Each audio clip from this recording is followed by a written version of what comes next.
A very good morning to one and all present here today again. With the blessings of the Almighty and the permission of our chair and the head of the department and principal, we are here once again on the second day of the two-day international webinar on literature, culture, and society.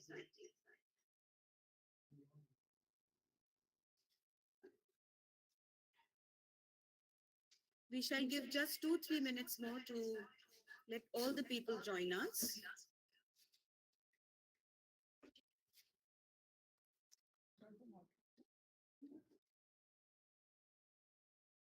I would like to share that today we have 3 plenary sessions. The first plenary session would begin at 11. The title of the session would be Contemporary Literature, and the resource person for the same would be Dr. G.S. Gautam, former professor, Institute of Excellence, Bhopal. And the moderator for this session would be Dr. Usha Masram. The second plenary session of the day titles Diaspora Identities, Transnationalism, Multiculturalism, and Interculturalism. Dr. Indira Nityanandanam, former retired principal of Srimati S.R. Mehta Arts College, Ahmedabad, Gujarat, would be the resource person for this session, and Dr. Professor Abha Pandey, Head Department of English, and the President of Jabalpur Chapter LTI will be the moderator for this session. The third session is captioned as Postcolonial and Postmodern Literature, Feminist Literature, including Gender Studies. Dr. Ashok Sachdeva, Professor, Government Girls College, Indore, would be the resource person for this session. And the moderator for the session would be Dr. Nilanjana Pathak, Professor, St. Aloysius College, Jabalpur. The chairperson for the paper presentation session would be the Pro Vice Chancellor, Vinita Saluja Ma'am, Mangalatayan University, Jabalpur.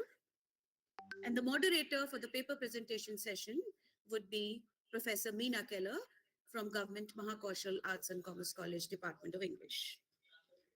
The valedictory session. At the valedictory session, we have our alumni and dear student, Dr. Mamta Anand, who is now Assistant Professor in IIITDM, Jabalpur. So I call upon Dr. Usha Masram, who will be the moderator for the session, for the first plenary session. Dr. Usha Masram is presently working as an Assistant Professor of English in Government Science College.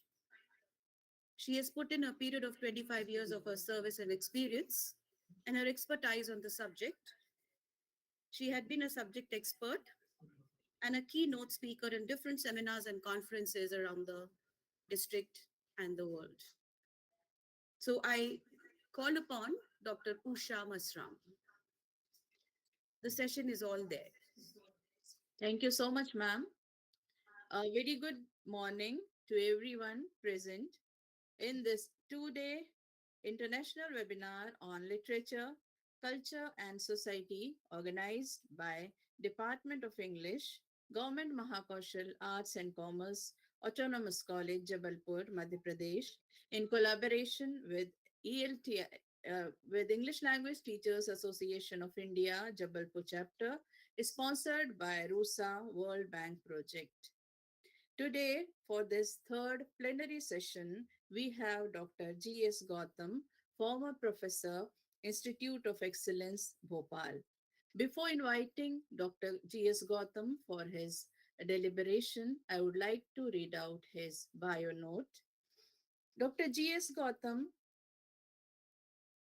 is a PhD and DLit, ex-professor and head of the Department English, Institute of Excellence in Higher Education, Bhopal, Madhya Pradesh, is ex-chairperson for Board of Studies English, Bhopal University, ex-chairman, Central Board of Studies English, authored 10 books related to the English language, literature, ELT, and Indian English writings. Sir has been offered university professorial appointments in foreign countries such as Gerionis University, Benghazi, Libya, and also selected as associate professor by Eritrean Higher Education Department. We are overwhelmed by your presence in this international webinar, sir. Literature is the art of discovering something extraordinary about ordinary people and saying with ordinary words something extraordinary. With this note, I humbly request Dr. G.S. Gautam and invite him for his speech. Over to you, sir. Thank you. Dr. G.S. Gautam, sir.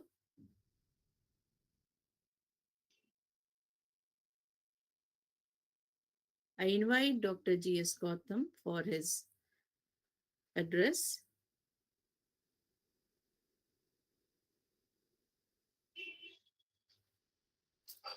Here, join, ma'am. Yes, sir. Sir, please. I invite you for your address, sir.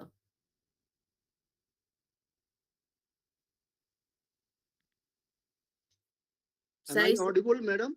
Yes, sir. Yes, sir. Very much, sir. Thank you so much. Hello, am I audible? Yes, sir. Yes, sir. Very audible. Okay. Okay. Honorable Professor Shravan Kumar, National Secretary Altai, Honorable Principal of the College, Professor A.C. Tiwari, Honorable Convener and Head of the Department and Vice President, Jabalpur Chapter Altai, Professor Abha Pandey, Honorable Organizing Secretary, Professor Pratibha Kumar, Honorable all the moderators and Dr. Usha Mishran, Honorable all the resource persons of today's program, Honorable all chairpersons, Honorable all speakers, Honorable all participants, professors, research scholars, and delegates and students from India and abroad. Good morning, everybody. My today's topics are contemporary literature, Indian Dalit literature, and eco-criticism. I'll be speaking on these three topics. Since these topics are complex and long ones, I should be pardoned if I last longer than an hour. Without any formality and modality, I shall start with my lecture on contemporary literature. Before switching over directly to contemporary literature, I would like to introduce the subject. Literature written after 1945, that is World War II, to this date is known as contemporary literature. It refers to works of prose, poetry, drama, fiction, and short stories, and reflects social, individual, and political viewpoints. Identity, racism, family, and a search for goodness in humanity are the primary themes of contemporary literature. The contemporary writers look for trends that illuminate social strengths and weaknesses to remind society of lessons they should learn and questions they should raise. So we cannot simply look at a few themes or settings. Since society changes over time, so do the content and messages of this writing. It is from these real life themes that we find beginning of a new period of writing. To say it precisely, these works aim to speak about injustices in the world and such and the search for civil rights. The topics and questions that were raised during the traumatic time in world history. For example, Beloved by Toni Morrison is a classic example of contemporary literature.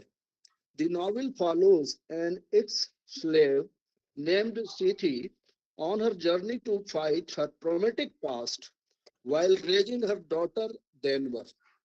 The book serves a powerful message about trauma slaves face and cultural injustices slavery brought upon the citizens of the US. There are many other works that are vastly different, and yet they might fulfill the definition of contemporary period. To give a contrastive example, the Poisonwood Bible by Barbara Kingsolver is another example of contemporary literature. The narrative follows a minister and his family from the US on a mission to Africa, where their lives are drastically changed and their Christian values are tested. It speaks out the idea of forcing one's religion and culture on another and the pitfalls that come with the task. Both of the above works are different from each other, yet they are considered to be the works of contemporary fiction. Time period and the style of writing also denote their place in contemporary literature. Style feels real by nature when regional diction and slang is used to capture the emotional themes behind the fiction or stories. Imagery, ornate and metaphorical language with regard to setting and weather play a crucial role to mark symbolically show themes and emotional changes. Among the several branches of literary criticism that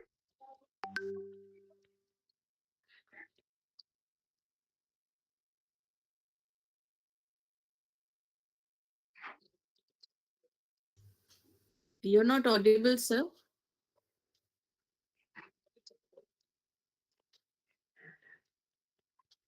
hello, am I You're audible? Yes, sir. Should I repeat my lecture? Not Should I from the repeat? beginning. Not from the beginning, sir. Hello? You're Okay. audible now, sir. Then for how many minutes have okay. For example, Beloved by Toni Morrison, I'll repeat a few passages. For example, Beloved by Toni Morrison is a classic example of contemporary literature. The novel follows an ex-slave named Sethi on her journey. Hello? The novel follows an ex-slave named Sethi on her journey to fight her traumatic past while raising her daughter Denver.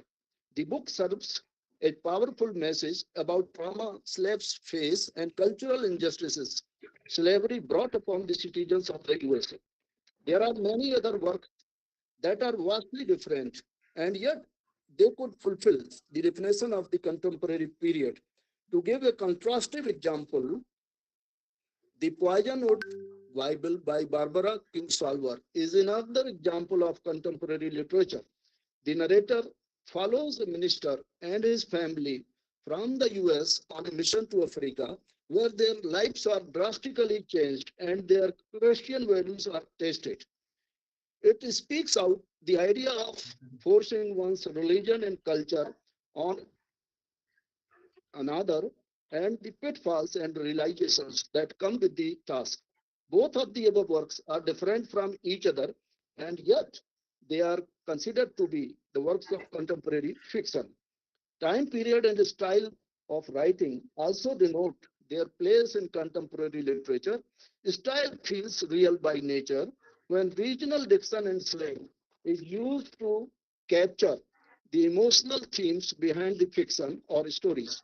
Imagery, ornate, and metaphorical language with regard to setting and weather play a crucial role to mark symbolically show themes and emotional changes. Among the several branches of literary criticism that address the time period in which a literature is crafted, the two main ones are historicism and new historicism. These theories help us in understanding history and our place in it. The other literary theories, such as post-structuralism, postmodernism, deconstruction, and many other Indian literary theories, such as Dhoni theory, also assist us in finding out the layers of meaning within and beyond structures of text and enjoying the reading of literature in a true sense. Writers and readers' background and culture connected to the themes and current events portrayed affect the reader's understanding of literary text to a great extent. Now, if we evaluate the Indian contemporary literature applying the above parameters of criticism, we find that the discourses of Swami Vivekananda on Hindu scriptures, Sri Aurobindo's Poetry of the Soul, Rabindranath Tagore, who won the Nobel Prize in Literature in 1913 for his poetry Gitanjali, Dr. Radhakrishnan's writings on philosophical treatises of India, and Mahatma Gandhi's prose impressed many Western critics and writers, including Leo Tolstoy. Except these five authors, the style of Indian writing in English prior to 1930s was mostly imitated and westernized. But the arrival of three literary giants, Mulk Raj Anand, R.K. Narayan, and Raja Rao in 1940s brought about a drastic change in Indian English novel from traditional and imitative style to modern form of originality. Mulk Raj Anand's Untouchable, R.K. Narayan Swami and Friend, and Raja Rao's Kantapura led the form of fiction to the height of supremacy in Indian English writing. After independence, a considerable change came over the style and motif in Indian English fiction. Instead of walking on the beaten track, a number of novelists preferred to walk on the new track. Rather than discussing the public matters, these writers focused on private issues, deeply moved by the loss of mental peace and harmony among people due to mass destruction brought about by World War II. They delved deeper into the human psychology in order to bring into surface the pain and anguish, which was the post-war impact. This trend continued. This trend continued till 70s, and since 1980s, Indian novelists started experimenting on this style. There was an emergence of a new class of novelists like Arun Joshi and Anita Desai, who welcomed this new trend of reading the characters psychologically. Salman Rushdie's magnum opus Midnight's Children set the trend experimental novel, set the trend of experimental novel and paved the path for many aspiring novelists to experimentation. A large number of the Indian male novelists who welcomed the change include Amitabh Ghosh, Vikram Seth, Shashi Tharoor, Upmanyu Chatterjee, Vikram Chandra, Rohinton Mistry, and female novelists like Shashi Deshpande, Arundhati Roy, Manju Kapoor, and Kamala Das. Younger generation novelists include the list of Kiran Desai, Jhampa Lahiri, Arvind Adiga, Chetan Bhagat, Anita Nair, and Shobha De, to name a few. Indian English writing, which once upon a time was regional, has now become global and has won many prestigious awards in last few decades. Switching over to the contemporary scenario of Indian English writing, it is a reality that the genres of poetry, drama, and criticism have not registered a remarkable achievement. But Indian English fiction has not only compensated the other genres of Indian English literature, but also fascinated the Westerners in a large number. Salman Rushdie's begging of the Booker Prize in 1981 instilled the confidence in Indian English writers. He went on to win the Booker of Bookers Prize in 1993 and the Best of Bookers in 2008. His fictional art with the chutneyfication of language and history in Midnight's Children 1981 won applause across the globe. His carnivalesque humor, incessant wordplay, involvement with the strange and unexpected, juxtaposing highly ornate with the mundane Mumbai language, places him in Shiv Junis's category. Sin in Shiv Junis category. He follows the Indian narratological style with its swoops, spirals, and repetitions. He has written more than a dozen novels till date. His latest novel, Victory City, is a return in more senses than one. To state the obvious, it is a symbolical resurrection of his literary genius in the public domain after the grievous attack in New York last year. Behind Victory City stands novels like Shame, 1983, and Haroon and the She of Stories, 1990. But it is the shadow of the Enchantress of Florence, 2008, that is palpably spread over it. Both the novels are set in historically rich periods. There are other authors who have won awards at the international level, and they are well known Man Booker awardees such as Arundhati Roy for her novel The God of Small Things, 1997, Kiran Desai for The Inheritance of Loss, 2005, Arvind Adiga for The White Tiger, 2008, and the Pulitzer awardee Jhampa Lahiri for The Interpreter of Melodies, 2000. The other novelists who have drawn admiration from readers and critics alike include V.S. Naipaul, Vikram Seth, Anita Desai, Shashi Deshpande, Amitabh Ghosh, Rohinton Mistry, Shashi Tharoor, Chitra Banerjee Devakaruni, Manju Kapoor, and Amit Chaudhary. While Rushdie is a serious and canonical author, Chetan Bhagat is a writer of the popular kind who is no less important in the Indian context. His first novel, 5 Point Someone, 2004, was path-breaking in the sense that it recorded high volume sales in the range of 1 million copies. His novels, his novels appeal to the young and the old alike. The various themes which the contemporary Indian English fiction focuses, the various themes which the contemporary Indian English fiction focuses are feminist issues, family, individual psyche, socio-political problems, diasporic life, oppression, history, environment, etc.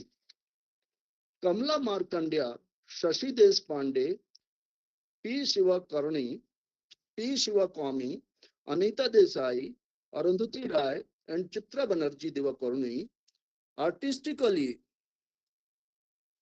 reveal through their respective fiction the patriarchal, oppressive, unjust, and violent treatment meted out to women and weaker sections of contemporary society on the one hand, and nostalgic feelings and flavors of Indian style and culture on the other. They have accomplished this beautiful job employing experimental style and metaphorical language in their creative art. Chetan Bhagat, in his novels, artistically crafts the modern issues and stress which the Indian youth face. Shashi Tharoor beautifully narrates the colonial, historical, and religious references in his novel, The Great Indian Novel. Amitabh Bose and Rabindranath Tagore present the true picture of female characters in their novels.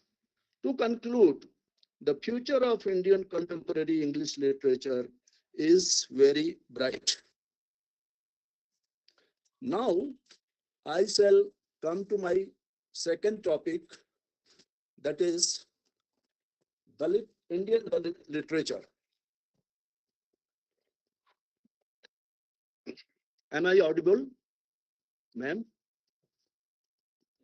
Hello, sir. am I audible? Yes, sir. Yes, sir. Very much. Thank you, sir. Okay. Okay, thank you. Several hundred, now I'm going to switch over to my second topic of today's lecture, that is Indian Dalit literature. Several hundred years before the composition of Rig Veda, Aryans who invaded India implemented the new law of Varna, which resulted in four classes: Brahmin, Kshatriya, Vaishya, and Shudra. The people engaged in the field of education are Brahmin, fighters on battlefield are Kshatriya, businessmen are Vaishya, and other workers are Shudras. The classification was made on the basis of skill, ability, or capacity of workers, which further resulted in different castes as per their occupation. But after thousands of years, this reality has turned into a tragedy and irony that the class and caste of father or paternal family is thrust upon their children irrespective of their occupation, skill, or ability to perform that work.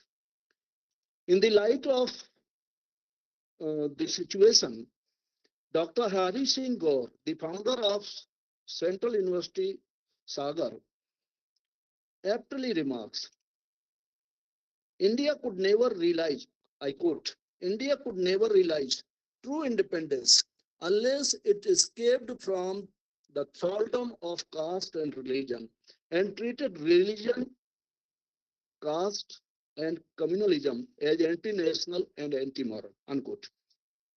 Suppressed class movement, which is also known as Dalit movement,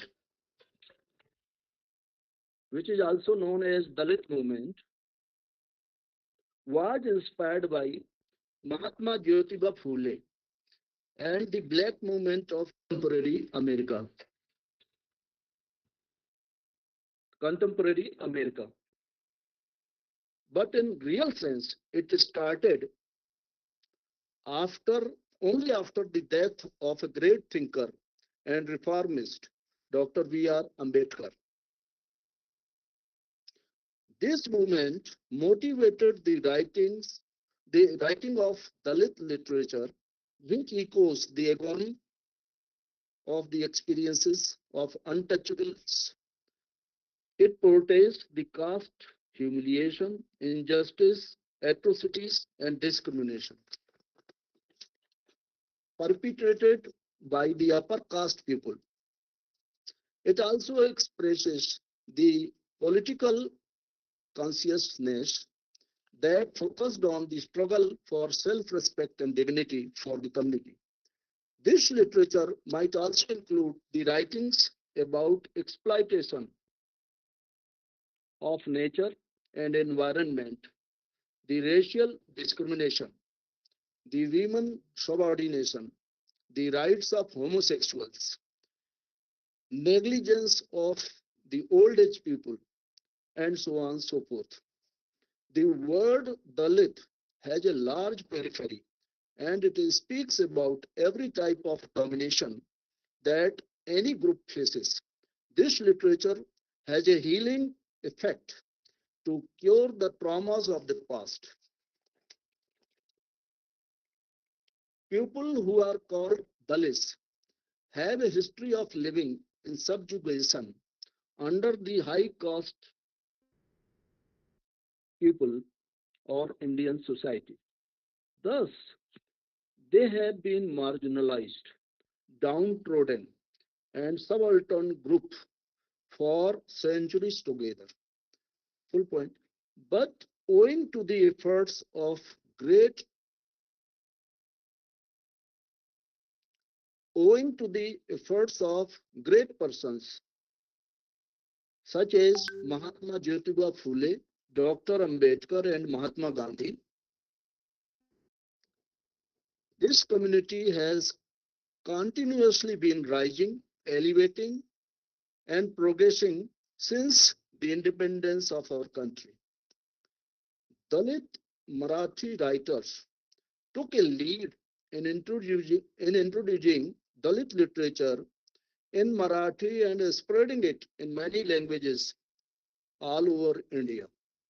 There is a long list of Dalit Marathi writers such as Bandhu Madhav, Anna Bhau Sathe, Daya Pawar, P.L. Sonkamble,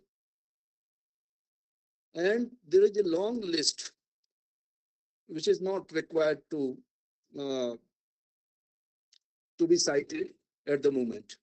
At national level, Munshi Premchand, Munshi Premchand, Vijay Tendulkar, Amrit Nagar, Manu Bhandari, Mulk Raj Anand, Arundhati Rai, Salman Rushdie, Mahasweta Devi, and many others brought out social purpose and criticism rather than mere entertainment in their writings. Mulk Raj Anand, an empathetic writer of the subaltern class, talks about poverty, slavery, and human exploitation of his protagonist, Baka, and his sister in his novel Untouchable, 1935. The protagonist is brutally beaten up and crushed when he accidentally touches an upper class person. He is prohibited education and forced to clean toilets. In yet another novel by Mulk Raj Anand, known as Kuli, Anand discusses the exploitation of the poor by the rich and death and degradation of Dalits caused due to hunger. Limble, one of the Marathi writers, in one of his essays, remarks, I quote, rejection and revolt in Dalit literature have been birthed from the womb of Dalit pain, I unquote. There is a book entitled Juthan, column, An Untouchable's Life. It's a famous autobiography of Om Prakash Valmiki, again a Marathi regional writer. This book has been translated by Dr. P. Mukherjee in the year 2003. She was at the time professor of English, York University, Toronto. and this book was translated into English. She remarks, Jutha means polluted food. Jutha means polluted food, which is served to animals. This book portrays the struggle between Dalits and upper caste people. Dr. Mukherjee further remarks, Juthan encapsulates, encapsulates the pain of poverty, humiliation, and atrocities committed on Dalits. Another scholar, Ms. Nagarale, in the year 2011, in her article entitled Discourse Analysis of Afro-American and Indian Dalit Women's Selected Work, a comparative study,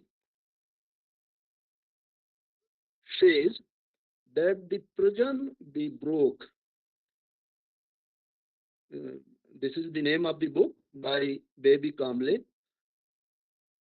She says that the prison we broke talks more about Dalits' blind beliefs and superstitions. Both men and women possess the evil spirit and considered it as the curse of God and goddesses, unquote. Due to extreme and cruel caste-based discrimination in Hindu religion, many Dalit men and women have changed their religion to Christianity and Buddhism for their comfortable survival and liberation, where they get opportunities of receiving education and jobs. Critics and reviewers have also shown interest in Dalit literature at national and international level. John C.B. Webster, Josian Rashin, Dr. Gail Ombet, and many Indian researchers have made significant contributions on Dalit lives in their recent writings. There are many other writers and researchers who have done significant works on Dalit literature, uh, on Dalit lives and their pathos. The greatest purpose of Dalit writing is not the beauty of craft, but the authenticity of bitter experience which they feel. It brings about consciousness and rebellion against the caste system in society. It is alleged to be lacking in artistic finesse, neutrality, and objectivity. In the Indian Constitution, many schemes such as reservation policy and other laws have been formulated for the safety and welfare of this community, for which the credit goes to Dalit movements and their leaders and their literature. The Dalit literature is now an established field of research within South Asian studies. The journey of Dalits from quest of identity from quest for identity to social equality is still going on. To my mind, Dalit Bahujan cinema can also be treated as one of the genres of Dalit literature. In the year 2022, that is last year, the box office debacle of big budget populist Hindi films such as Circus, Lal Singh Chaddha, Dhakad, and Samrat Prithviraj offer a clue that cinema goers are rejecting the masala-clad, mindless cinema and are looking for newness and artistic caliber. Though these were, though there were other religions such as Gangubai Kathiawadi, Jhund, Anek, and Salam Venki that have engaged with serious issues of marginalized communities. Sadly, these films have not emerged as a popular genre, making it a new alternative in Bollywood cinema. Hence, it is too early to suggest that this responsible and meaningful genre will bring in radical change.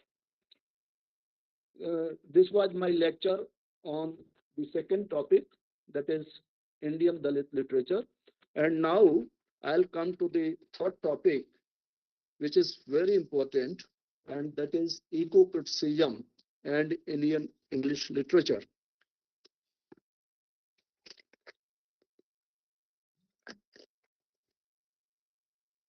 Ma'am, am I audible? Hello? Yes, sir. Yes, Am I sir. audible? Yes, sir. Thank you, Thank sir. you. Thank you. So now I'm going to speak on eco-criticism and Indian English literature.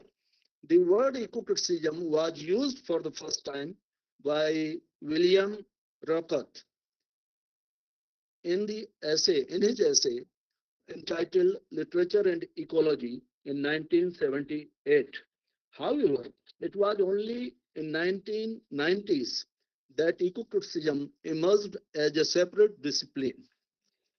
It's a literary theory which covers the study of subjects like science, literature, anthropology, sociology, psychology, etc., and it attempts to study the mankind's attitude towards nature. In fact, the basic concept of ecology is that human beings, all animals and their species, trees, rivers, mountains, oceans, and all objects of nature have an equal right over this earth and universe. Therefore, all should be given equal space in it.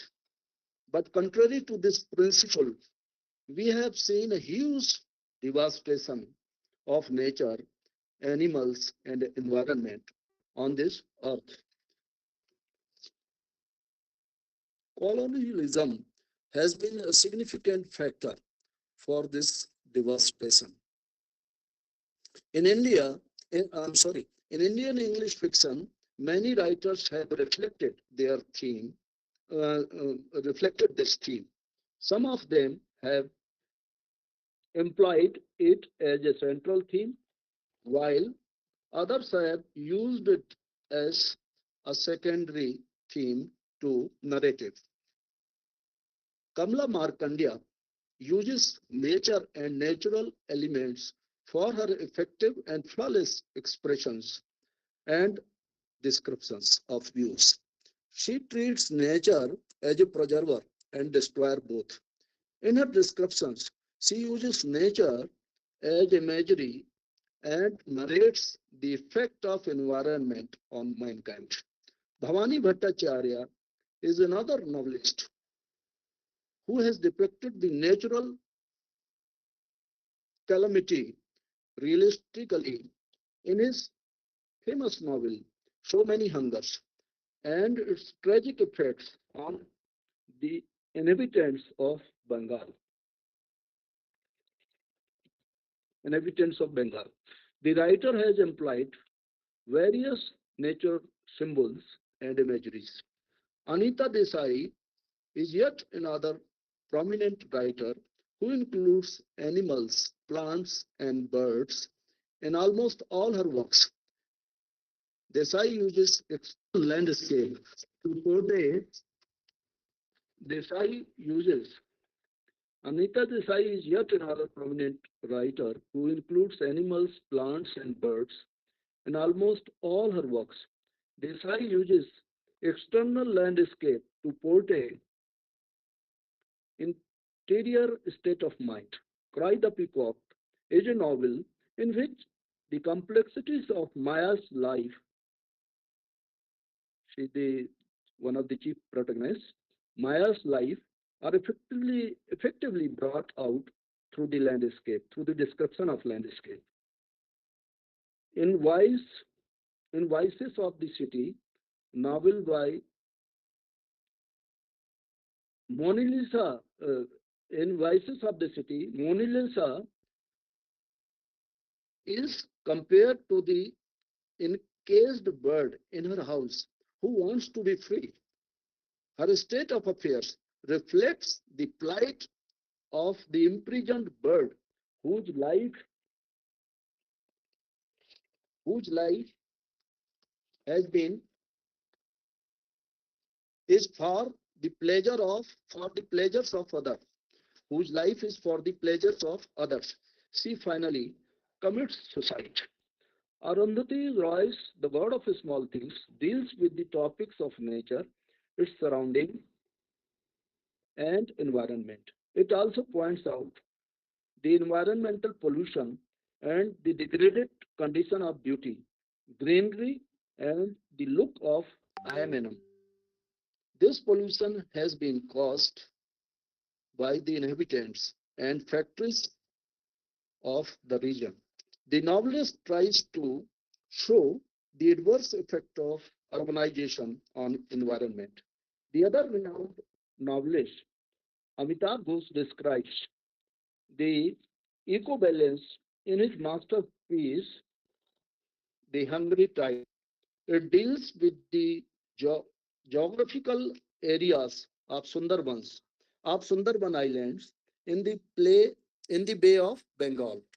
It highlights the human-animal relationship. The approach of eco-criticism is fresh and it is gaining ground. It also shifts critical focus of writers from social relations to natural relationship. Thank you very much. I have tried to deliver my lecture covering all the three topics in short so that we may have a scope for discussion. Thank you very much. I hope you would have enjoyed this lecture. Dr. Usha Vashka.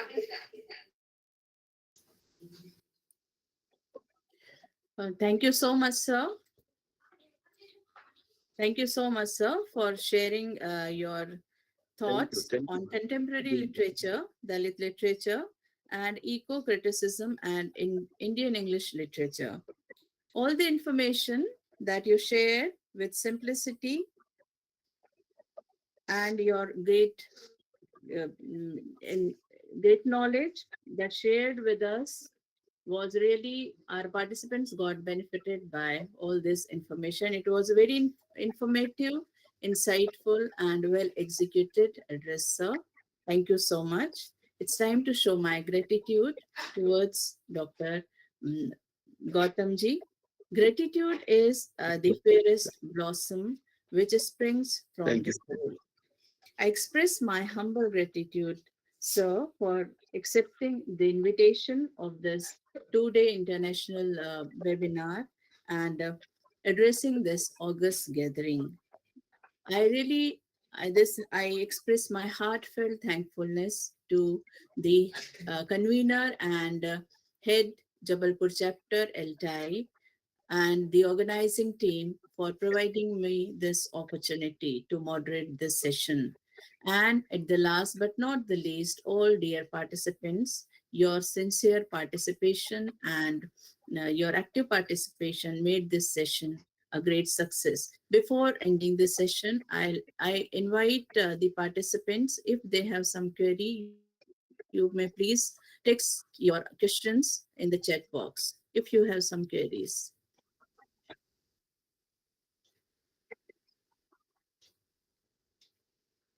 Dear participants, if you have some questions, please write in the chat box. Madam. Yes, madam. I want to talk to the speaker. Hello. Yes, so welcome, sir. Yeah, please. I Welcome, want Dr. to, Basudev. What's your name? Ji. I want to say that regarding the Dalit literature, in fact, do you think Dalit people are subaltern? This is my question. And don't you think even a Brahmin can be a subaltern? Hello? Do you think, sir? Are you audible? Hello? Are you audible? Yeah, Are you Yes, sir, audible? you're audible. Yes, yeah, sir. you are audible. Please repeat your Yes. Do you question. think? Yeah, please the repeat your opposite question. people are subaltern? Yeah, they are subaltern. Yeah, they are subaltern. Because they are exploited. And anybody who is exploited belongs to that category. Dalit and subaltern. Group are one and the The same. Brahmin can also be. Because Then they feel the that anybody who is exploited, dominated by others, if their rights are encroached, they belong to the category of subaltern group. See, women of upper caste people, they can also be exploited. They are, you must have read, you would have seen in Indian English fiction that women belonging to upper caste, if they are dominated, they are exploited, they are also facing the same phenomena, the same fate. So anybody who is exploited uh, can be called the victim of subaltern group or Dalit group. It is not related to caste or region in a broader sense. In a broader sense, earlier it was related to caste, is Dalits, but now subaltern group people, if they feel that they are exploited, they are not enjoying their equal rights.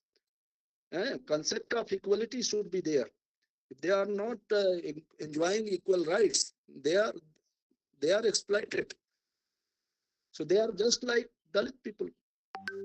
Yeah, this is what I wanted to say. but I think, because I want to discuss with you, subaltern in the truest sense of the term. Yeah. But nowadays only we think of the marginalized people. But don't you think even the Yeah, general marginalized.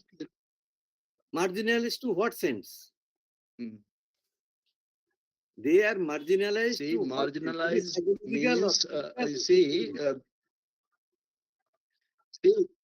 see, if you are not given your rights, you are marginalized.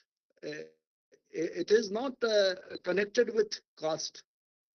See, earlier people belonging to lower caste, they were called Dalit people. They were called subaltern. But even lesbians, I referred in my lecture that old age people, if they are neglected, they are also they can be called subaltern people. Yeah. Now, in a broader sense, caste has got nothing to do.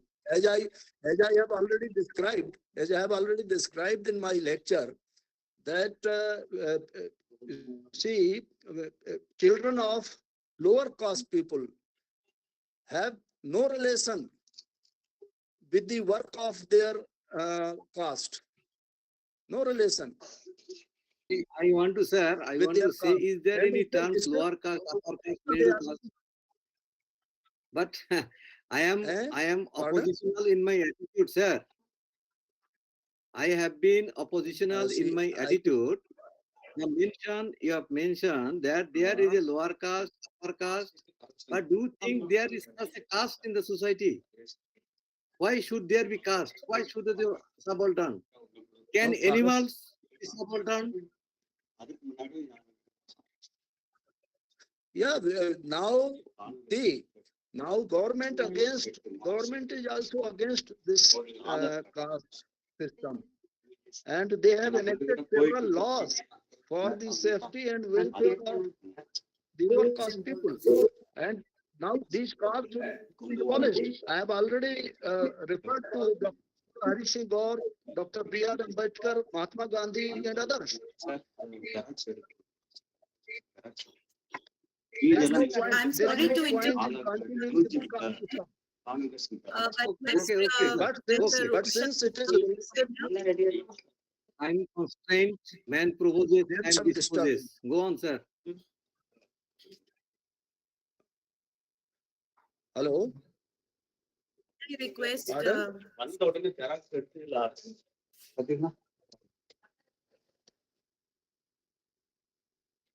Okay, thank you, sir. Thank you. Thank you so much, sir, for satisfying the queries of our participants. Thank you. Thank you so much, sir. Thank you so much, ma'am. Over to Dr. Pratibha Kumar. Thank you. Thank you. thank you, Dr. Usha Masra. I would request the participants to switch off their mics, please, and the cameras too. Thank you. And now, plenary session. There's somebody who's keeping the mic open. I would request all of you all to switch off the mics, please. Thank you. And now for the second plenary session today, I would request Dr. Abha Pandey, the moderator of the session, to invite Dr. Indira Nityanandam, former principal, Srimati S.R. Mehta Art College, Ahmedabad, Gujarat. Professor Pandey.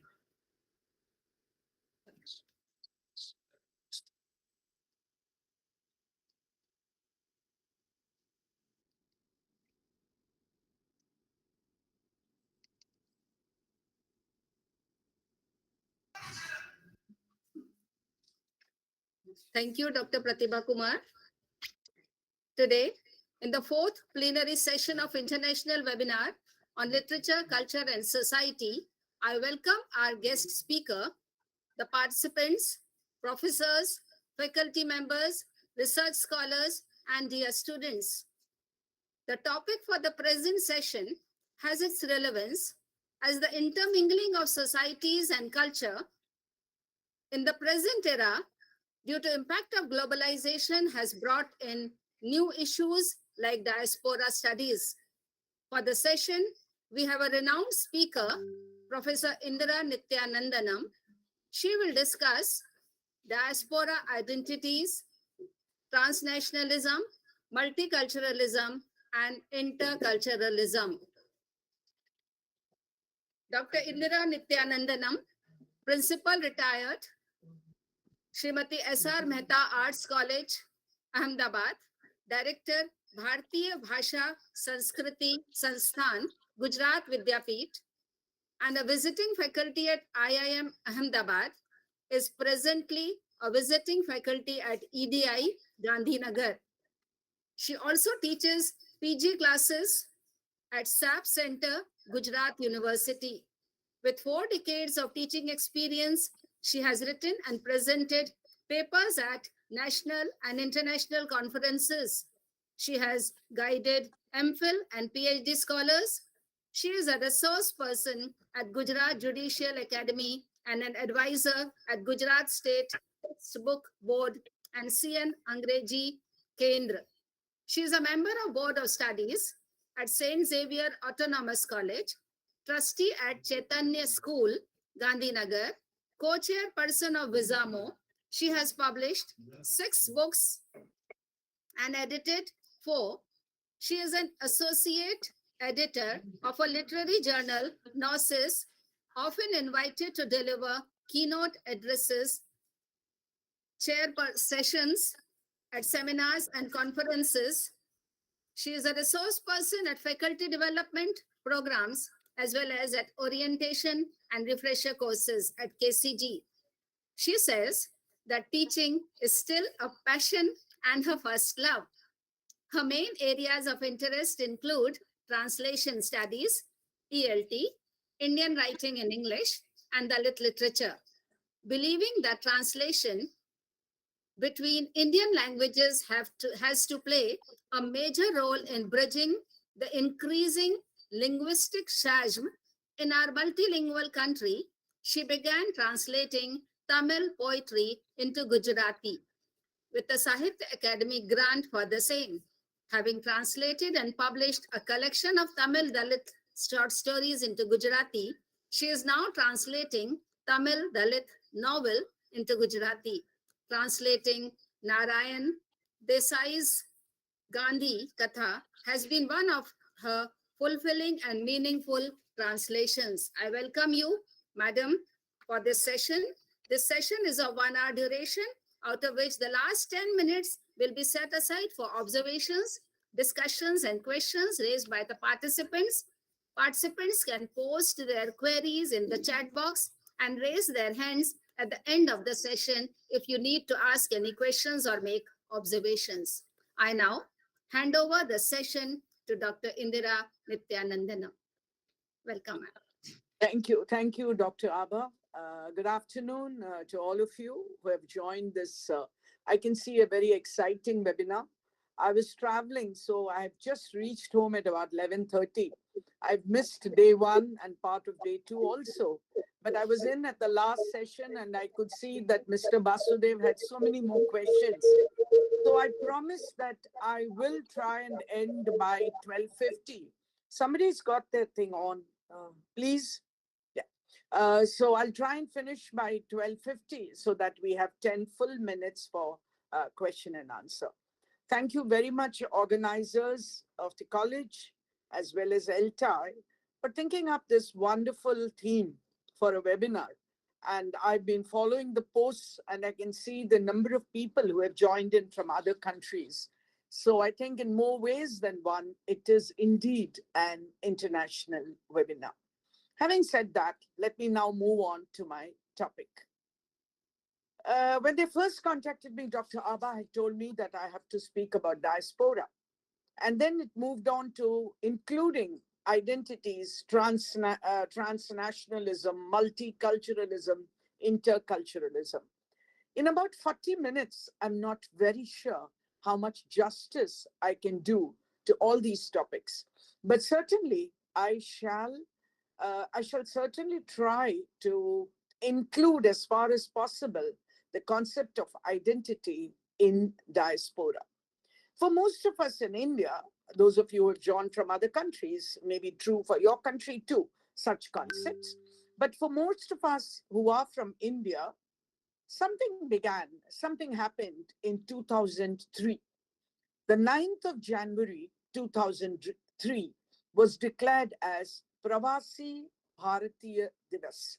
Some of you may remember, some of you maybe were too young to remember, because I'm talking of 20 years ago. 9th of January was supposed to be the day when Gandhi returned to India from South Africa. I'm not going to go into that history, but it was decided that we must celebrate that particular day, 9th of January. And so since then, for the last 20 years, we have been calling 9th of January Pravasi Bharatiya Divas. In our minds, when we think of diaspora, probably very often we wonder, what is the great difference between diaspora and migration? Is it really different? What about a word like emigration? And what about immigration? And what about exodus? And we go on and on. But I want us to understand that the term diaspora was first used, as a word in the English language, is supposed to be somewhere in the middle of the 16th century, no, towards the end of the 16th century. I think it was 1594, when they used it to refer to the Jews. Remember, some of you might have read novels which deal with the exodus. Later, the word became diaspora. What does it mean? It means moving from an established ancestral homeland. The original meaning of the diaspora meant, right? So you have a homeland, it's your ancestral land, you have stayed here for a long time, and you have moved to another country. So today, when we use the word the Indian diaspora, we are not talking about Indians in one particular country. We are not talking about Indians in the US or UK or Canada or Africa or Australia or whatever you have. We are looking at Indians all over the world. Because all of them, what is common is they left their homeland. their ancestral land, the land where they were settled, where they were comfortable maybe. They left that and they moved on to another country.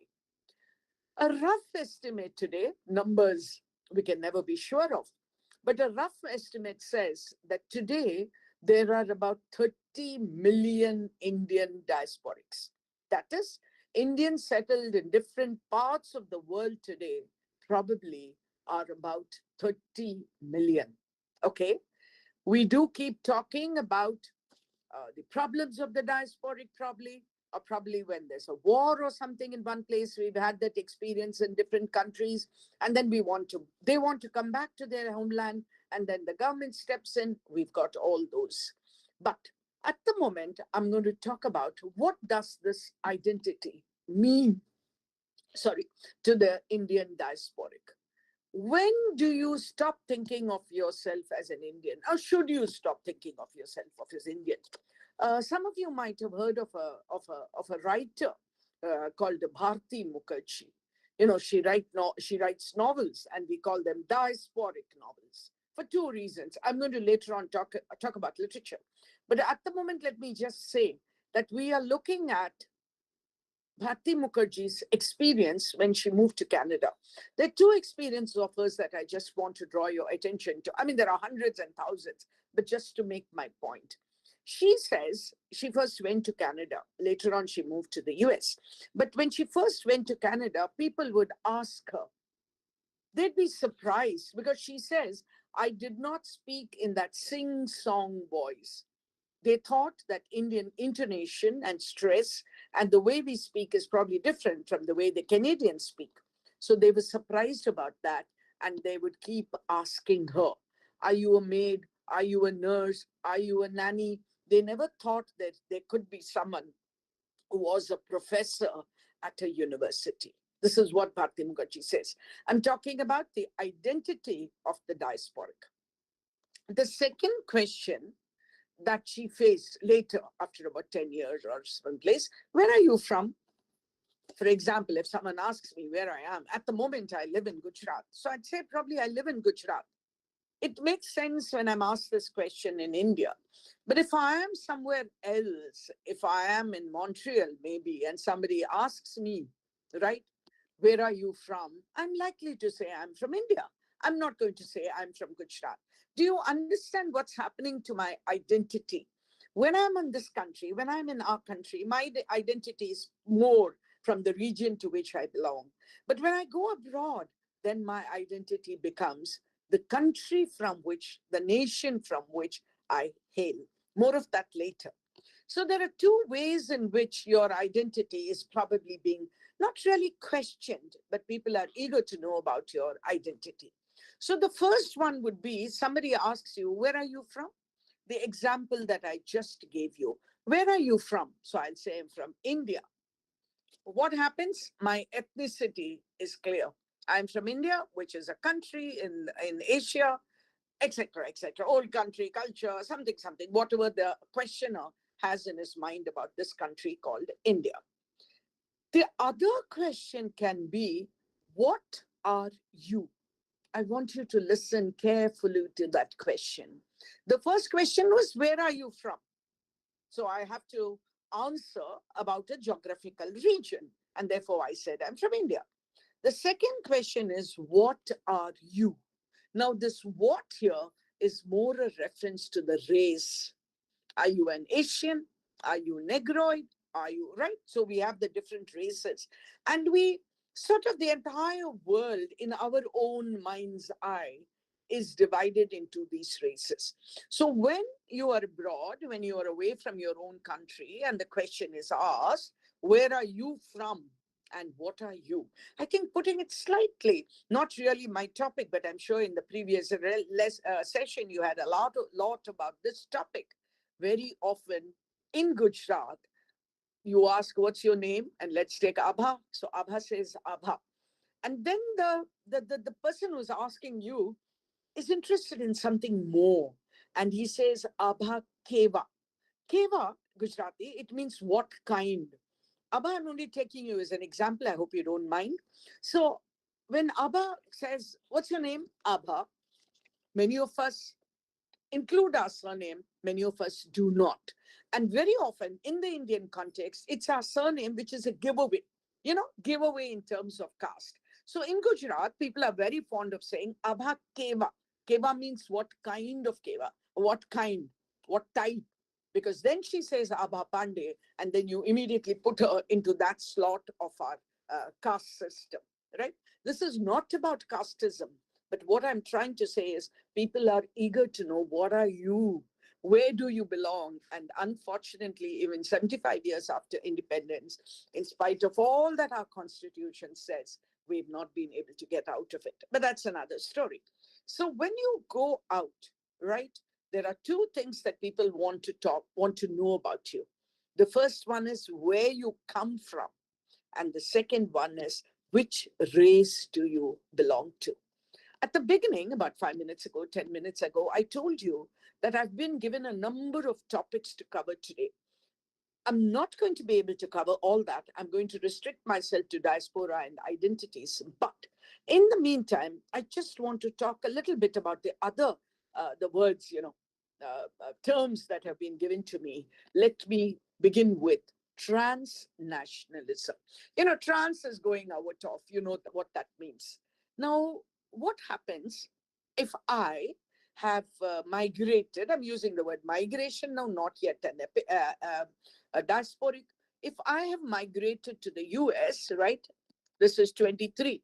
Let's say I went there in 2003, the year our Pravasi Bharat began. 20 years I've lived in the US. And I'm sure many of you who live in places other than your country or own country might have experienced this, or you might have met people. What do? We begin to see ourselves, transnationalism. I leave my country, my nationality, my cultural roots, and I begin seeing myself in another, right? So what happens? I'm an Indian. I've lived for 20 years in Washington, and I start looking at myself as being different from the Indian. A lot of writers, a lot of thinkers talk about this period, which is a very, very difficult period. In Gujarat, at least, January, halfway through December until February, we call it the NRI season, because that's when they get their Christmas holidays, and it's very cold in many parts of Europe and US and Canada, and they all come here. Gujarat has a very big NRI population, as you know, non-resident Indian, not to be confused with the Pravasi Bharat. Okay, so they come here. Now, this is that place, that point in time where they are not sure where they belong. I want to say that jokingly, but also sadly. What happens? They come here, and I'm talking about Gujarat in particular. They're very fond of wearing clothes which are the in thing there, but not so common on the streets of Ahmedabad. They speak with a twang, which is not very common in India, and certainly not in Gujarat, in Ahmedabad. So from, almost miles away, I can identify them as an NRI. Why am I saying that? Because this is that period where they have taken something of the other country into them, and they've not yet given up everything. Should they give up is another question. I'm not going into that at all. But this is that period when they begin to see within themselves elements of, facets of, features of more than one culture. I hope you can understand that, right? At this moment, that transnationalism, where they are seeing themselves in more than one culture.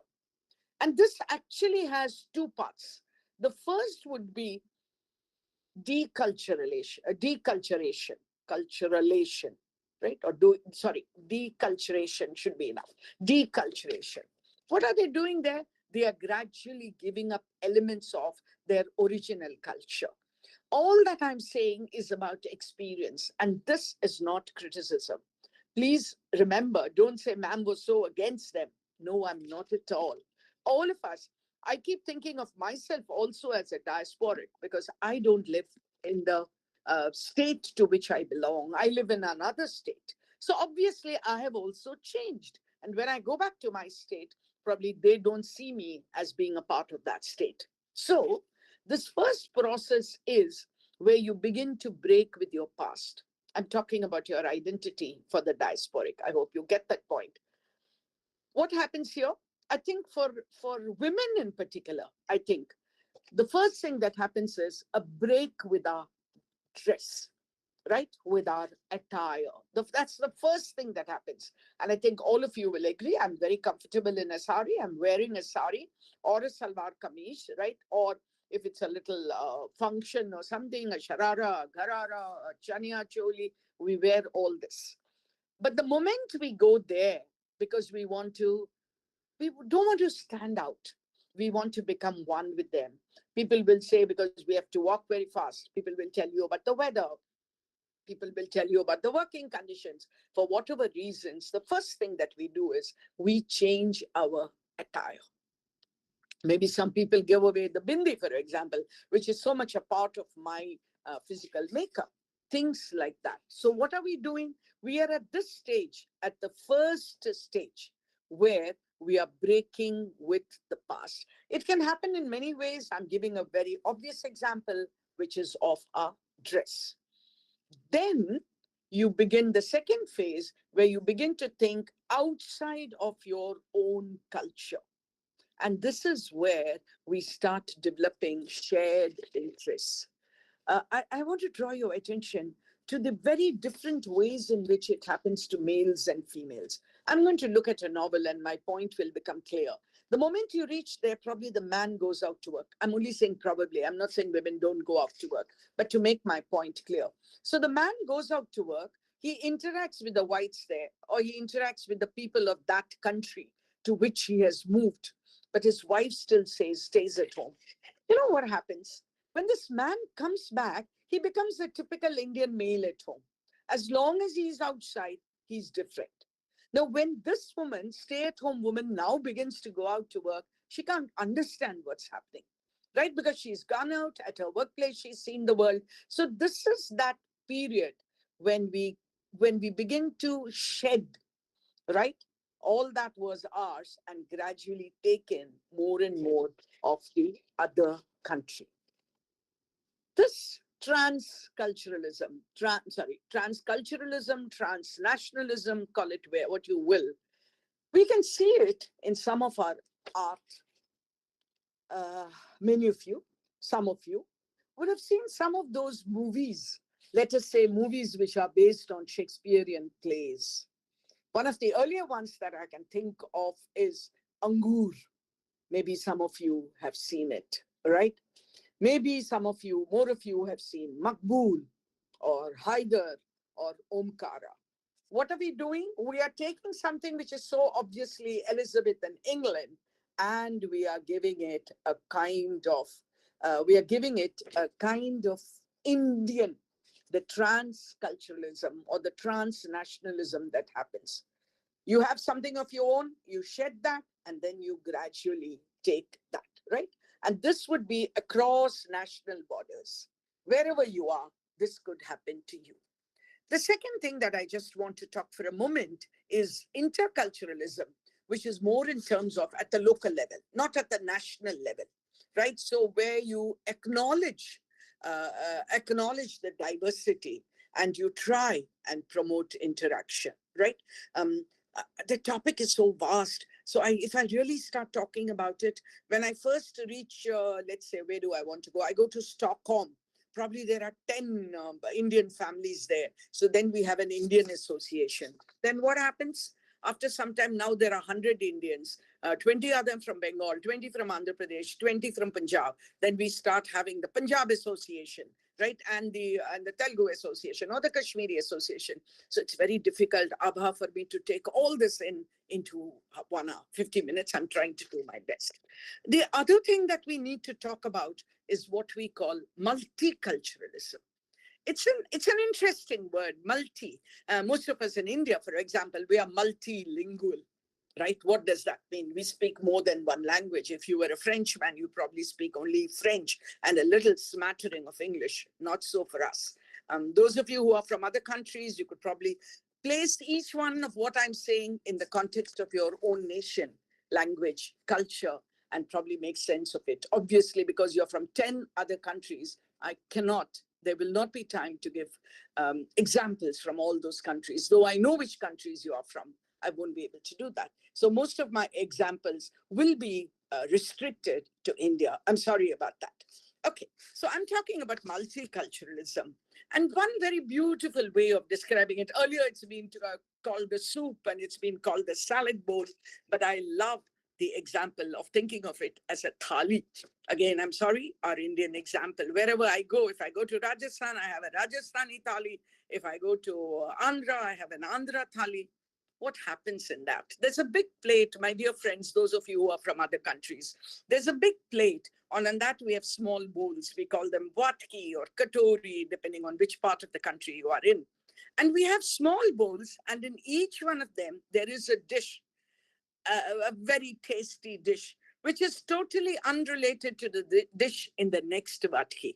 But all those put together, and when I think of a Gujarati thali, they're going to be probably 20 to 25 items, right?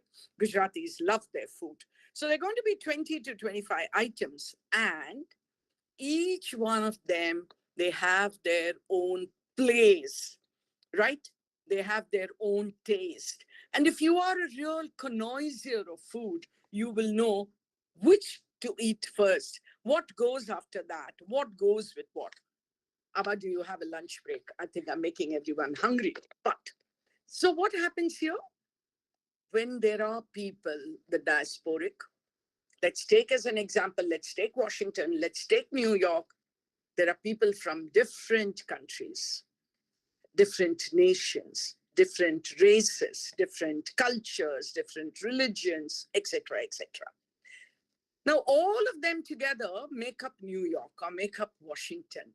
But what we are trying to say is, this is a multicultural society. Why do we call it a multicultural society? Because we respect this diversity. We are not trying to convert them, right? We are not trying to convert them to just one way of thinking, not one way of thinking. But this is what makes New York what it is, or Washington what it is. Talking about diasporas, there could be various reasons why people migrate. One of them could be the victim diaspora. You know, when the country to which you belong, it becomes very difficult for you to live there. There could be a racial war. There could be many, many reasons why you feel you cannot live here anymore. I'm not going to give you specific examples, but I'm sure you can think about that. You can think about the labor. You know, the labor diaspora. People went from different parts of the world to other parts of the world. I remember a beautiful poem in Tamil, where this woman in a sugarcane field in Philippines is remembering her home. It's a beautiful, if you want to call it, a diasporic song. It was written in the 1920s, you know, in the Tamil language, when we didn't even use the word diaspora the way we are using it today. Because I think it's about the middle of the 20th century that this became a much more common, for various reasons, right? But so you could have labor diaspora. You could have trading diaspora. If some of you are fond of Amitav Ghosh, for example, and you've read his trilogy, you know about how they all came to China, how the opium trade brought them there. Just a minute. You could have that. You could also have the cultural diaspora, like Caribbean, maybe. So you could have various reasons in various periods of our history, of human history, when people went from one place to another. One more extended diaspora is when I've left my country and I've gone to another country, and then I have to leave that country and go to a third country. One example that comes to my mind is the number of Indians who have a British citizenship today. You know, and they came, I think, in the 1970s or something. I'm just giving you one example of Uganda, right? And Africa, where there was a political upheaval, and the party in power didn't want anyone there. So who are these people? They went from India to Africa, maybe 200 years ago. And about 50 years ago, they found that they will go to another country, and that is UK. And because it had been a colony, India had been a colony, and Uganda had been a colony, the British gave them British citizenship. So you have lots of Indians. So that becomes a double diaspora. Okay. I hope I'm making sense. Abba, am I audible? Am I okay? Abba, could you say yes, It's please? going on perfectly well. We are all enjoying your session. Oh, thank you. Thank you very so much.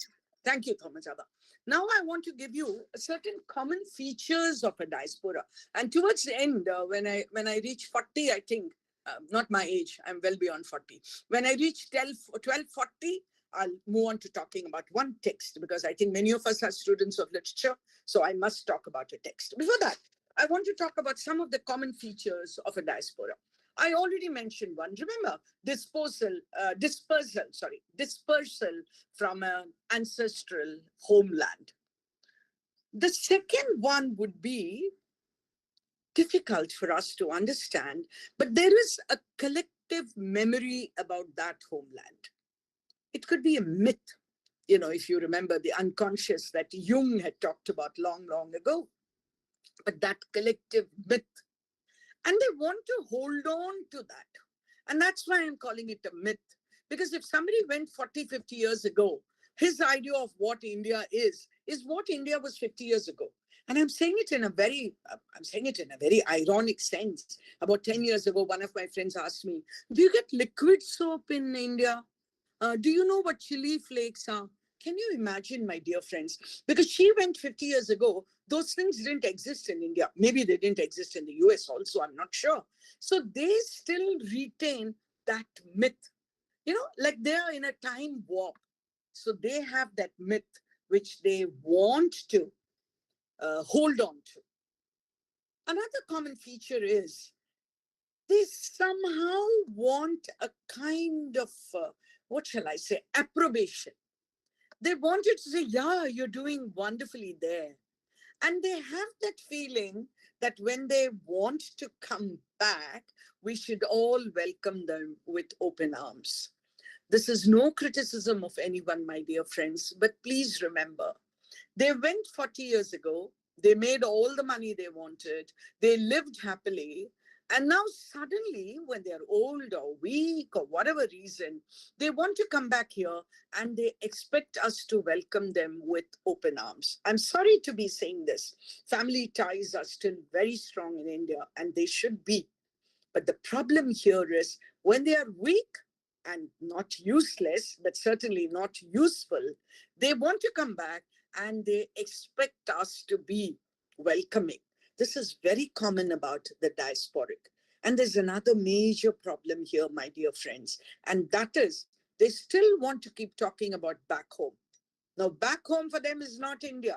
Back home is the country where they live, the town where they lived for 40 years. And they'll come here and say, "Kitta ganda hai, ya kitta garam hai, ya kitta ye hai, ya kitta wo hai," without saying a word. And you and my dear friends, we are happy.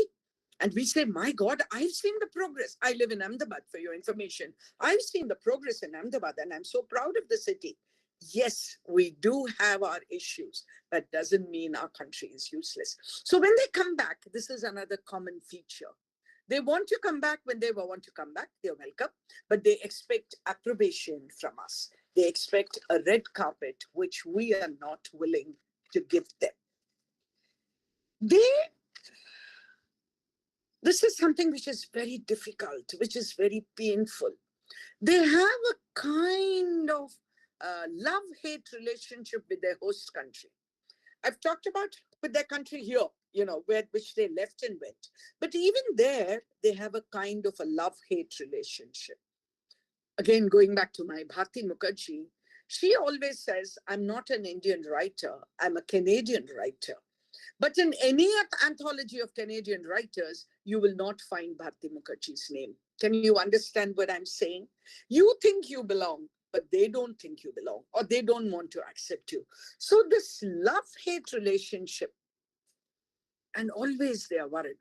If you have friends in the US, the pink slip, for example. And if they are not yet citizens and they are on a work visa, permit or whatever, then what happens? So there is that fear always among the diasporics. All my examples are from USA because that is more common among all the countries that we have Indian diasporics today. At the same time, though I did speak about Punjab and Kashmir and Telangana and whatever committees, communities, groups, cultural groups, etc., there is yet a kind of solidarity if they belong to the same place. We know less about countries like Trinidad and Tobago.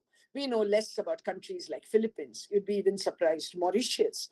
In those countries, all those who went from India, maybe 200 years ago, their successors, to fourth, fifth generation, they still feel a kind of solidarity with the members who are like them. Same race, same ethnicity, they feel that.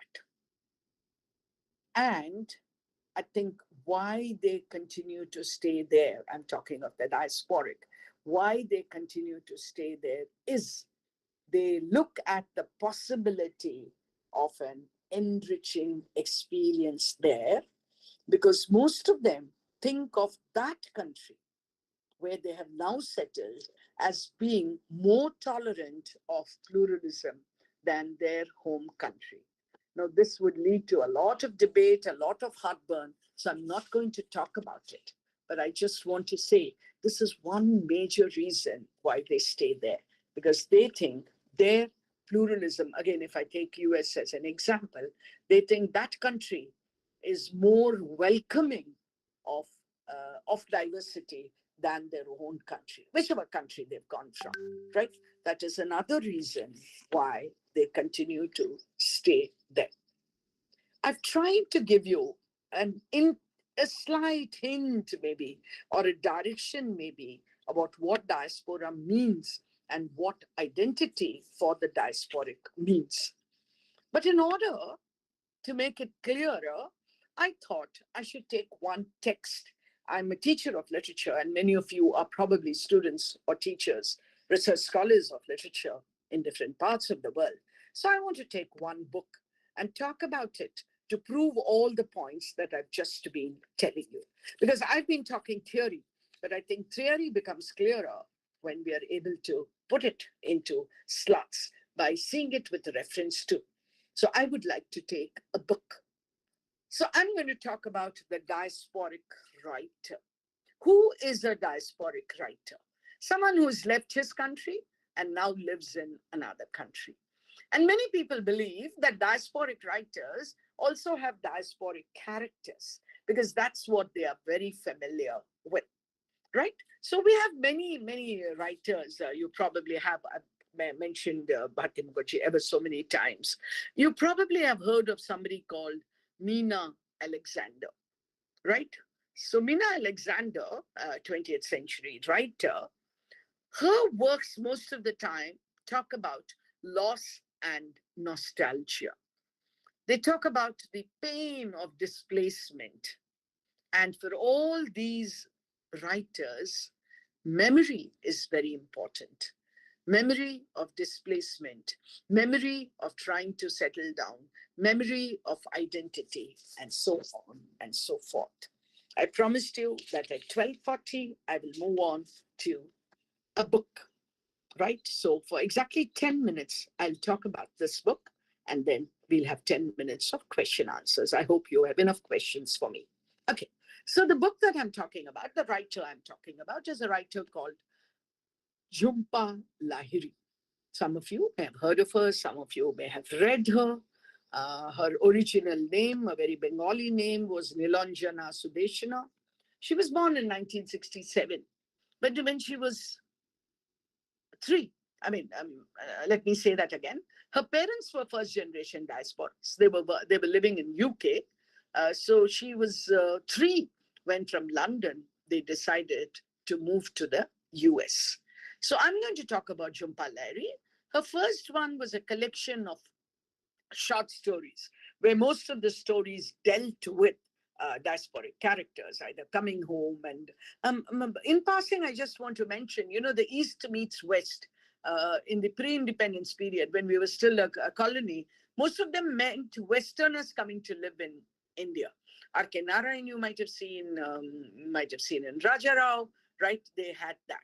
But now, yeah, Premlata, we'll wait for another 10 minutes before you get a chance to answer your to raise your question, please. So I'm talking about not that Boston and beyond. She talked about stories from Bengal and Boston, but I'm going to talk about a book called The Namesake, which was her first novel and written and published in 2003. And some of you might have seen the movie. Tabu played a wonderful role, right? The movie, which was a Hindi movie, Hindi-English probably, in 2006. Irfan Khan, I think, was there. All right. So 2-3 minutes, what the story is all about. So there is this person who, from Bengal, for whatever reason, decides to move to the US. Better pastures, if you please. There's a little story about what happened, etc. I'm not going into all that. Like all Indian boys who move abroad, if they haven't found a girl there, the parents want them to marry someone here. So he marries a girl, Ashima, right? He marries someone here, Ashima, and Ashima goes to live in the US. This guy is working outside, right? So he goes to work, he intermingles with the locals there. For convenience, I'm saying the whites there. And then he comes home and then he's the typical husband. And the wife is very lonely, very unhappy. She doesn't drive, she doesn't speak English, she doesn't work, she doesn't have friends. I'm sure you can understand all this. Gradually, she begins to make friends, but all her friends are Bengalis, are from Bengal. She herself is a Bengali, so most of her friends are from Bengal. Then she gets pregnant, she has a baby, and all of us know in India what a great welcome homecoming our babies get when they are born with everyone and anyone around us. But there she's alone, except for one friend, one Bengali friend. Let me quickly take you fast forward. The children grow up. Now, this father, Ashima's husband, was very fond of a Russian writer and a book in which there was a character, no, I'm sorry, and the very famous writer, Nikolai Gogol. For some reason, the writer's name was Nikolai, but he loved Nikolai Gogol, and therefore he decided to name his son Gogol. Even in India, I think it's a very odd name, much more odder when the child is growing up in the US. So the book deals with, right, the question of identity, the question of home and outside. I was telling you about Gogol, but his problem comes because every teacher, every class, when he's in the next class, the teacher will say, oh, what sort of a name is that, Gogol? Whereas for Ashok, it didn't seem an odd name at all. Ashok, the father, didn't seem an odd name at all. Not for Ashima also, but Gogol, right? He hates his name. He just waits for himself to be old enough to become his name. So the theme here is basically the conflict between the home and the outside. It's the conflict between what happens to these various characters. I've already told you, Ashok and Ashima go there, and then their children are born there. So Sonia, the sister, they are born there. Are they Indians? Are they Americans? Right? Jhumpa Lahiri herself in one interview said, all that she knew of Bengal was what came from her summer vacations, right? So when you are second generation, I hope you're not getting confused between the writer and her characters. Jhumpa Lahiri, the writer. But her characters also have the same experience. The second generation, Gogol and Sonia, they know hardly anything about. Then comes in, they reach an age when they have to get their boyfriends, girlfriends. He falls in love with a white, and then there's all that contrast between how we live and how they live. He gets invited to his girlfriend's house, how it is there. The girlfriend gets invited to his house, how it is there. It goes on. Do these marriages work? Do these children settle down? Are some of the questions that are raised here. But there is no answer to these questions. Yes, the movie also has the same name, The Namesake. Both the movie and the book. Both the book and the movie have the same name, The Namesake, because it actually comes from Gogol, right? His name and how keen he was to change his name. So the book ends, I mean, I can't tell you the end. I can't have you a spoiler alert like that. But it's all about adjusting and how difficult it is to adjust. Somewhere along the line, Ashok dies and Ashima is left alone. What happens? Remember, I told you, they want to come back when they're older. They want to come back when they're helpless. Do they come back? Is coming back the best decision? Etc. etc. is what the book. Why did I bring in this book? Because I think if you want to understand what the diasporic is going through, it's good to read a couple of books like that and see how, because when you have characters,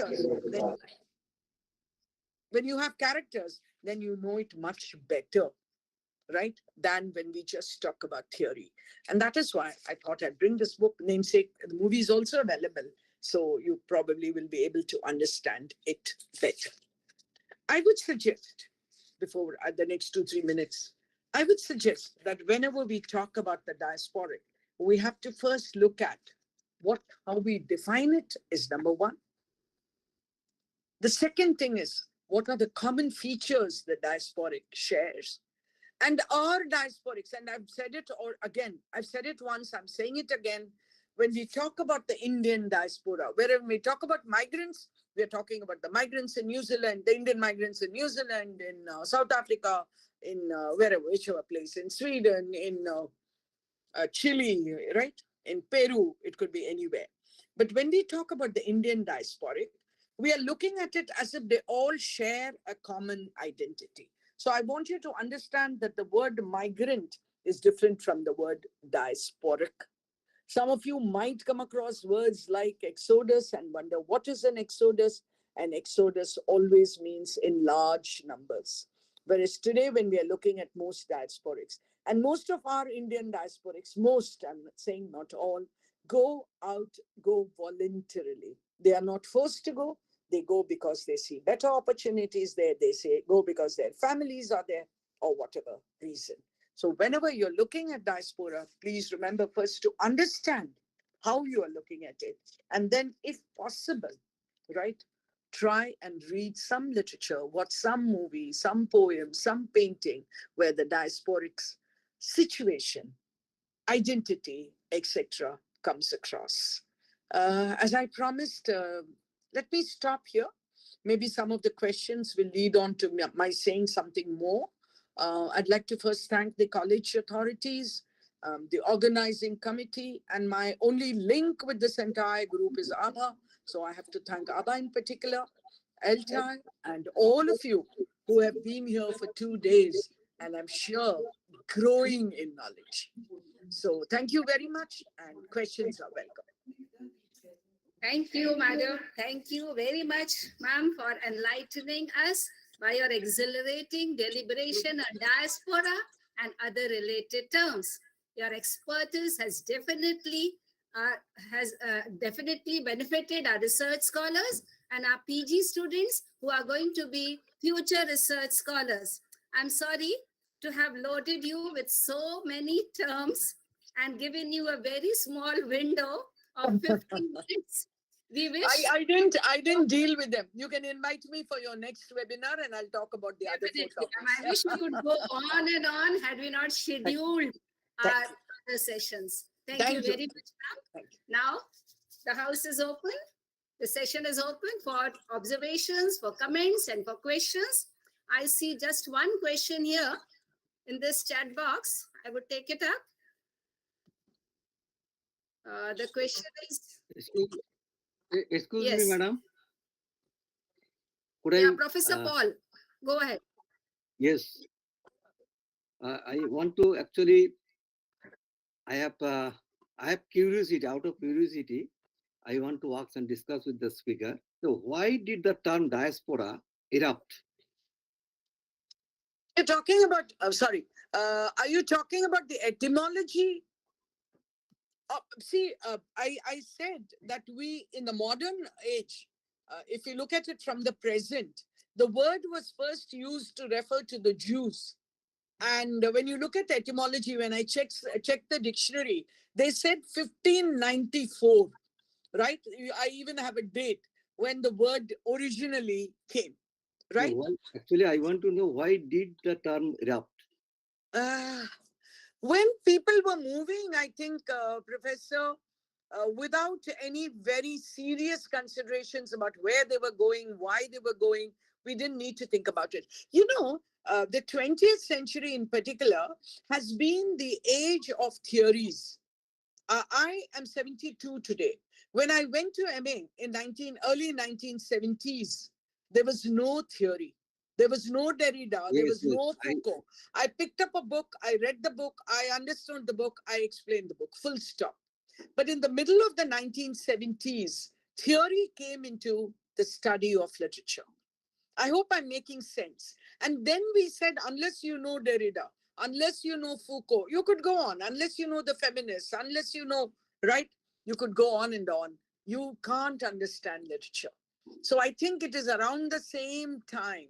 I think it's around the same time that this word too came. Diaspora is important because we are looking at shared experiences.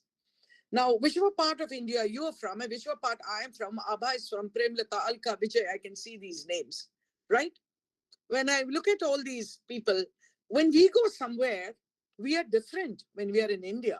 But when we go there, we find a shared something, a commonality, a shared past, right? I think that becomes important. And that is why the word diaspora became important, I think. But I think we should move on to the next question. I'm not sure if I've answered it in detail, but other hands are up. If I'm allowed to, if I'm permitted to speak, I would like to inform the diaspora actually is a biological term which means dispersal of seeds, and how the seeds disperse and they move to other places and they get rooted in other places. That is how the term diaspora has come. Absolutely, Abha. Absolutely. Now, I see one question in the chat box, and that is, does the millennial generation also interested in what are you? I'm sorry, a generation interested in? What are you? What are you? Oh, my dear, I'm not sure who asked this question, but if you are the millennial, you are probably 18, 19, 20 now. I think this question is becoming more and more important with the passage of time. Actually, it should not be. On one side, we talk about being world citizens and all that. And on the other side, we are so stuck to our roots about language, religion, caste. I'm talking about India again, right? So what are you? Who are you? Again, I made a difference between who are you and what are you. I don't know. And it also is the urban-rural divide in our country, my dear. Whoever asked that question, I don't know if you're from rural India or from urban India. Urban India, maybe it's not so important, but rural India, it's still so important. So I guess long way to go. And all the best to your generation if you can do away with all these distinctions. Yeah. As far as I remember, the diaspora, those who are living in with different countries and those who come, those who belong to the fourth or fifth generation, they have merged themselves with the identity of that particular country. I'm talking in particularly about Mauritius. I have been to Mauritius. I worked on a project, and I found that those young generation of Indo-Mauritians, they no longer want to refer to them as Indo-Mauritians. They have merged their identity with Mauritius, and this is the case in US and many other countries. The second, third, fourth generation, they though they preserve their culture, they want to be rooted in their culture, but they have more shifted to the culture in which they are living. Abha, if I may add a point here, no, in fact, disagree with you. We want to do it, but they don't accept us, Abha. In most parts of the world, the host country is not still looking at us as being one of them. I was very surprised when my daughter was visiting, no, that was South Africa, where in one of the towns she saw so many Hindu temples. And even the program and all that is written in Tamil. They were all Tamilians. So my daughter was very surprised. Yeah, Abha, that again is another point for discussion. Is the host country ready to accept us? That's another question. Let's go on to the next question. How many minutes do we have? Yeah. Yes, ma'am. I do have a question. Yeah, please. Good afternoon, ma'am. Ma'am, Good my afternoon. name is Tanya Saxena. I am a research scholar from Ujjain, Madhya Pradesh. But I have pursued my bachelor's from St. Xavier's College, Ahmedabad. Oh, Uh, okay. yes, Okay. ma'am. So, ma'am, because you have extensively talked about diaspora, I am sure you might be acquainted with the poem Goodbye Party for Miss Pushpa TS Yes, by yes. Ms. Ezekiel. Yeah. So, ma'am, I mean, I don't have a particular question, but I just really wanted to know your opinions about this poem. Like, what are your views about this poem? Okay. Because it's a very interesting one, and I'm sure we had it in the BA syllabus. in Okay, GE. okay. Tanya, nice talking to you. Yes, This ma'am. Xavier's connection. Okay, Yeah. friends, the poem that she mentioned is Goodbye Party, Mrs. Pushpa. So this person is retired. It's by Nissim Ezekiel, who is the person who said, I did not choose English, English chose me. When he was asked, why didn't he write in Marathi? He's a Jew who's lived in Mumbai, dead now, but lived in Mumbai all his life. What is my reaction to the poem, Tanya? I want to say two things. I met Nissim Ezekiel at a conference in Pune, and people were asking him to recite poems, and he looked at me and said, what poem do you want? I didn't know him. I was in the, one of the participants. And I said, why not Goodbye Party? So he said, I'm ashamed of that poem. That's what he said. But for those of you who are not familiar with the poem, I just want to say the poem is written in pakka. See, I'm using an Indian word, Indian English. So I'm saying, all the INGs and getting our adjectives and verbs wrong, etc., etc. She is smiling, something like that. The poem goes on. Tanya, I think it's all right once in a while for a little fun, but I think we've got much better poetry coming out of the Indian poets writing in English today. Any number of poets you can think of. You can go back to the earlier ones like Patsati, or you could go back to, or you can go to the more recent ones and look at them. Mahapatra, for example, not so recent. You can look at him. You can look at Kamla Das.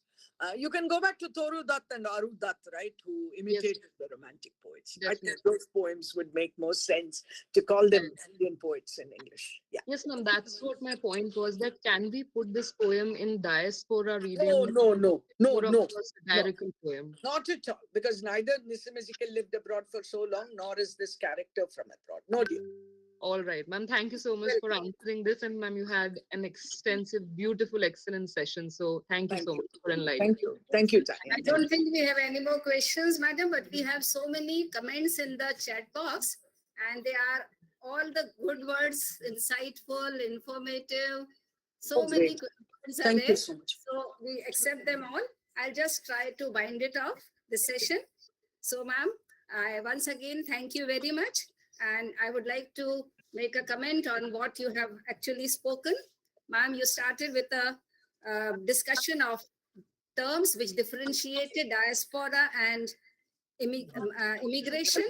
Madam discussed the term identity in the context of Bharti Mukherjee, illustrated the term identity, and discussed two questions: who are you and where you come from?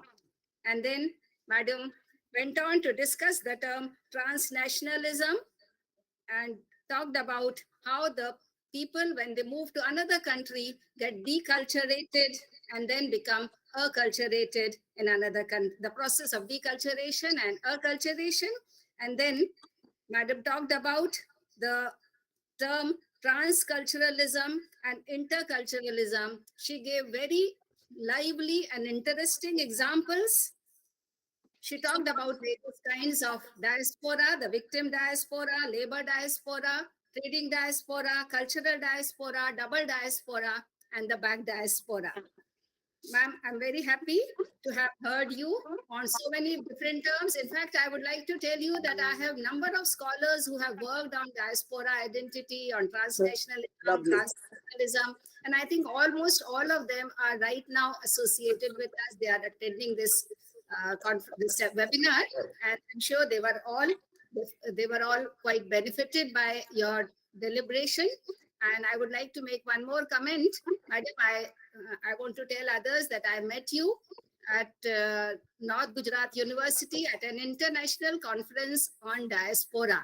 At that time, I was working on a major research project sponsored by UGC. That was a project on diaspora in Mauritius. And when I heard you, I was so much impressed by your enthusiasm, by your dynamism, that Thank I you. really wanted to be in touch with you. Somehow I lost the contact. And recently, when Rajkot Altai chapter organized a talk on history of English language, I had a contact with you, and I invited you for this session. We are very much thankful to you, grateful to you for giving us a lively and interesting session. Thank you very much. Thank you so much, Abha. Thank you so much. All the best to all the participants, whatever level of life you are in. May you progress in the right direction. Thank you so much. Thank you, madam.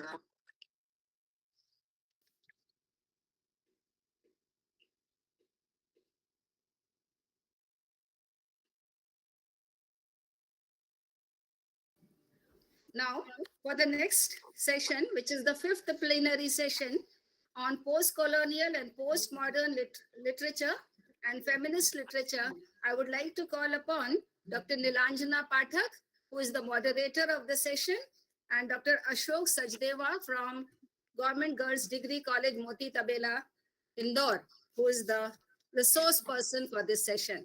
So now I hand over the mic to Dr. Nilanjana Pathak. Dr. Nilanjana Pathak is assistant professor in St. Aloysius College, Jabalpur, and she is one of the active members of Altai Jabalpur chapter. Over to you, Nilanjana. Thank you, Dr. Abha. Mother Good of light afternoon, and sir. knowledge. Good afternoon, sir. Mother of light and knowledge, teach us what is good. Teach thyself. Fill our souls with wisdom, peace, virtue pure, and never-ending bliss. Most esteemed resource person, Dr. Sachdeva, convener and organizer of this webinar, colleagues, delegates, and dear students.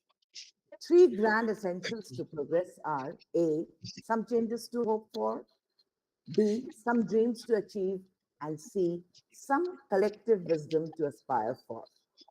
Literary canons keep changing as each generation reads and rereads texts and theories on the horizon of its own expectations. This validates the need to hold meaningful deliberations and dialogue for collective rethinking from time to time. Which is why the English Department of Government Mahakoshal Arts and Commerce College, Jabalpur, in conjunction with Altai Jabalpur chapter, has taken the initiative to organize this webinar on literature, culture, and society. I welcome each one of you to this fifth plenary session on the second day of the event. As literary studies are turning increasingly interdisciplinary, intertextual, historically and socially informal and politically conscious, the scope and nature is diversifying and expanding, leading to more and more deliberations on innovative topics that can broaden our angles of inquiry. Today, we shall be hearing a talk which is sure to be very fruitful to present and prospective researchers. Scholars do not go through books, they grow through them. The concern of this webinar, as we've been witnessing these last 2 days, is the present and future of literature, culture, and society. And carrying forward these discussions on the second day, in this plenary session, we have with us a scholar of international repute, who's none other than Dr. Ashok Sachdeva. So we have assembled here to discuss the highs and lows, the ups and downs, the bends and curves, the challenges and directions in post-colonial and postmodern literature, feminist literature, and gender studies. It is now my proud privilege to introduce our resource person to the intelligence here present. Dr. Ashok Sachdeva is a professor of English at Mata Jijabai Government Girls PG College, Indore, and faculty at Department of Languages, Devi Ahilya University, Indore. A seasoned academician, he has a versatile experience of 38 years of teaching UG and PG, 15 years of guiding research scholars at PhD level, and 20 years of teaching MPhil students. His literary acumen as a research supervisor in English has extended to 25 scholars who have been awarded doctorate degree under his supervision.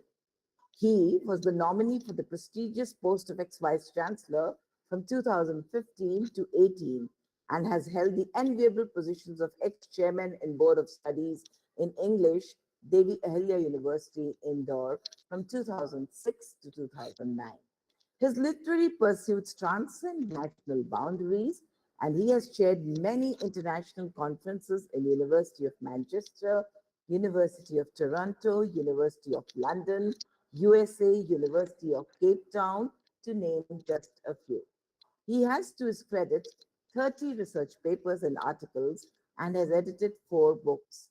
His chief publications include Fragrant Feelings, a translation of Hindi poetry, published and released at Amazon, Micro Stories of Dr. Yogendranath Shukla, translation of short stories and poetry translation in the Web of Times.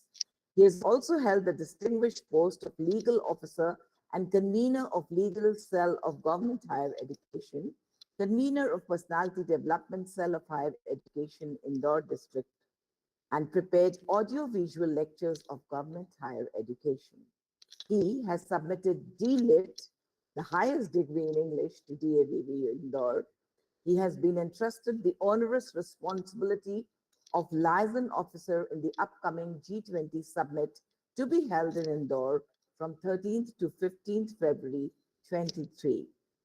Indeed, ladies and gentlemen, life is like a ladder. The higher you climb, the more expansive is your view. And with these words, we now prepare to hear Dr. Sachdeva's address to the August Assembly. It's over to you, sir. The virtual rostrum is all yours now, sir. Yeah, thank you so much, Dr. Neelanjana Pathak, for your such kind words of appreciation. First of all, I express my heartfelt thanks to the organizers, Dr. Abha Pandey, organizers, and LTI, Principal A.C. Tiwari sir, Dr. Neelanjana Pathak, Dr. Pratibha Kumar, for inviting me to this conference. My topic is today postmodernism and feminism and postcolonialism. Postmodernism itself is a very wide topic, and a lot of books have been written, myriads of books have been written on postmodernism. So, just the glimpses. I would like to share the screen, if you kindly permit me. Can I share the screen? Yes, sir, please go ahead. Yeah.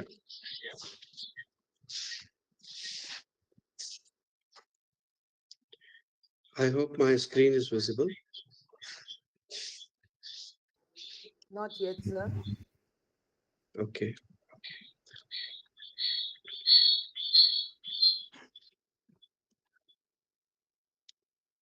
Just.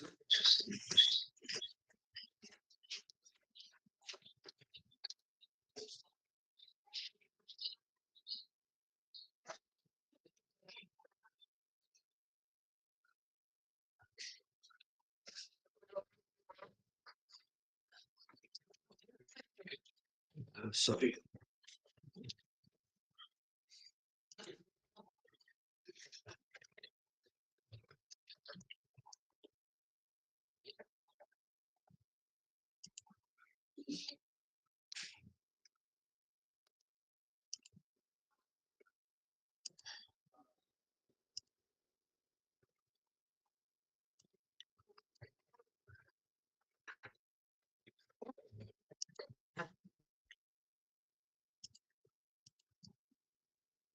I hope it's visible. Yes, sir. Okay. Now, first of all, I would like to say that postmodernism has got various kinds of manifestations. As you can see in this diagram, I hope the diagram is visible. You can see that postmodernism, Alan Kirby has said that it is postmodern, it is dead and buried. And there was no such phenomena known as postmodernism. But in England in 2012, it was recognized from 2003 to 2012 that there was such a phenomena like postmodernism that really existed. But postmodernism has now taken different kind of manifestations, and they are, for example, metamodernism, postmodernism, cosmomodernism, Sir, I'm digimodernism. sorry for this interruption. We want to see the full screen is not visible. Yes. Okay.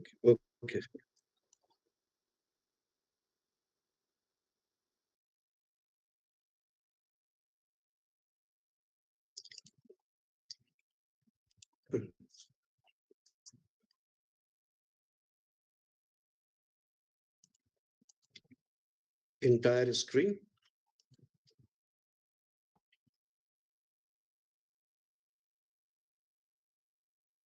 I hope visible. No, sir. It's not visible Oh, yet. sorry.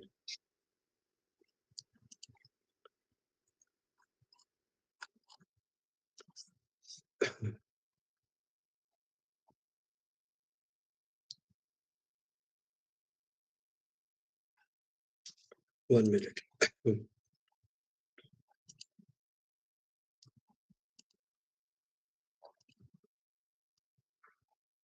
So it's just a window, it seems. Yeah.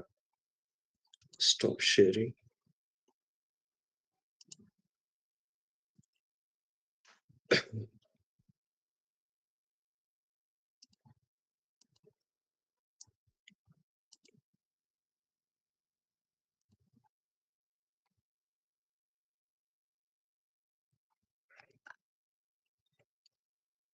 So this is, I hope the screen is visible.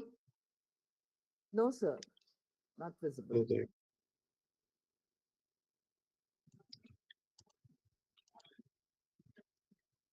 Can I share a window because it's not clicking on share full screen? Maybe Right, sir. Please go ahead. Please go ahead, sir. in that case, but a window is accepting a window share at the moment.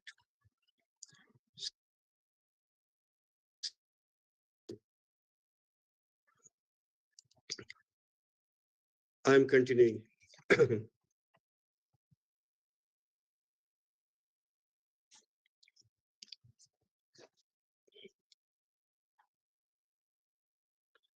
Yes.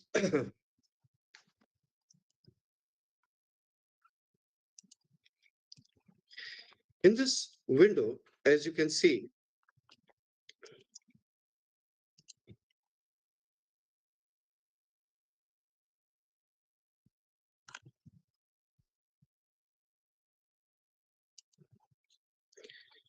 postmodernism, it is the intersection of postmodernism, posthumanism, and Saubergism has resulted in a critique of postmodernism.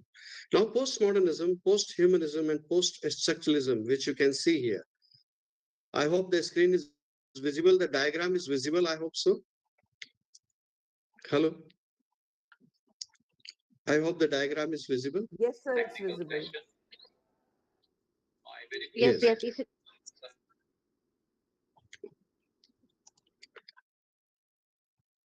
So here in this, there are the different manifestations. I'm sharing it again. Okay, no problem. So metamodernism and postmodernism and the death of postmodernism have been very hotly disputed. Now, there are certain, for example, Rehol Ishelman, performatism, and Gils Lipovetsky, he talks about hypermodernity. And Nicholas Baudet, he talks about ultramodernity, and Alan Kirby has talked about ultramodernity and digimodernism. Now, these were all the manifestations of pseudo-modernism. Uh, so we can see that there are there certain names are to be taken here. Nietzsche, Kierkegaard, and Heidegger, they were all known as postmodern theorists. Jacques Derrida, Foucault, and Lyotard, they all were the post-structuralist and postmodernism. Now, this post-structuralism and postmodernism, sometimes they overlap. Even the post-colonialism and feminism and postmodernism as critical theories have also been, they have been overlapping. Now let us come to the different manifestation. For example, pseudo-modernism, the cinema, or you can see the television, or the mobile technology, the internet, they are the examples of digi-modernism or the pseudo-modernism. As we can see here, that in the case, when we talk about Jon Lycos Lyotard, Ihab Hassan, Baudrillard, Habermas, Frederick Jameson, Linda Hitcham. For example, I try to show you the other diagram because it's not a slideshow. So I'm going over to the other diagram, which you can see here. These are the, this is the, this is the cosmic world of the postmodernism. As you can see here, that this postmodernism, yesterday I prepared this diagram for this lecture, and we can assemble and collect all the features of postmodernism that can be, assimilated here.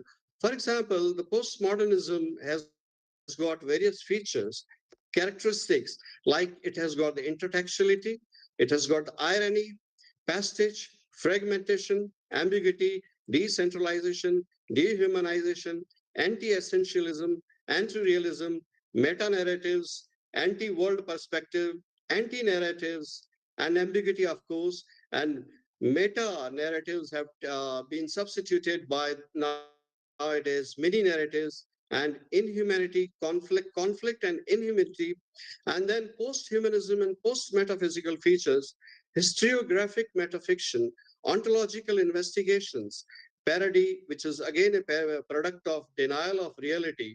And then we can see the parody has been replaced and substituted by what you call postage, which is here in the diagram. I'm sorry, I'm not able to share the full diagram.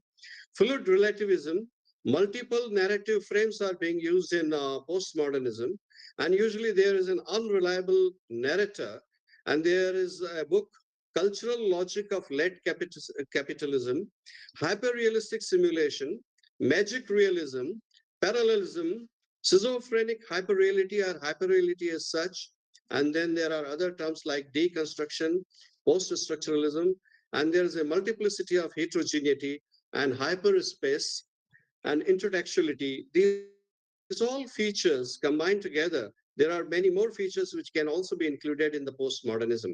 But in this term, as you can see, I'm going on to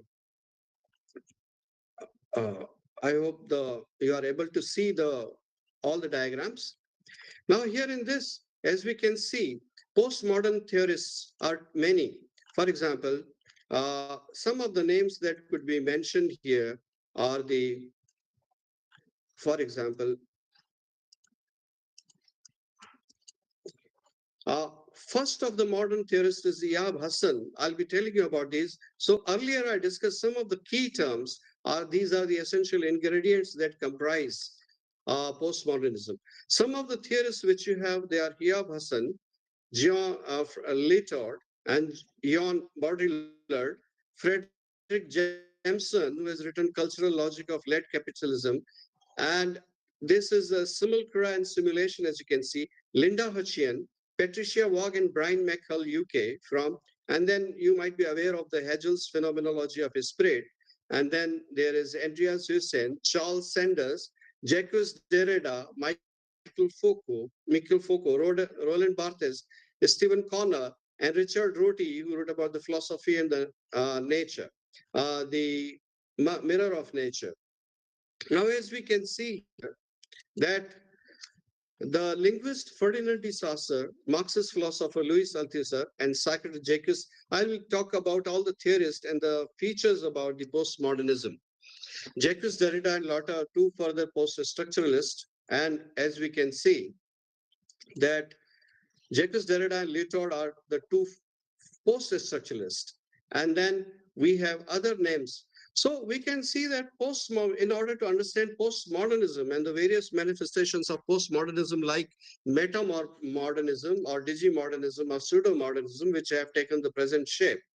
Metamodernism, postmodernism is an intellectual stance as a form of discourse characterized by a skeptical attitude, and then what it refers to be as the ideology or postmodernism. You can say it is synonymous with deconstructionism and post-structuralism. And also, it is defined by self-referentiality, epistemological and moral relativism, pluralism, and irreverence. So, postmodernism is, you can see, it is a mixture of fact and fiction, and we can find the underlying truth. Now, there is some kind of randomness in this, and we can see that it comprises of playfulness, fragmentation, metafiction, and intertextuality. These seems to be the key features, primary features: playfulness, fragmentation, metafiction. I'll be giving you some illustrations from the authors as well. And therefore, Anderson has described postmodernism as belonging to one of the four typological worldviews which he identified as. One is you can say that it is neo-romantic, in which truth is found through attaining harmony with nature. Another is postmodern ironist. And third is scientific rational, in which the truth is defined through methodical, disciplined inquiry. And then there is a social traditional, in which truth is found in the heritage of American. Now let me talk about Ihab Hassan, who was a proponent of postmodernism, and then he defined it. He says, avant-garde and high modernism and postmodernism are the three earlier manifestations, means how the postmodernism took shape. But in every work, you can find all these features. Maybe postmodernism is a wide term. It includes the term modernism as well. And it can be applied to the classical authors as well, because postmodernism, here I'm not discussing as confined only being to the area, but about the features and the characteristics it possesses. There are many ancient writers who were called as modern writers. Chaucer was a modern writer, and we can also discuss the Shakespeare also, the postmodernism. When Shakespeare is being redefined these days, we can see the postmodern elements. So it is the ratio of these voices that differ, you change. Now, some of the left modernists, as we know, artists like we had Auden, or we had the right modernists like Eliot and Ezra Pound and W.B. Yeats. They were avant-garde, actually opposed the status quo. There's some technical glitch somewhere, sir. Yes, sir. I hope I'm audible. Hello? Dr. Pathak, I'm audible, I hope so. Yes, sir, you are audible. Okay.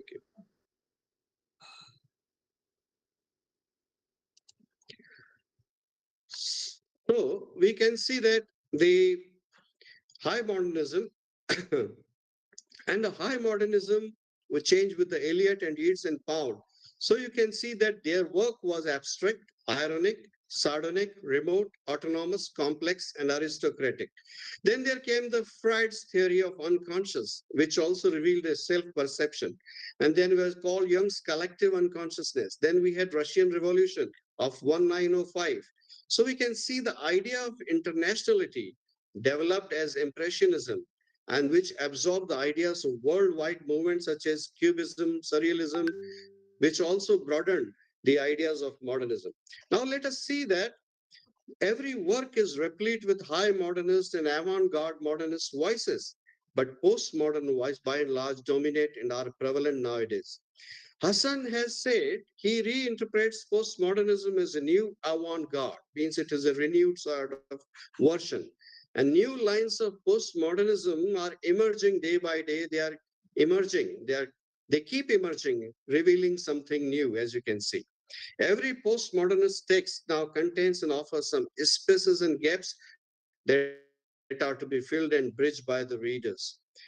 Postmodernism is a direct and indirect response to the unimaginable, as you can say, unimaginable with the capital U or in capital letters, I can say, and it is also to the close to the silence and displays the void or the zero or the cipher. Postmodernism has been able to explain where there lies nothing, where there's a complete void, or there is total emptiness, and therefore it is describing.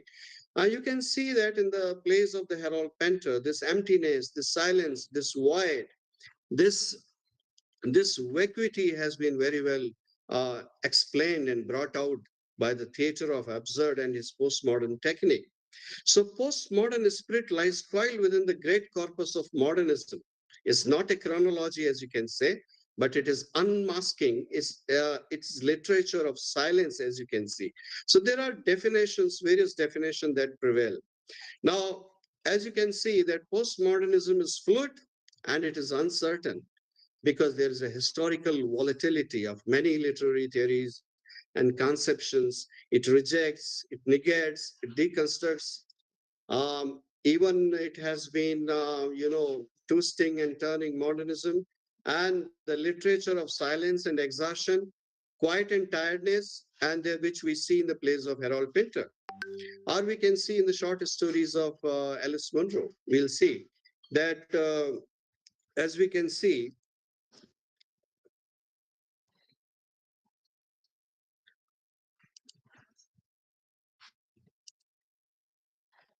so modernism, when modernism is defined by presence, so postmodernism can be defined by absence. Something there is not there. So there is purpose in modernism, but there is play or playfulness in postmodernism. There is design in modernism, but there is a chance in postmodernism. There is a determinacy in modernism, but there is indeterminacy in postmodernism. So these aspects show how postmodernism opposes, carries, and resists this modernity. So postmodernism appears to be a thing of the past sometimes. There are certain views that postmodernism has been replaced and has been substituted by various other movements. Now, Ehab Hassan joins, he says that postmodernism has dead and its demise in recent, we can see in the recent writing. So postmodernism is condemned for its nihilism at times and playfulness. So there should be something coming up there to put a control on the postmodernism or to put a check on and the solution lies in another term, which is known as pragmatism, which is emerging as a chosen alternative for coping with the global postmodernity. So pragmatism is a solution for the crisis and weariness which has been given by the postmodernism. So ever-changing and fluid postmodernism is characterized by schizophrenic hyperreal, because these are the features, as you can see, that these are the different hyperreality, schizophrenic hyperreality in this diagram. All these features I'm trying to explain and trying to see that all the postmodern writers have been exhibiting one or many of these features, or all of these features, or some of these features, and therefore we can see. So postmodernism is a problem in which say, and it can never, it is not the solution, as you can see. So uh, here we are. One second.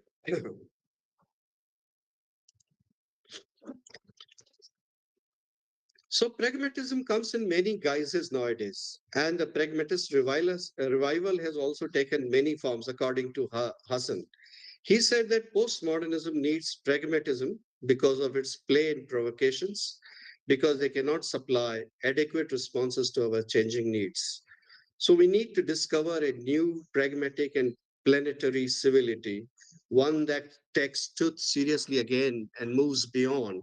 So in Beyond Postmodernism, he has explained he has given these theories. Pragmatism has broadened our contemporary rereadings of postmodernism. Hassan says that what was postmodernism? What is it still now? What lies beyond? So pragmatism is now offering promises to open the postmodern enterprise to re-evaluate work, as you can say.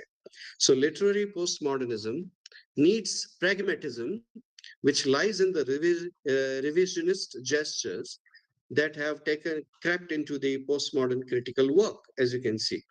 Now, in the early postmodernism of young Thomas Pynchon to the emancipatory postmodernism of Toni Morrison, as you can see, or the postmodernism of Jonathan Safran.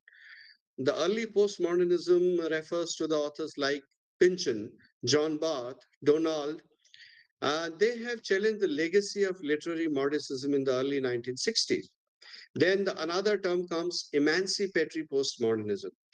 I think it dates back to, it covers Salman Rushdie and postmodern agenda, which is advocated by sometimes postcolonialism and postmodernism as theories, they overlap. And in between there comes feminism as well. So let us see the relationship that they are. So the postmodernism means double postmodernism, or the late postmodernism, as you can call it. So there are different textual critique, and therefore we can see that there is new levels of irony and self-reflection strategies that are employed. This was the theorist Hassan. Now what Jan Francois Leitert says, he's asking a question, what is postmodernism? And they say this question itself contains the answer very much, because there is because this postmodernism now examines the role of knowledge in advanced society. As you can see in the postmodern world, in nowadays in the pseudo-modernist world, contemporary, this world is postmodern, here where the face of knowledge has changed and has evolved. The way cultures create and convey it, and civilizations produce and share it. People, as you know, they develop knowledge-motored economy.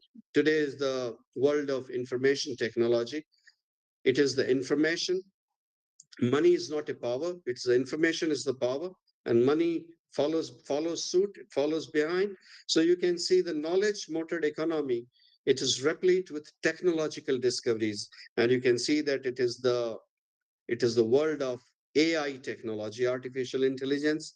This is the world of chat GPT. So you can see, and so we can see it is artificial, intelligent, motored economy where the postmodern is manifesting itself in a variety of ways. Now people have become consumers here, and information has become a commodity. These are the views of later. Knowledge is generated in order to be sold, in order to be consumed. Everything is now monetized. Even the knowledge is therefore monetized. And its knowledge, therefore, should be examined through the lens of narratives. The narratives are based on predefined norms and procedures that establish these legitimacy. Now, the term which is being used in nowadays, it is the meta-narrative. As you can see here, the term is meta-narratives, which I can see here. The term is meta-narratives, which I have used here. And how does it account? Meta-narratives are the laws that define the legitimacy of specific forms of narrative, as you can see. So-called grand narratives, you can see. People today have lost trust.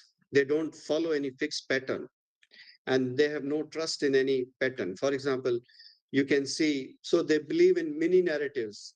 And for example, Marxism, Christianity, morality, and other such meta-narratives have emerged as mere illusions. And they have been, you can see, they have turned into a fiasco totally, they have failed to serve their purpose, as you can see. Then there is another term, mini narratives, because meta narratives are being now replaced by mini narratives. What are these mini narratives? They are transient, relative, provisional, local, and to some extent in harmony with the contemporary time, as you can see. So heterogeneity of elements and language games, which you see in the plays of Harold Pinter, even in other writers like Alice Munro, and even Seamus Annie as poet. So you can see these subjectivities are fractured, identities are uncertain, and the selves and the protagonist and the situation, the characters, and the selves are fragmented. So mediated identities, notions of fragmentary, I'm quoting here some author, fluid and destabilized selves, annihilation of space, and time and space.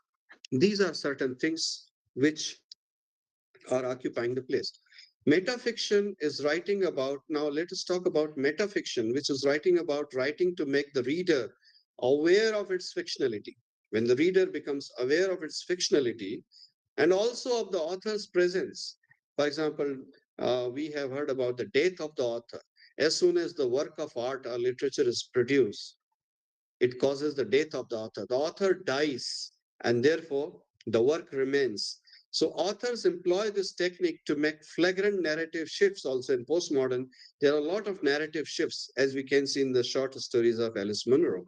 There are time jumps, implausible time jumps to the present, to the past, and to the future, and their imagination playing the role.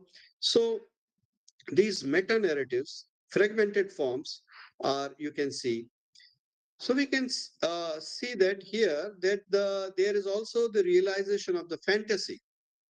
The realization of the fantasy is there to seize the reality, as you can see. So humanity is presently being dragged along by knowledge, he said. So we are totally being swayed by this, are governed by, monitored by this knowledge, which is totally judged in terms of the commercial value and technological, advancement or efficiency. So these were the views of Leetard. Now I'm coming to the Habermas theory.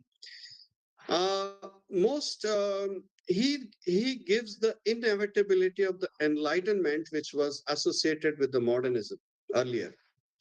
And therefore, he says that only enlightenment can create order and coherence. So for postmodernism, the subject has become now fragmented, distorted to the point where there is no definite identity. Everything is in a state of flux and motion. And postmodernists see a fractured, deformed person with no definite identity.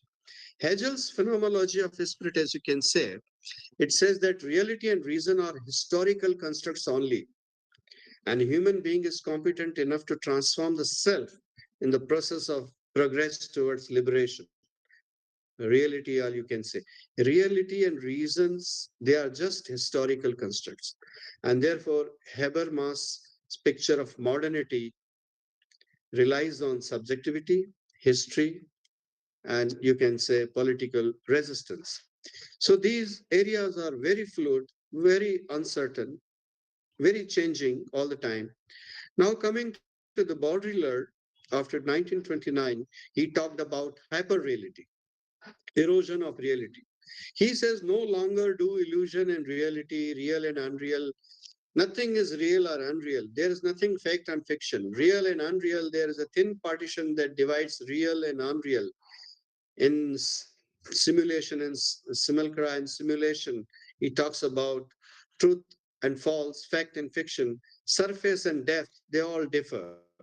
So, for example, the example he gives is America is a hyper real world where the reality is managed, it is simulated, reality is exaggerated, our reality is reduced, you can see. So there are the elements of mockery and exaggeration, you can see, are there in the presentation of the hyperreal as the transformation of reality into it. For example, you can see comic cartoon. So how they depict the reality. So the hyperreal is consistently characterized by both apocalyptic and the comic, as you can see. Harold Pinter's characters subscribe to this notion and scenario. What is reality and what is unreality? So capital and materialism, everything has become an exchange now. It has destroyed the objective reality. There is no thing such as objective reality. It is a catastrophic spiral. Reality has become a game. Reality has been injected with simulation and dissimulation. People are disconnected. For example, as you can see, we live in the virtual world most of the times. We are equally into the virtual world as these days, and there are hyper-realistic simulation and hyper-real culture. And our internet, our computer engineering and science is also giving a boost to it. So the reality is that which can always be reproduced. For example, the example he gives is the Gulf War.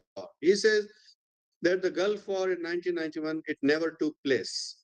Or did it take place? Or if it did take place, then media provided hyper entertainment of by cutting, editing, cropping, coloring, merely showing what they desire. And media's representation of violence, the media's battle, as you can see, the media's battle for coverage, media is fighting. They are turning war into a commodity and commodity into a war. And therefore, they are manipulating with truth, justice, and order. The media promotes the war, and the war promotes the media, and advertising competes with the war. And so these are such, the views of now Baudrillard. Now coming to the Frederick Jameson, according to Frederick Jameson, who says postmodern happens to be the cultural logic of late capitalism.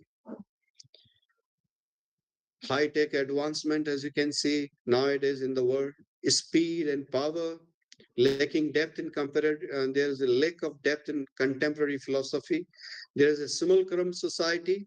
It is a virtual society, as you can see. So there is a schizophrenic cultural style, and we talk about schizophrenic hyper-reality and the use of postage, so which has taken over the use of parody, unintentional parody in today's literature.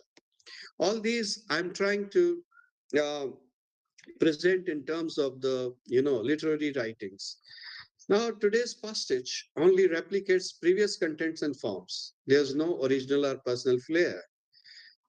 When we can say that parody is the product of denial of reality, exaggeration and grammatical deviation provide enjoyment in parody. I think in the modern literature you can see a lot of exaggeration, lot of hyperbole, lot of grammatical deviation, playing with the language, and that does convey some purpose.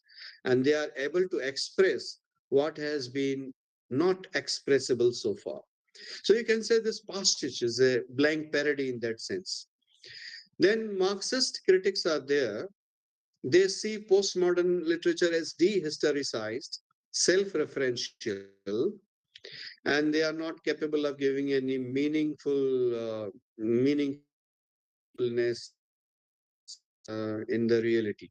Cinema, you can see cinema, television, internet, the world of, this is a postmodern form that challenges the temporal logic of the past, display the past world, and provides power to this postage. Another quality of postmodernism that he talks about, Frederick Jameson talks about, it is intertextuality, which is a deliberate built-in feature of the aesthetic effect as the operator of new connotation of pastness and pseudo-historical depth, as you can see.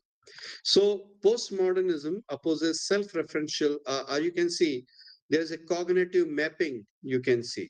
Schizophrenic depthlessness, postage, this popular culture of television and film, soap opera, and you can see narrative, grand narrative, they all constitute a repress, and therefore there are other, you can see ontological issues.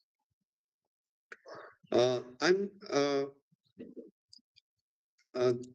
ontological issues and movement and ambiguity as historiographic metafiction, and therefore we can see there are certain ideas and relation between fiction, reality, and truth, blending of fact and fiction, as you can see.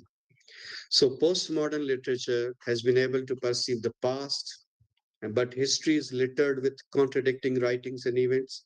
Similarly, when there's no reality, there is no pure reality, there is no pure history as well. Everything is relative. But it is something, pure history doesn't exist, something amorphous, you can say. So history fractures postmodern fiction, and therefore it gives to historiographic metafiction. And we have unreliable narrators, multiple frames for the narrative. We have stylistic transformations. There are mixing up of magical realistic events. There are parodies. There are earlier literary historical works being remolded, recast, and then therefore there is a challenging of traditional ideas of narrative construction and so on. So postmodernists, they preserve this kind of semblance of modernity. As you know, it is included in the postmodern word itself. So irony, parody, displacement, complexity, realism, such are the. So postmodernism can bridge great art, is now mixing up great art, sublime art with popular culture. Feminist and post-colonial movements are also visible, and there are feminine laboratories of postmodernism as well. Text now refers to everything. It is the textual study. And we have various post-structuralist Russian formalism, and we have structuralists like Jacques Derrida, Roland Barthes, and they said that everything is bound up in the language. If language is made up of everything, then language, like everything else, is forced to cut and transcend everything. So language, some touch of, comprehensive touch has been given to the language and to the text. So postmodernism again can be redefined as a cultural paradigm which tries to reconcile and heal majority and minority discourse. Now coming to the Foucault, who advocates for individual liberty. Then there is a Cindy Sherman's idea, which she says that we can see that in everything in today's world, you can see is hyper real. The postmodernist deconstructive approach rejects these restrictive ideas, and therefore it advocates about the removing of all barriers like gender, race, nationality, and other such things. But nothing is authentic, unique, or original anymore. Everything is a combination, postmodernists say. So this postmodern culture values multiplicity and heterogeneity. Postmodernist text is also constantly unspeakable. It is mysterious. There are no definite ends. Ends are unending. We have unending ends, and sometimes the stories are they are left abruptly, and it is left to the reader. Uh, Reader response theory, writer reader relationship, most of thing in postmodern world is left to the postmodern literature is left for the readers to interpret. Postmodernism, so we can see there are four stages in the postmodernism which are still taking place, giving the various manifestation and forms. One is the accumulation, then there is a synthesis, autonomy, dissipation, even deconstruction. Another aspect is parallelism, which also becomes an important aspect of the postmodern which it happens in 1980s, as you can see. There's a fluid relativism, and there is a post-colonial theory also, interdisciplinary and multicultural studies, which overlap.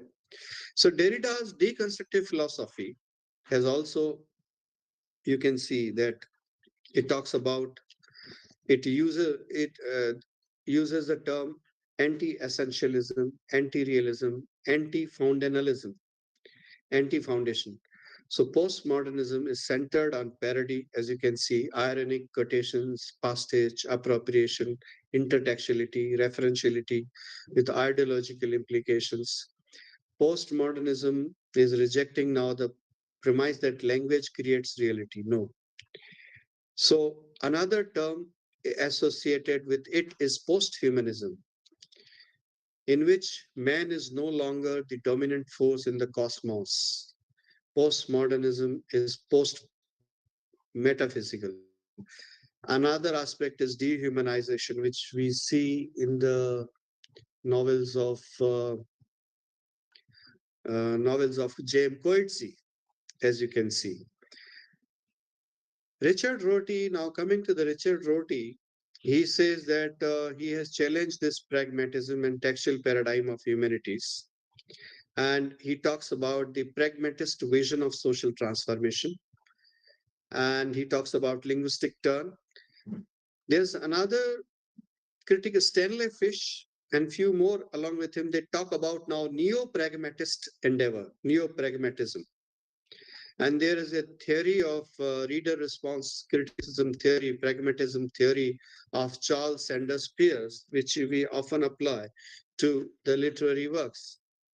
So pragmatism can do well with the active dialogue with the postmodern literary text and also evolves understanding of literary postmodernism. If pragmatism needs postmodernism to offset its, you can see, anti-theoretical stance, then postmodern literature and theory also need pragmatism. So it is, reciprocal. Andreas Husserl has also postulated a theory. He says postmodernism of resistance. And another term has come, which is counter postmodernism.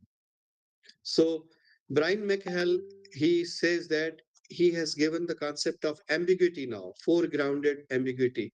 For example, there's a lot of ambiguity in the characters, in the situation, in the plays of Harold Pinter. And also the other, Linda Hutchian she tries to differentiate postmodernism from modernism. And she says that there is a double character. Absurd dramas are connected by despair, anguish, and therefore we see the emergence of the theater of the absurd, which you can see, which is a postmodern drama, where there is a self-parody, self-mockery, characters are fragmented, uh, audience plays an integral role. Postmodern theater is also the offshoot of this postmodern literature. One second.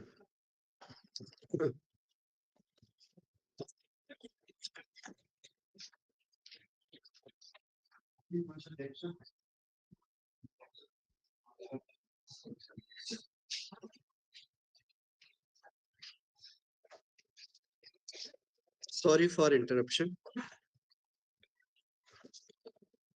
So Harold Pinter, you can see here, shows an individual's absurd existence in a meaningless, valueless world and modern man's condition. His plays explore metaphysical agony over and his characters are in perpetual motion and fight with themselves with the proper language. Now, this was all about postmodernism. Now, feminist theory is equally postmodern. Feminist theory is also postmodern. Postmodernism encompasses feminism, and feminism is a narrative of emancipation. Now, feminism is cooperating in its own destruction, as you can say. In Stuart Mill, he says that when he was working on the projects of theory in Britain, London, England, he says about the feminism that all of a sudden, sometimes in the middle of the night, when a burglar creeps into the house, suddenly the feminist broke into the literary theories and it influenced and developed as a major movement later on. So it is his ironic remark in a different context, but he says that feminism is also accepting the demise of meta-narratives of emancipation, while women's emancipation is far from complete. Sabina Lovibond, she warns that feminism must not be tempted by postmodernism. She cautions. So feminism is a social and political force that aims to change women and men's power relations. Feminism aims to create an independent, able to speak her mind female subject in an objectified culture. This can be a different definition of feminism. Feminism attempts to change women from the objects of knowledge to knowing subjects, from subordination to subjecthood. This is what Delmer has said. So postmodernism corrects feminism's universalizing tendency. So postmodernism is just if we can say, postmodernism is a master discourse that also incorporates feminism. as when feminism is incorporated in the postmodern debate as an instance of postmodern philosophy. Postmodernism offers feminism its a framing discourse, and therefore feminism always viewed ideas, language, and image as vital in molding and remolding women's and even in lives of women as well as even the lives of men. So feminism is an offshoot of the emancipatory meta-narratives of enlightened modernism, and to this, so the story of emancipation in which another is Lyotard's second legitimation narrative. And then there is a Simon D. Weaver, who in the second sex, he tells that he talks about the other and the self and the category of the other and the self. And he says the man has assigned himself the category of self and established women as the other. So she's incidental and inessential. So some believe that some male chauvinists write that women, they believe that women could only write as a surrogate man, but that is not the case. Western culture depicts women as symbols of nature, truth, and sublime. So feminism, so what feminism and postmodernism are going to offer? Both feminism and postmodernism offer a profound skepticism regarding claim about the existence, nature, powers of reason, progress, science, language, and the subject. And there is a book by Flex, which is known as Gender as a Social Problem. So gender, like other categories, is the product of power and discourse. Heterotextuality is never romanticized in that case. So feminism is overlapping, or maybe it is there inside the postmodernism as a phenomena. And Judith Butler offers another term which is known as gender parody. Gender parody and talks about non-identity and gender issues of identity and sexuality and sexual orientation. There is a book by Tania Modleski. She has written a book, Feminism Without Women, in 1991, where masculine postmodern theorists link otherness with femininity. Male authority erases female subjectivity by seizing the space of femininity. This is another radical view, as you can see. So we can see that this postmodernism has taken now the form of metamodernism, cosmomodernism, digimodernism, and so on. And as we can see that, coming last to the postcolonial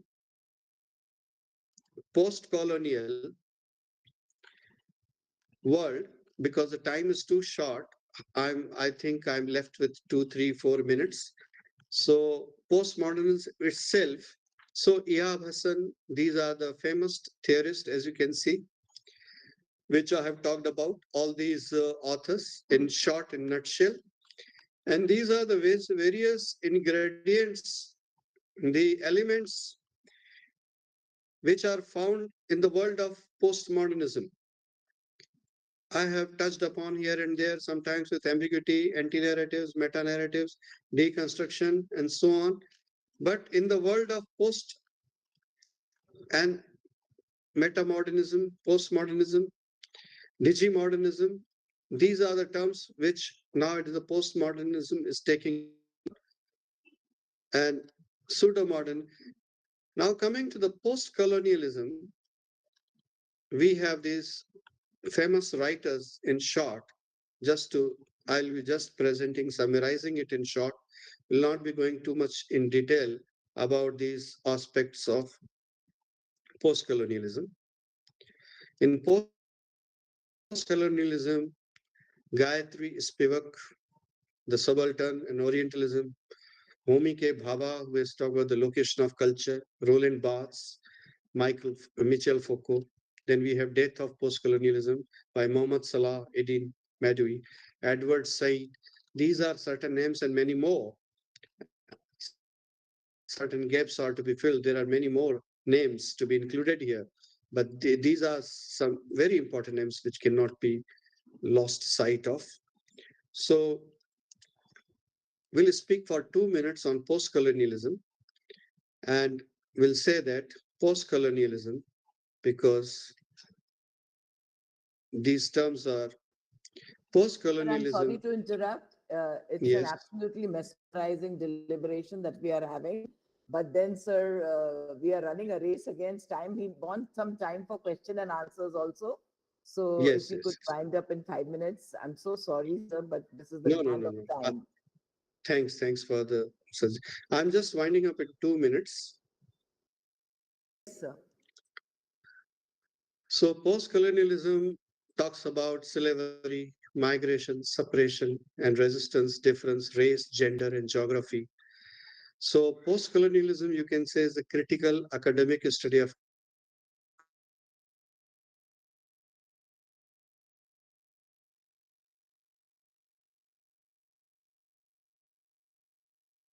colonialism and imperialism's culture discourse. Post-colonialism investigates the social and political power dynamics that underpin both colonialism and neo-colonialism. Now you can see that colonialism and post-colonialism has taken a new shape. Post-colonialism can be anti-colonialism, reverse colonialism, as you can see in the case of Jem Coetzee's disgrace. Earlier, the black people were the sufferer, but in disgrace by Jem Coetzee, is bringing out the suffering of the white women. There's a shift of power. There's a shift of colonial power, as you can see. So post-colonialism is not a kind of colonialism reversed, or it is a your double colonialism, or the different terms can be assigned to it. And Muhammad Salah has talked about, again, just like the death of postmodernism, he has talked about the death of post-colonialism. And Edward Said, he also talks about this post-colonial, he has given the post-colonial theories. I'm just trying to wind up. And Gayatri Spivak. Edward said, he's the he says he has given the terms us and them, which is a binary social relation. Occident and the Orient, these terms has been proposed.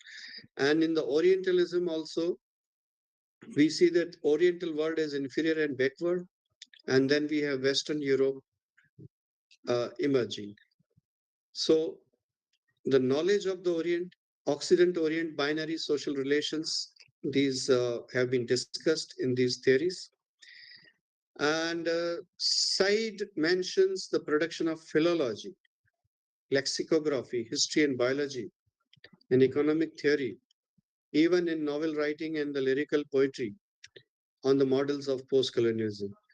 So Gayatri Spivak and the subaltern, they also have given the theories of oppressed and the other. And there is essentialism that denotes the perpetual dangers inherent to reviving these subaltern voices in the ways. So another is Homi K. Bhabha, who in the location of culture, he argues viewing the human world as composed of separate and unequal cultures. Now, Christendom, the Islamic world, the first world, the second world, and the third world, and also the hybrid intellectual spaces and the ambiguity. So, post-literary criticism, it comprehends the literatures written by the colonizer and the colonized, both. And therefore, you have various literature of the writers of the colony, Waiting for the Barbarians by James Coetzee, even the disgrace shows these post-colonial aspects. And colonial literary studies in two categories, you can see. One is the study of the post-colonial nations, and the other is the category of the literature. The second category, you can say, the literature that presents and analyzes the degeneration of national unities or civil unit, us and binary in terms of. So just giving to sum up, and just to wind up, Post-colonial literature, therefore, represents all these conditions and comes from various sources and inspirational skills. For example, some examples of the works can be given here. Samuel Beckett's Murphy. Salman Rushdie has written Midnight Children. Chinua Achebe's Things Fall Apart. And then you have Toni Morrison's Beloved, which is a post-colonialism, neo-colonial, and new slave narratives are discussed in Toni Morrison. J.M. Coetzee's Waiting for the Barbarians, as well as Disgrace, and The English Patient, and Arundhati Roy's The God of Small Things. Even Shakespeare's Othello and Antony and Cleopatra, The Tempest, they showed us various aspects of colonial and post-colonial, uh, you know, with this, I wind up my lecture. I hope I was quite audible without interruption. And I make sincere apologies. And I'm thankful to Dr. Abha Pandey, Dr. Neelanjana Pathak for considering me for this plenary talk and also giving me a chance to be with you. So I stop sharing. My profound thanks go to all of you, to the organizers and to the LTI. Thank you, sir. Modernism is defined by presence, postmodernity by absence. Ladies and gentlemen, we just witnessed how the seeds of knowledge planted in solitude are cultivated in public. We were indeed fortunate that to open up channels for collaborative rethinking on the core issues of the webinar, gave a talk on the key aspects related to modernism, postmodernism, feminism and gender, and postcolonialism, thereby generating our deeper interest in the issues undertaken. He gave his views on different theorists and he condensed them in 55 brief minutes, which is indeed very commendable. Opinions generate eloquent thinking, and a talk like this does not only answer questions, but can also raise many new questions. Madam Convener, Dr. Abha Pandey, is there time so that we fulfill, take up at least one question, ma'am? Yes, of course. You may take. Yes. So the field is now for questions. I think we can take up two brief questions. Thank you very much for your interest, audience. Please come forward with your questions.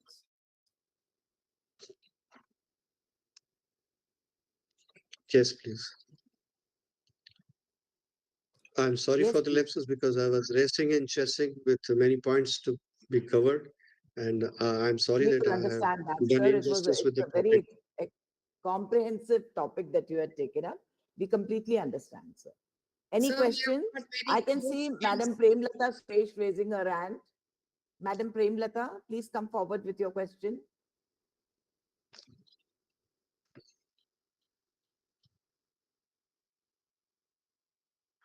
Yes, any questions?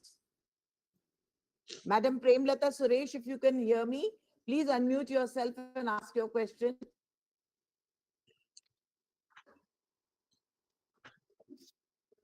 Madam, should I go ahead with the vote of thanks then? Of course, please do. Okay. Praise the bridge that carries you over, because gratitude is the fairest blossom which springs from the soul. Sir, your words carried the counsel of experience and the inspiration of achievement. Your introduction is an index as to how busy you keep, and this gives us, and I speak this on behalf of the organizers, even more reasons to be grateful to you. On behalf of the organizers, I thank you for this vivid presentation and your deeply articulated talk. I extend my warm gratitude to you.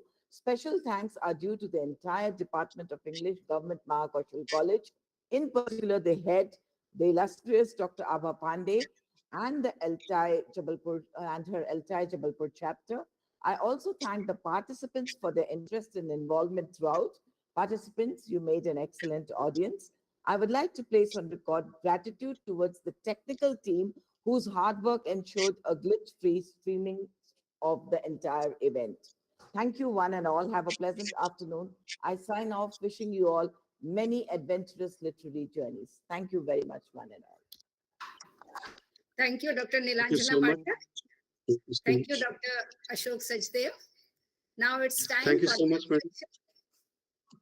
and the session will resume at 3 o'clock for the paper presentation session, which will be chaired by Dr. Vinita Saluja, Pro Vice Chancellor, Maglayatan University, and it will be moderated by Dr. Meena Keller. Thank you very much, all the participants and the resource persons. We meet again at 3.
Good afternoon, ma'am.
Good afternoon.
Lunch चल रहा है lunch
subject के लिए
A very good afternoon to one and all present here. We have successfully steered across the last session. We've now reached the last session, in fact. And I'm so thankful to all the participants, the guest speakers, the chairpersons, the resource persons who have really brainstormed our minds. The thoughts are flowing, and we want to just show our thankfulness to all of them who are present here. At the end of the session, I would invite, this is the 5th plenary session, and I would, after the 5th plenary session, I would invite Dr. Meena Keller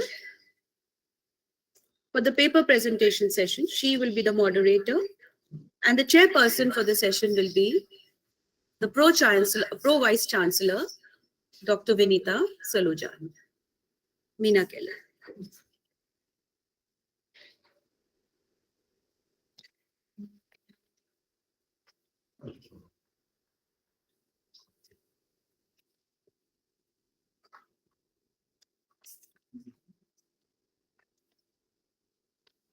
A warm welcome to the distinguished guests, resource persons, and all the participants in the post-lunch paper reading session.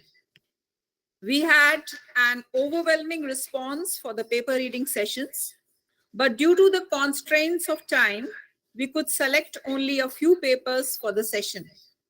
Before I begin, I would like to introduce the chairperson for the paper presentation session, Dr. Vinita Kaur Saluja, the Pro-Vice Chancellor, Mangalatayam University, Jabalpur. I would like to give a brief introduction about this illustrious person. Dr. Vinita Kaur Saluja is a Pro-Vice Chancellor of Mangalatayam University, Jabalpur. She comes with the experience of leading an autonomous college for the last 26 years. A doctorate in English literature, Dr. Saluja is a research supervisor for both MPhil as well as PhD scholars of Rani Durgavati Vishwavidyalaya, Jabalpur. 11 scholars have already been awarded their doctoral degrees under her able supervision, with many still pursuing. Presently, she is carrying out research on cross-cultural communication and actively training students in effective communication and soft skills. She completed a UGC-funded major project on poems and short stories in tribal literature of Madhya Pradesh. Dr. Saluja has many national and international publications of repute to her credit. During her distinguished academic career, spread over more than 2 decades, she has accomplished many milestones and overcome unforeseen obstacles at various stages. Dr. Saluja has held many important positions in various capacities, both at state and national level. In spite of being a successful administrator as head of the institution, she keeps herself updated in the field of academics, and due to this, she is invited as resource persons at various platforms, both for personality development and communication skills, quality mandate of higher education institutions. She has recently completed 1-year course in teaching English to speakers of other languages from Arizona State University, USA. Her persevering efforts have been well recognized, and she has been awarded by national awards for academics as well as community service. She has changed the stereotyped image of an administrator and emerged as a successful woman who is ready to face challenges, ready to support her staff and students at all levels. We welcome you, ma'am, in our midst, and we are indeed honored to have you with us. Now, Thank you so much. thank you, ma'am.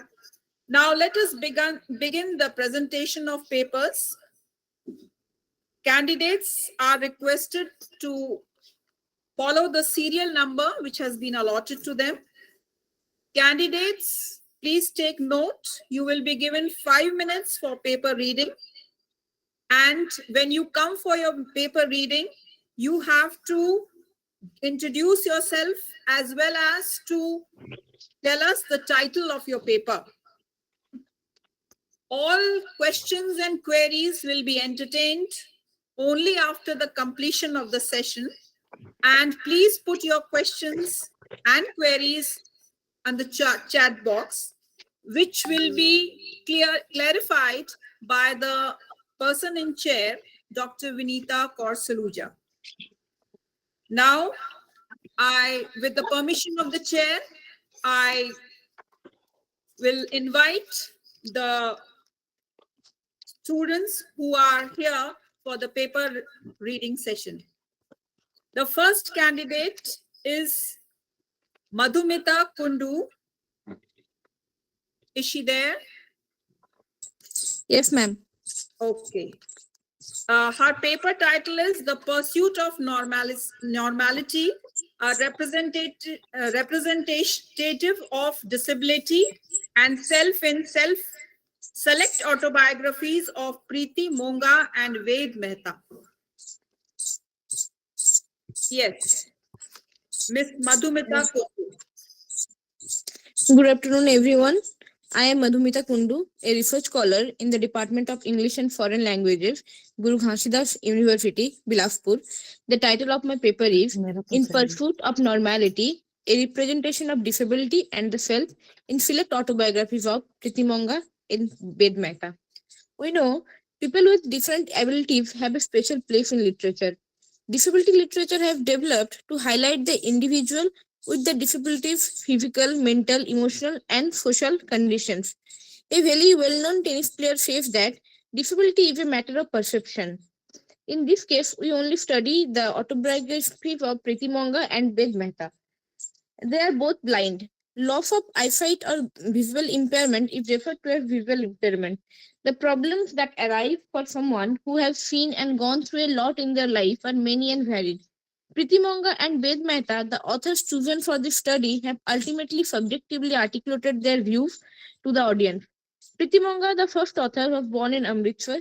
Due to her significant scholastic drop at the age of 6, her instructor and concerns her vision that was deteriorating, and according to their family doctor, who also predicted that she would eventually lose her sight. She subsequently started attending Loreto Convent School, the first fired after 2 years, claiming that Monga's blindness affected the education of other kids. She was then sent to music school to study the sitar. She received her diploma from the New Delhi College. Her classical education grew the self-assurance she needed to graduate from high school. I am not going with the biographical details of the writers because the time is very short. The goal of the current study is to explore these two literary greats biographers. Even though these authors lost their vision at various stages of life, it was their perseverance in the face of adversity that enabled them to succeed. Despite losing their vision due to progressive blindness, they were able to help others view the universe. The author's memoirs and context they have chosen for the study provide readers with a lot of inspiration. Success in their life ultimately manifests in their inner life. The Other Sense by Preeti Monga frankly describes how society's attitude toward blind people causes problems. Preeti Monga describes the struggle faced by blind individuals in The Other Senses from the perspective of both a girl and a blind person. In society, blind are frequently given alternative treatment. Such issues plagued Monga throughout her life. Her surroundings were sympathetic to her. She is aware that her blindness is to blame. She has gradually assimilated into the new world, which brings her comforting solace. It's her family and her younger brother's world, of course. She gradually adopts the mentality of joining them and returning her regular way of life. From her early years until the moment of her marriage, she has always been able to reinvent herself and make her mark in the culture. She believes that she is punished twice because she is a girl. Preeti Monga holds that marriage is not created in Hemet, but rather is influenced by social class and physical characteristics. Her first union with Kate ends in complete failure, but she did her best to deal with him for the benefit of the kids and society. Violence in the form of male chauvinism disrupts their marriage and eventually results in divorce. She claims that she needs a friend not out of any sexual desire but as a force to lead, guard, and support her all the time. Due to her blindness, her relationship with Govinda and Narendra before marriage came to an abrupt end as well. She learned a number of new abilities, including knitting, embroidery, dance, typing, and swimming. Preeti considered Ashwini, who is 10 years her junior, to be a good life partner. He accepted her marriage proposal after some hesitation at first. She was distressed, though, because she had to be separated from her children. The day of her second marriage, she talked of feeling estranged from the children who had come to bestow their blessing on her. Preeti attended as many forums as she could, ran workshops, gave lectures, and led training sessions whenever she could. This book is a true account of person's unwavering spirit in the face of several hardships, losses, difficulties, and actions. If we view Ved Mehta in his writing in Face to Face, Ved describes his adversity through the use of event telling. He traveled alone to the United States at the age of 15, where he received a very good education that changed the course of his life. His advanced education at Oxford and Harvard has given him a great deal of motivation to develop his personality and dispels the stereotype that blind people are powerless or hopeless. People who are blind frequently feel psychologically or sociologically disadvantaged. The current system of assistance for the blind is strengthened by individuals like Ben. He teaches himself how to ride a bicycle. He does not want to learn by relying on the kindness or compassion of others. The discriminatory behavior of the singing master that his father hired to teach him music profoundly. Sumita, Yes, yes ma'am. just please wind up. Okay, ma'am. Okay, ma'am. The conclusion, I came to the conclusion, this explores that how literature conveys the emotion of the writers at the level of reader and author-oriented text, reflects culture, beliefs or challenges and reflects those emotions. It has been purposefully utilized to nominize groups of people and bring about social change. In most of world's regions, cognitive disorder and widespread occurrences. The advancement of impaired individuals is significantly aided by a number of well-known NGOs. As a result, there has been a great advancement in the acceptance of disability normalcy. As a result, this study just start for new researchers in the field, not the end. Thank you, ma'am. Thank you, Madhumita. Now I call upon the second paper presenter. It's a joint paper, Farha Jalal and Kartika Mohan. The title of the paper is Anthropometric and Androcentric Approaches of Human Beings in Amitav Ghosh, The Living Mountain. I would like one of you to please read the paper. Who is doing so? Ma'am, I'm Farha Jalal. I'm doing. Okay. So good afternoon, everyone. I'm Farha Jalal. I'm going to present a paper on the topic Anthropocentric and Androcentric Approaches of Human Beings in Amitav Ghosh, The Living Mountain. This paper is co-authored by Kartika Mohan. We both are pursuing MA English and Language and Literature, Institute of English, University of Kerala. The Living Mountain by Amitav Ghosh, published in 2022, is a cautionary tale of how we have systematically exploited nature, leading to an environmental collapse. The book opens with a description of two friends, the narrator and Mansi, who go to know each other through an online book club. They choose a topic to read, Anthropocene, after which she hasn't texted the narrator. After a few days, the narrator finds a message from Mansi that she had a horrible dream one night and has been traumatized by the same. The terrible dream of a set of foreigners conquering and ruling over Mahaparbat, the great mountain which the people of the valley, including Mansi, have been worshipping. This might be related to her own reality. In the beginning, it is said that Mansi grew sick of all other reading groups because people talk about themselves too much. In the digital world, people are so distant from each other despite the ease and speed with which communication has been made possible. Anthropocentrism regards humans as separate from and superior to nature and holds that human life has intrinsic value while other entities are resources that may justifiably be exploited for the benefit of humankind. Although the andro in anthropocentrism refers to all humans rather than exclusively to men, some feminist philosophers argue that the anthropocentric worldview is in fact a male or patriarchal point of view. So it can also be called androcentric worldview. The anthropoids or the intruders suppress the native elder women of the valley and dancers who are close to the heart of the great mountain and curb their official status in the society.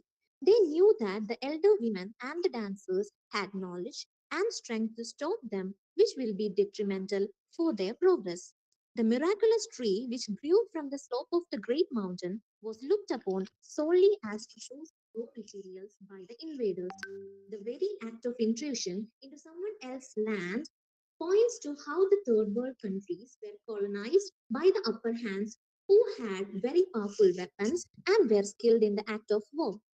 They make use of the ignorance and innocence of the natives to invade their land only to fulfill their relentless greed and worldly desires. The invaders aimed for the great riches, minerals, metals, and the like that are hidden within the mountain.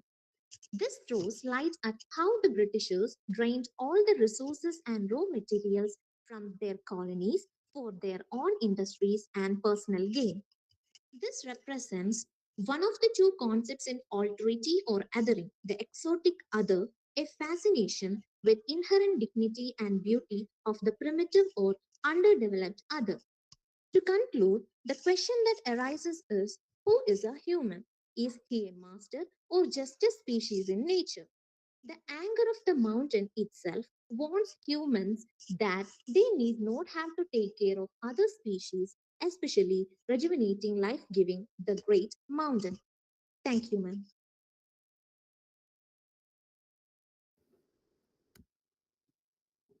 Thank you, Farah. Now I call upon the third paper presenter, Veena R. Nair. The paper titled How and Why Kanaki in Adivasi Orator. Thank you, ma'am. My paper is entitled as How and Why Kannagi in Adivasi Orature. And the story and the cult of Kannagi is the most widespread in all over South India and Sri Lanka. The mainstream literary world came to know about the story through the first written version by Ilango Adigal named Chilapadikaram, The Tale of an Anglet. It is generally accepted that the story of Kannagi and Kovilan existed long before it was put into the rigid scripts. The scholars are of the opinion that the story had a long oral existence before it acquired the form of the text. The story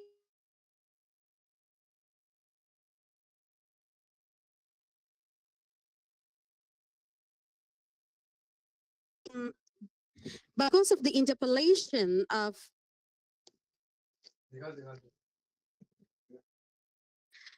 these oral versions find their ways to oblivion.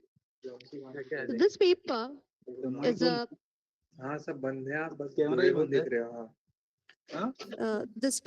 a comparative reading of the written version and the oral version of Kannagi Kovilan story. Ilango Adigal's Chilapadikaram is taken as the written context, and literature of Kutha performance of Manan people is taken as the oral context. Chilapadikaram is a Tamil epic poem by Ilango Adigal, as I've already mentioned, composed probably in 5th century CE. And to Manan community, the story of Kannagi is more than a mere story. It is their Janmapata, songs of origin, an indivisible part of their life. Manan is an Adivasi community residing in 46 settlements in the Idukki, Ernakulam and Thrissur districts of Kerala. They have their own language, which has a close similarity to Tamil, though it does not have a script. Kutha is their poetical drama form, which they perform at celebratory occasions and death ceremonies, and they sing the story of Kannaki and Kovilan in that performance. Though the series of events narrated in both epics correspond to each other, I take it for granted that you know both the stories because of the time constraints.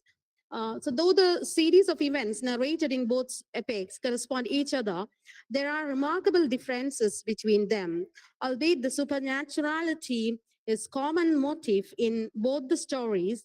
The application is different. In Chilapatikaram, Kannaki and Kovilan are born naturally without any divine intervention. But in Kutha, Kannaki is the incarnation of goddess Vadavadrikali with a purpose. Kovilan is born because of the boon of Parambushivan. In Please, several folk versions, Kannaki is... Sorry to yes. disturb you. Please wind up. Okay. Kannaki is Pandyan's daughter who eventually destroys him. This pattern gives all the possibilities for a Lacanian reading of the tale. At the concluding part of the story, the anklet taken to Kannaki by a kite, and that is definitely a geographical notification. Kannaki beyond all the loss of the father by killing her father and husband, which we can't even see in the mainstream version. Kutha is a mirror reflection of the Manan culture and a true representative of the status of women in the community. As A.K. Ramanujan points out, I quote, the narratives with women at the center of action can present an alternative way of looking at things where the world of women is not the world of men. And we can see a world of women in this Adivasi orature called Kutha and the story of Kannaki. Thank you. Thank you, Veena. Now I call upon the next paper presenter. She is Chitra M. Manoharan. The Quest for Identity in the Search of Women's Subjugation in Girish Karnad's Nagamandal.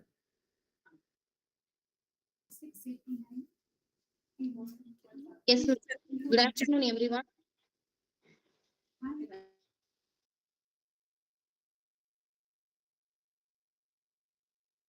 Yes, Chitra, please go ahead. Okay, ma'am. And please stick to the time limit. Okay, ma'am. Okay, ma'am.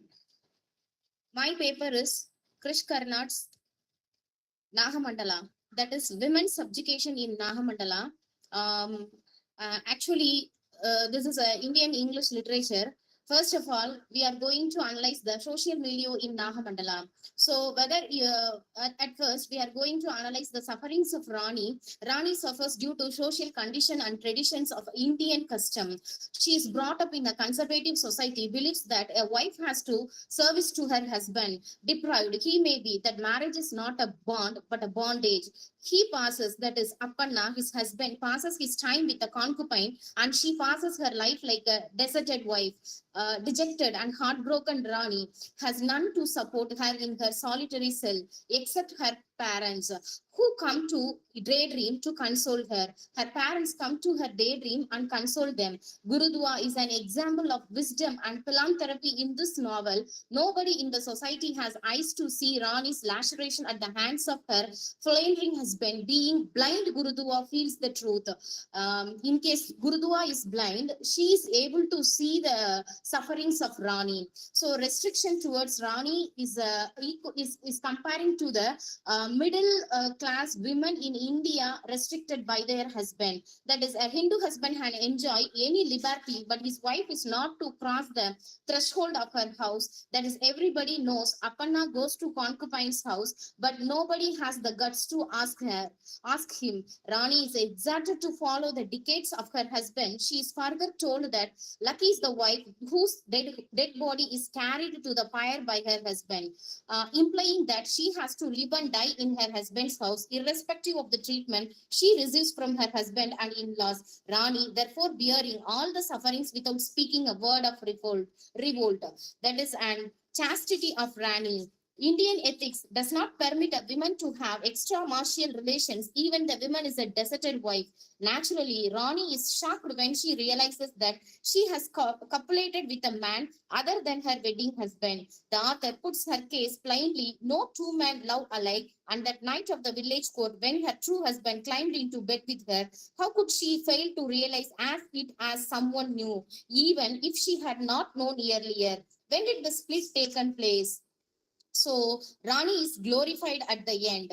That is, when Rani is brought before the elders, she is asked to hold a red hot iron bar in her hand to prove her chastity, or otherwise she has to prove her chastity through the cobra's cage to her hand. The Naga, realizing her predicament, advises her to hold the king cobra instead, weaving it is an equally convincing proof that is the elders agreed to her proposal. Both of the punishment has to be a equal chance to prove her chastity. So the elders accepted that Rani to hold the king cobra in her hand.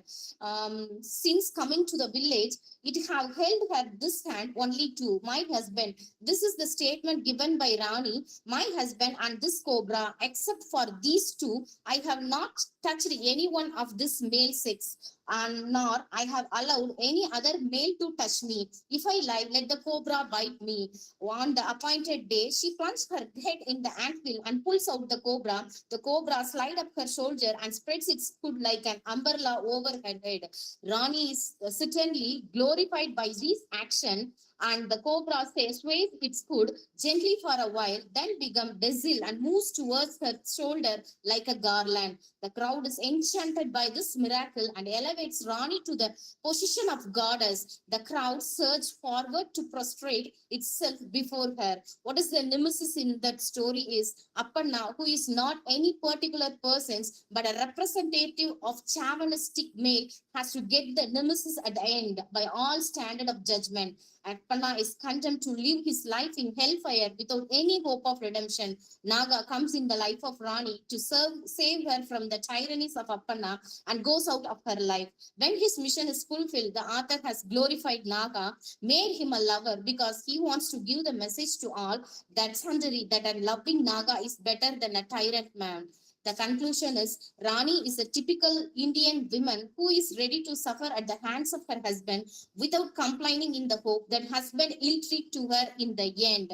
And she expects nothing, yet she is ready to make any sacrifice if she comes to commit a mistake. She holds herself guilty and even remains repentant for the lapse. It will not be amiss to say that an Indian, or rather a Hindu wife, is masochistic, taking pleasure in being tormented by the husband. She never revolts against him. And to conclude, the writer makes a very fervent plea for having a fresh outfit attitude of the sympathy towards complicated problems of modern Indian society. He takes up various social problems and evils of gender bias, communal tension, and our inbuilt prejudices against women. Thank you, ma'am. Thank you for the chances.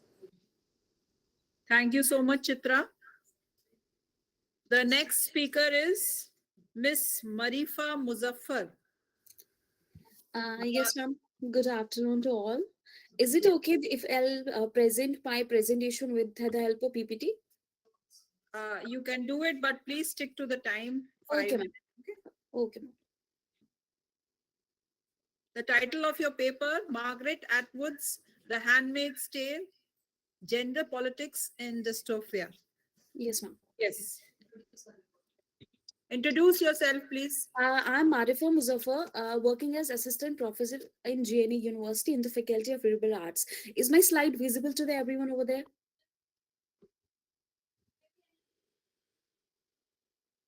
Yes, you go ahead. Okay, ma'am. The title for my presentation today is Margaret Atwood's The Handmaid's Tale, Gender Politics in Dystopia. I'll start with the introduction. The dystopian fiction depicts as a nightmare vision of what might happen in the future to the world where citizens are dehumanized. As we all know that dystopia is regarded as a sort of a negative utopia and one that is too bad for the practical society. Dystopian fiction can be also serve as a warning about the current state of affairs in the power. A dystopian society's dream of progress is overshadowed by the tears of the heinous consequences of the current behavior. The main themes of the dystopian fiction are the oppression, revolution, wars, overpopulation, disasters, gender inequality, and the women treated as sex machines. The dystopian imaginative extrapolations conceive it as a primitive political activism. Vehicles address familiar developments, authoritarianism through automation in order to forewarn, illustrate, and data. Given the patriarchal nature of the setting where women are oppressed in the every way imaginable and men are not exempt, the title for the handmaid's tale is appropriate, even though their suffering is different from men, but still harmed by the patriarchy because their humanity is ultimately taken from them. Atwood's formative years coincided with the second wave of the feminism. This influenced her work as the evolution of the feminism can be seen in her writing. Even in the novel, the heroine's mother is a radical feminist who presents the ideals of the second wave feminism, but in the book, the author primarily represent the ideals of the third wave feminism. It contrasts the common utopia by fearing the heroine from the speculative fiction genre. The Handmaid's Tale is a dystopian novel about Offred, a handmaid in Gilead, a totalitarian theocratic state in which women have been stripped of all the fundamental rights and reduced to the objects only for the useful for the procreation. Because of the suppression and the confinement of the people in all the forms, Offred's only way out is through her mind, and it is through her mind that she tells the important story. The book's main theme is the female oppression and the objectification, which the feminist movement strives to eliminate. The novel addresses the role of women in the society as well as how patriarchal societies continue to devalue women while behaving it for their own good. The novel's power imbalance is what makes it a powerful commentary on the human society, particularly on the gender. According to the Lindsley, According to the Lindsley 2022, the feminist ideologies viewed patriarchal family systems as a harmful to the egalitarianism for the women to achieve what men's are. Extreme patriarchy, religious oppression, totalitarianism have engineered the society Gilead to point where a woman's worth is only attached to her husband, as in the case of commanders' wives we see, or her ability to bear the children. Like, it's ironic that the handmaid's tale, in whose hands the power to perpetuate society rests, are treated so poorly, but their pregnancies are always celebrated and childbirth is glamorized. The handmaids are the lowest individuals in the social hierarchy. Uh, in the social hierarchy, power structures are rigid against them, and their only option for the mobility are linked to their fertility. The societal hierarchy in the Gilead's uh, cle- uh, eyes clearly favors men over women, with the commanders at the top, followed by the guardians, angels, and eyes. And we can see there is a strong link between one's clothing or the fashion and one's identity and self-expression by dressing the handmaids in this manner, as well as the rest of the society being coded extreme repression and identity is perpetuated, preventing any form of individuality. As we can see, Atwood sees the ability to communicate through language as the by reworking on the Freud's concept of penis envy. Atwood sees the ability to communicate through the language as a truly desirable power. It could only allude to the phallic power of a pen, especially in the novel where it is only men that can wield pens and have the power to write. Atwood has skillfully reminded readers that women are not only victims, that sometimes they are the instruments of oppression to follow fellow women in the book, like where the oppression of women on such large scale is a recurring theme. To conclude, the Handmaid's Tale demonstrates the Atwood's brilliance as a thinker and the human rights advocate, as well as her talent as a writer. Atwood establishes a government that, like many others today, abolished the civil and the human rights while instituting the terror system of the cure unrest and maintain social order. She urged her readers to recognize and combat inequality or oppression in their own lives. She warned that the lack of caution and ignorance of the planet's connection could contribute to an increase in the horrors of the repressive regimes like that portrays a bleak future of humanity. It's not too distant future. It depicts that what might occur if people lose interest in the rights they have covertly denied.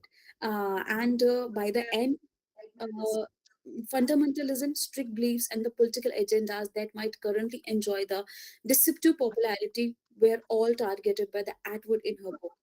Thank you for today, and rest are the references which I have taken for this paper.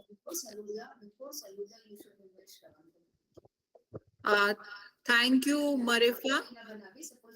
Now I call upon the next paper reader, that is Surabhi Panwar. Ma'am, am I audible? Yes, Surabhi. And the Okay. title of the paper is Unfolding Vapsi Sidhwa's novel, The Crow Eaters, Ice Candy Man from Feminist Perspective. Okay. Yes. Good the afternoon, floor everyone. My Surabhi. name is Surabhi Pawar. I'm a research scholar from Department of English, J. Narayan Vyas University, Jodhpur, Rajasthan.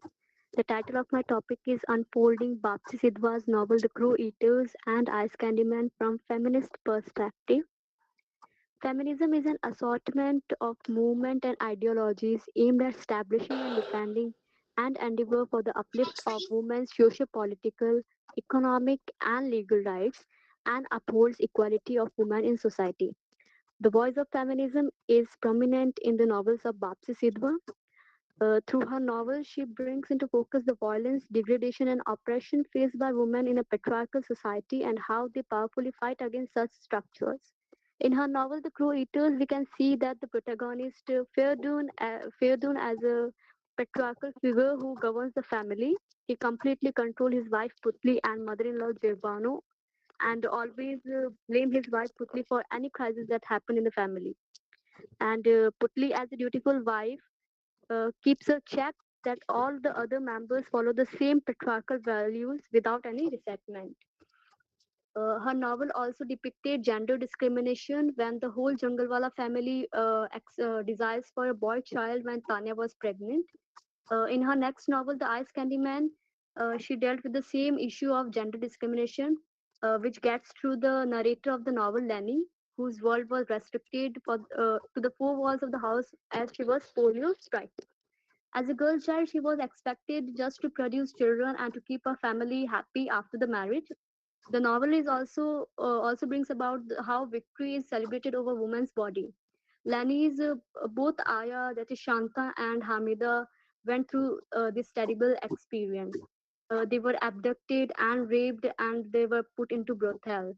So I will come to the conclusion that as a feminist writer, Sidhwa in both her novels exposes the patriarchal practices of society which marginalize the identity, growth, and development of women.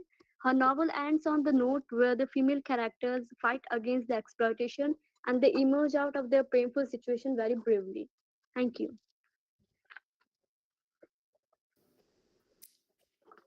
Thank you very much, Surabhi. Now I invite the next speaker, Jayapriya Durga, and her paper title is Bildungsroman, representative of from in Zadie Smith's Swing Time. Good Yes, evening, everyone. Jayapriya Durga. Yes, I'm please from introduce Jamuna. yourself and stick to the time limit, please. Good evening, ma'am. Am I audible to everyone? Hello? Yes, yes, Yes. you are. Good evening. Today I am Ms. Jayapriya Durga, research scholar from Trichinopalli, Tamil Nadu. My topic is Wild Roman, representation of interpersonal relationship in Zadie Smith novel Swing Time. The objectives of my paper are how Zadie Smith portrays the character, how do their dreams and desires of the protagonist unnamed narrator, because here the narrator is unnamed from the beginning till the end, and her partner Tracy in a multicultural city like Williston in London. And my second objective is how Smith character evolves and shows progress in the process of constructing their journey individually from their childhood till their adulthood, and in what perspective they do achieve their dreams. And my third objective is in what way displacement in different locations help them to build their interpersonal relationship and also help them to set morality. J.D. Smith reflect on social and political perspective.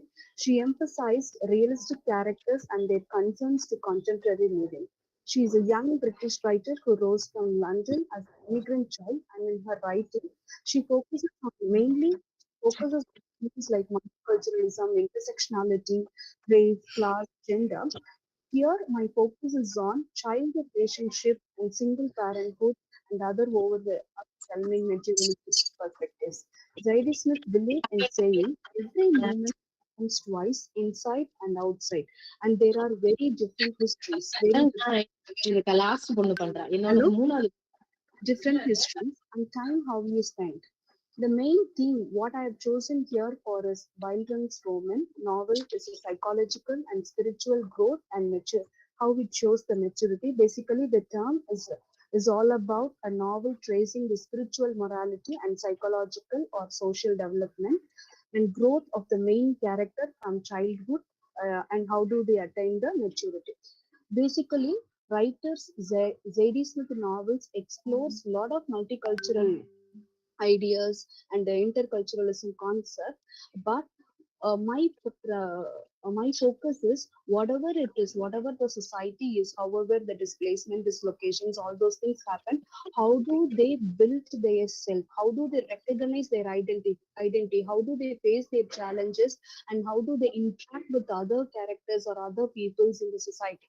That is the focus of my study. That's why I've chosen this term by Roman. And this story often ends with this, and everything prods into the character towards into this moment. And the term is coined in 1819 by the philologist Simon in his university lectures, and it was later been famous by Welby. And this genre is further characterized by a number of formal, topical, and thematical features. The identity of a person within a culture is concerned throughout the humanities and psychology. Self and the relationship is all about the identity of a person to discover his or her own true self, which evolves in his how the self gets connected and associated with social and cultural bonding by building better relationship with one another. This search for identity enables us individual to transform as a better person. This process of transformation helps the individual to discover the meaning to their life and build good relationship inwardly and socially. This paper aims at the representation of this term, which probes into portrayal of self and relationship between David's protagonist, which is the dominant theme of Swing Time. And Smith excels in capturing the world of adolescence. This study explores on this moral, psychological, and social development of characters. It also examines the novel plot, which is a particular focus on the novel's complex character, where you have the character name is unnamed. We do not know who's the narrator itself, and her old friend Tracy, who struggle to achieve their dreams in dislocating themselves in their life journey. The focus is on interpersonal relationship is about identify of a person to discover her true self, which evolves, and it is a continuous progress in constructing one, and it is connected and associated with social and cultural bonding by building better relationship with one another. This search for identity enables each individual to transform as a better person. This process of transformation helps the individual to discover, it helps the characters to discover their good relationship, also to understand themselves in a better way. The novel explores the lifelong relationship between two young women. When they are in childhood, they happen to meet each other in a dance class, and they have a passion of becoming a pop star in tap dancing. But as they grow, there is a lot of complexion goes between them. It's like a mix of love, jealousy, competition, misunderstanding. Everything will take place between these two characters. And the story begins in 2008. The narrator, a mixed race child of a young working class father and a mother from Jamaican descent. This reflects that the writer herself is all about, it's a kind of an immigrant child, and this is being reflected in this novel too. And they'll be working, and Tracy, she meets another mixed girl, and that mixed girl in the class, and who has a white mother and a black father. The setting of this novel takes place in London, New York, and West Africa. London is the novel's primary setting, and where all of 1980s focused section occurs on the novel is deeply rooted in the setting, and it is littered with references to the cultural atmosphere at the time of the narrator's childhood and adolescence. The narrator and Tracy share a neighborhood in northwest London on the brink of poverty. As they grow, they become friends, but a lot of problems they'll be facing on it, and they find themselves in their Priya, own please place. wind up Yes, your paper, yes. please. My conclusion, I would like to conclude that the importance of constructing oneself and relationship in order to live a purpose-driven life in the multicultural land. There will be a lot of challenging things will be there, but out of that, the survival is very important, accepting their dreams. And finally, we can say Tracy, who was not able to become as a successful dancer, will be dancing with her children at home. Thank you for the opportunity. Thank you. Thank you, Jayapriya. Now, if there are any questions, we would like you to come up with questions if you have anything in your mind.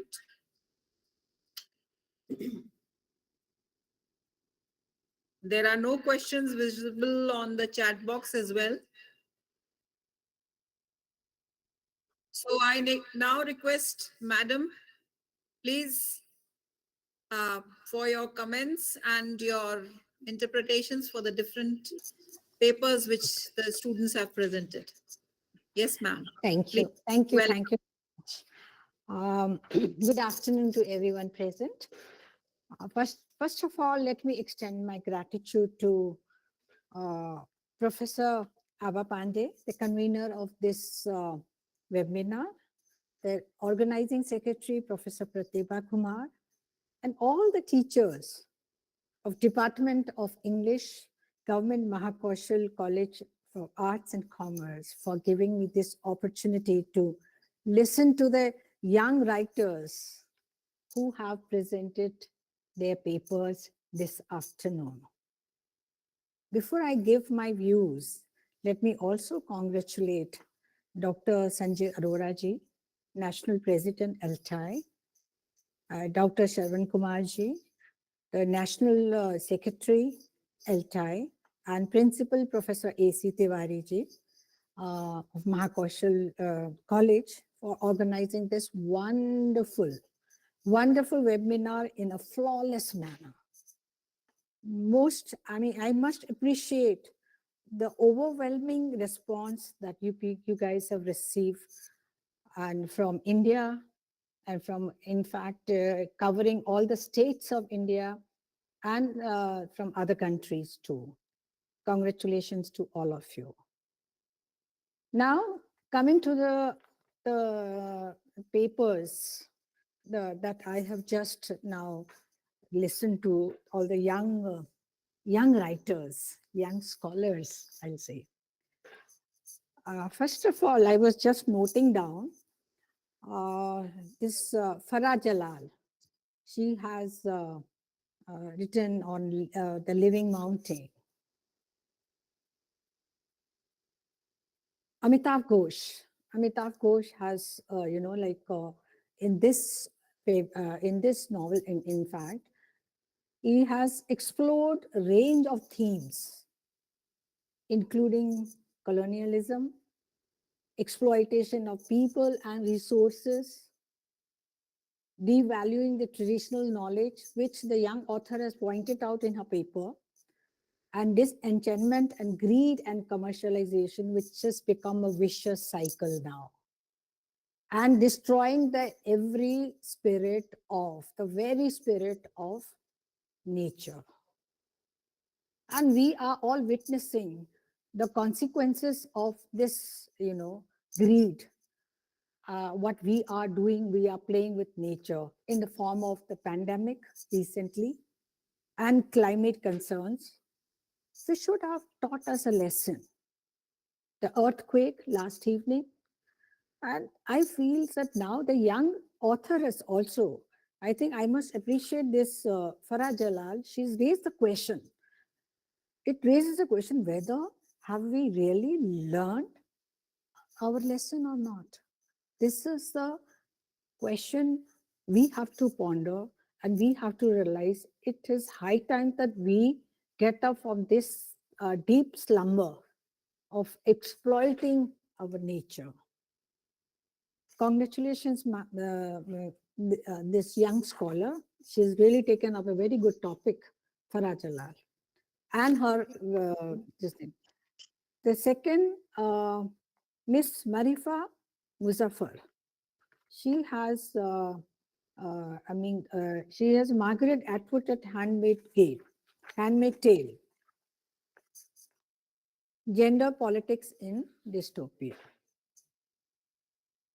We all know that Handmaid's Tale is a classic novel by Margaret Atwood, has become a symbol of modern feminism. And it's a global fight. It's a global fight for the gender equality. This story set in dystopian version of our not so distant future. I'm again reiterating the author's the word. She has used this, that not so distant future underscores the importance of granting all people in the society equal access to economic freedom and other human rights. And Marifa Muzaffar has expressed in her paper a dystopian society with a high level of regulations that impairs individual liberty, usually enforced by a power structure. Congratulations. Again, a beautiful paper. But after giving the comments on these papers, I have few tips for these young scholars when they choose a topic and when they start writing the paper. And then the next is Surabhi. Surabhi, she has written on Bapsi Sidhwa's novel, The Crown Eaters and the Ice Candyman. Okay. Now, we all know that Bapsi Sidhwa in all her novels has taken up the issue of cultural differences and resulting in identity crisis. But Surabhi has taken up the feminism aspect. But Surabhi, I have a suggestion for you. When you take some certain perspective, like you've taken feminism, you scholars have not touched the theory behind it. So when you are writing a research paper, you must, include what is the theory. There are many theories of feminism: liberal feminism, radical feminism, Marxist or socialist feminism, postmodern feminism. So you have to mention in your paper. That makes your paper, more outstanding. Otherwise, the paper again was a very good paper. And the next is Girish Khanna's Nagamandala, I think. This is it. Who's written? Chitra. Chitra is written. Nagamandala is a folk cultural play. We all know that, right? Cultural context determines the true meaning of this novel. And this Chitra has also, she has focused on the cultural symbols that represent Indian attitude through Indian myth. So hurriedly, without wasting much time, The next paper is by Madhumita, Disability Studies. Madhumita, there are 3 modes of disability studies: moral, medical, and social. And you have pointed out in your paper also. And you have to see what is there are 2 perspectives of disability, how you see the disability, the external perspective and the internal perspective. And what is the impact of that, the 2 modes of perspective. And again, both are these autobiographies, they have redefined blindness, and which you have rightly pointed out, that social and the visual impairment as a social empowerment. Very beautifully portrayed. Nice paper. And then this representation of interpersonal relationship in Zadie Smith's Swing Time. Zadie Smith has touched every dimensions of human experience, which the author has mentioned, like parent-child relationship, single motherhood, puberty, poverty. She has touched, in fact, almost all the themes. And the author has also justified by pointing out these relationships in her paper. And of course, Veena R. Nair, again an excellent paper. I have only one humble suggestion to all my young authors, young scholars, that before writing a research paper, ask yourself, what is my research question? What is in my mind? That what is the question I am asking? So that you know the answer that you have to write. When you know that this is the answer I want, so you automatically become systematic. And why? Why am I writing this paper? What is the objective behind me writing this paper? And the third thing is, how am I going to write this paper? What will be my methodology of writing this paper? What will be the, literature on the topic that you have decided? And literature on the, you must read. It is a must read. I'm just telling you that you have to read the literature on the topic that you have chosen, and you have to read the literature on the methodology that you are going to adopt. I'm just giving these tips so that your paper stands out. When we have so many applicants, so many participants, and you have spent your time writing a research paper, my dear participants, even if you write one research paper in a year, I don't mind.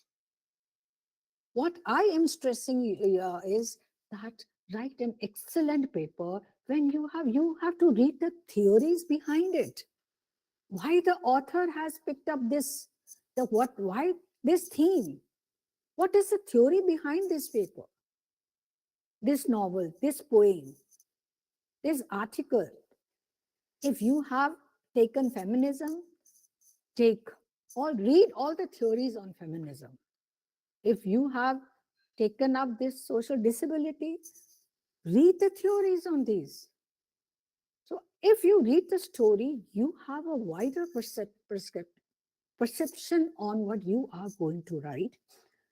And then also, if you have to design, you have to see that you have to, in your mind, you have to frame a design for your research paper. What would be what my paper should look like? The paper, like when you write something, even, like I tell you, if I go and see a movie, I come out of a movie and it was a sad movie. And when I come out of the movie, if I am crying, I feel that the maker of the film has justified his work because he has made me cry. because his objective of making that film is to make the audience cry. So that is what I am telling you, my young scholars, that you should have the objective behind it. What is your objective of your paper? That should reflect in the end. After reading that paper, you should say, yes, I have done justification to my objective. And lastly, of course, the layout of the paper. Layout is also very, very important. All the events should unfold in a very, very smooth and a systematic manner. That is my humble suggestions to all my young scholars, because they have a long life ahead. They have to write many papers, but you've done, excellently well. You presented, and your presentations were very good. And congratulations to all of you, and congratulations to the organizing committee. And thanks, Professor Keller, for giving me this opportunity. Thank you so much. Thank you so much, ma'am. It was a pleasure for us also to have you with us. And you were with us for both the days, and it's a real pleasure to have you always. Thank you, ma'am, for your encouraging words, and to all the valuable tips that you have given to all the researchers. With your vast experience, I think they must have surely benefited, and it will be very useful for them whenever they have to write their papers, the research papers in future. Now I call upon Mamta Anand Kumar, a very close student of ours, as well as a very great scholar. And for the valedictory session, I hand over the session to Dr. Mamta Anand Kumar. She's everybody. Yeah, continue. Yes, she's an assistant professor in IT DM, Jabalpur, and it's a pleasure to have her with us. Over to Mamta. Wish everybody a very good evening. And what a tremendous response we have got from the country for this very important national webinar on literature, culture, and society. And definitely it is the wonderful, great effort made by the esteemed English department of the government Mahakoshal Arts and Commerce College that has enabled this kind of a platform where LTI, in association with LTI, such a wonderful session could be organized. I personally very much appreciate the good talk by Dr. Vinita Kaur Saluja, ma'am.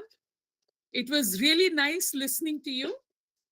And as we move ahead with the valedictory session, the very first thing that we will now achieve is I invite the organizing, the convener of the national webinar, Professor Abha Pandey, for reporting the proceedings.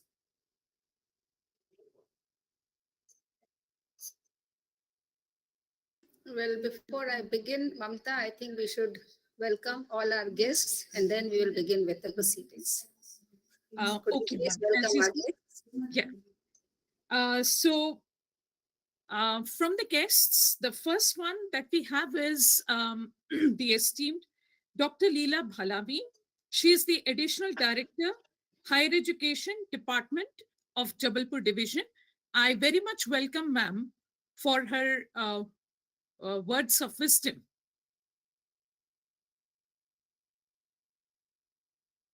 Over to Dr. Leela Bhalavi. I think ma'am is not here. You just give a oral welcome to Dr. Shravan Kumar. Okay. So, Saluja. Yeah. And then you begin with the proceedings.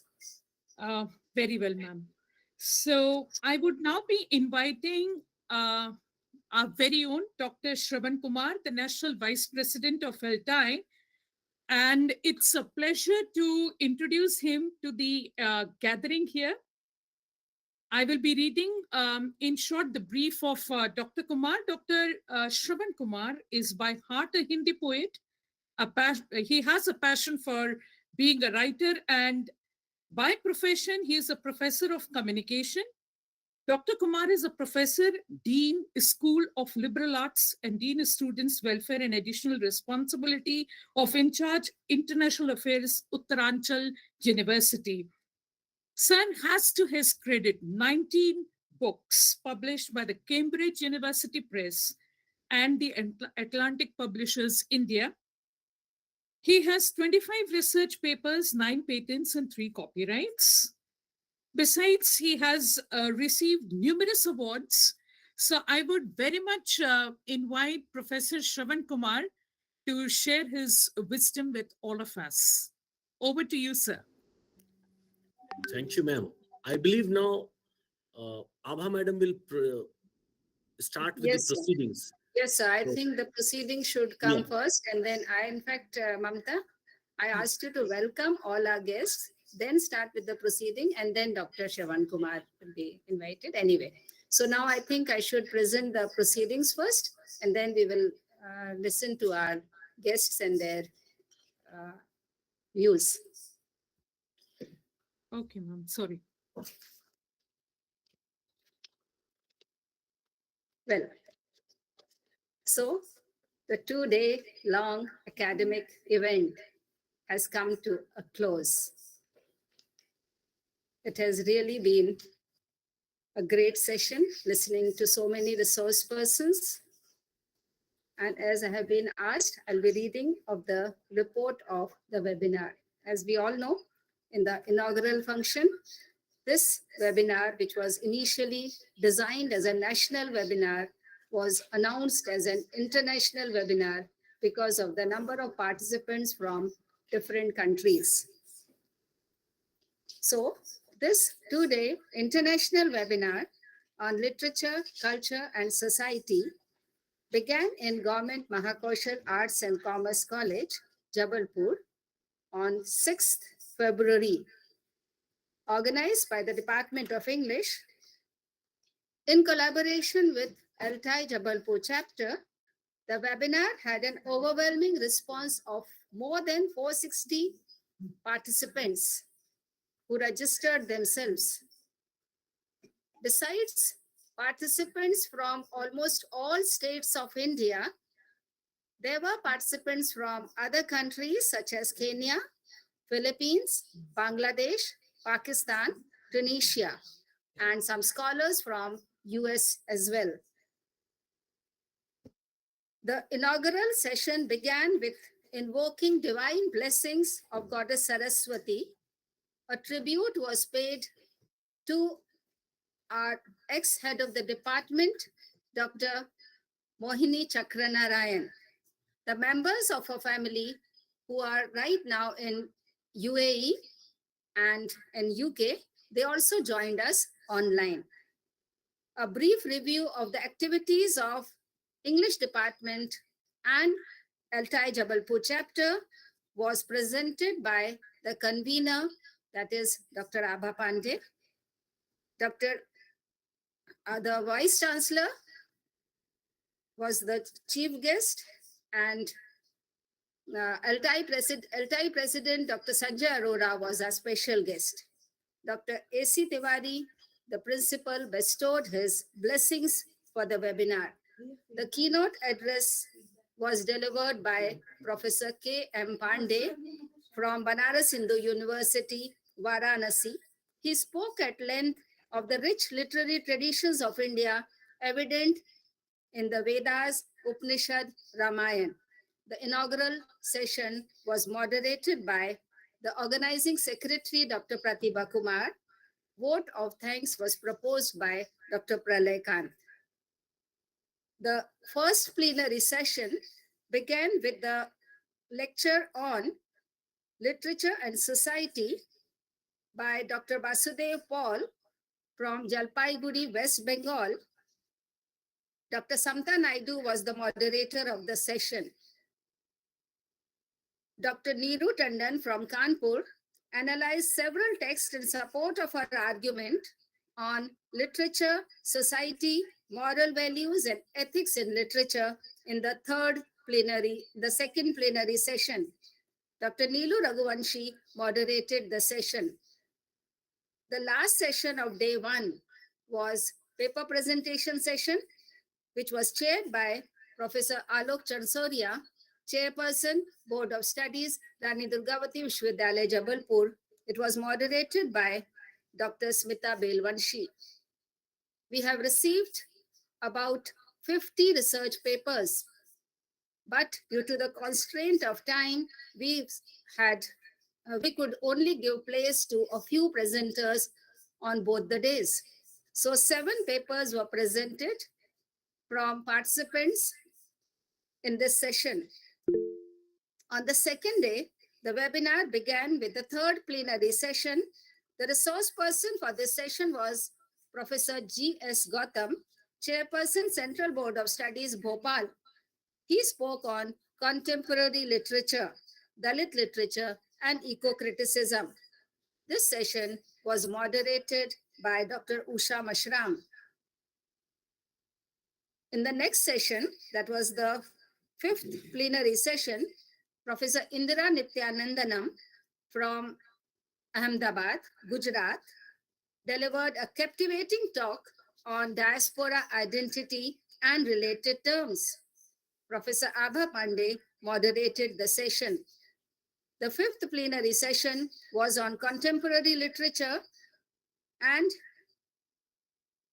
on postmodernism and postcolonial literature, which was delivered by Professor Ashok Sachdev from Government College, Moti, Tabela, Indore. Dr. Neelanjana Pathak moderated this session.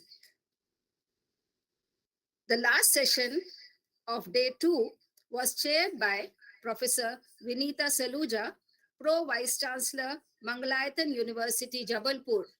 This session was based on paper presentation by the participants. Once again, we could only entertain 7 participants due to time constraint. This session was moderated by Dr. Meena Keller. And finally, we are in the valedictory session. Our guests for this session are Dr. Leela Bhalavi, Additional Director,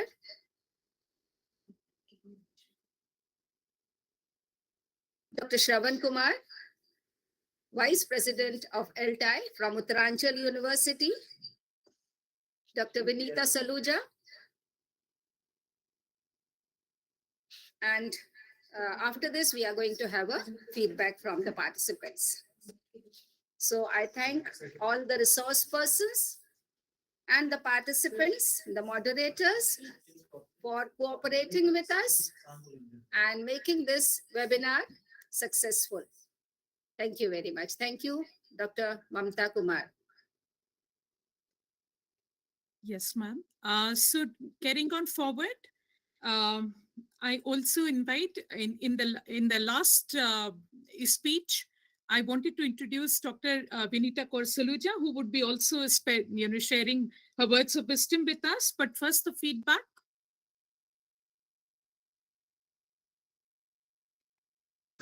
Thank you. Thank you, ma'am, for giving me this opportunity to give my feedback.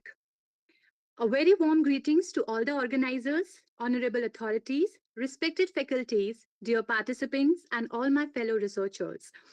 I, on behalf of all the participants, actually I am Poonima Patel Mishra, and on behalf of all the participants, I will be sharing our views related to this 2-day international webinar on literature, culture, and society. So first of all, I would just like to express this thing that when we talk about literature, culture, and society, so all of us as a student of literature know about it.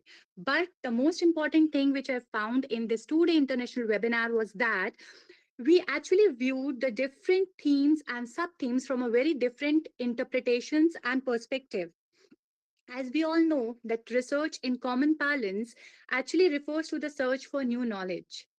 And this webinar actually proved that platform for all of us, all the research scholars, where we find that academically, culturally, and morally, we get a different perspective of the different professors who actually gave their lectures in the different plenary sessions. So professors, it actually reflects your expertise on the subject, and we all are very grateful to you for giving us this opportunity to be a part of such an mesmerizing and elucidative webinar. So I look forward to attend more such webinars in the future.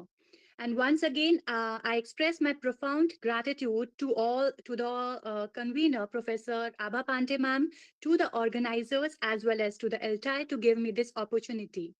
But at last, I would just like to express certain things that from the beginning of the inaugural session itself, I just found that our Vice Chancellor, Professor Kapil Dev Mishra, sir, he just motivated us, and he just told us about that what is the basic objective of literature.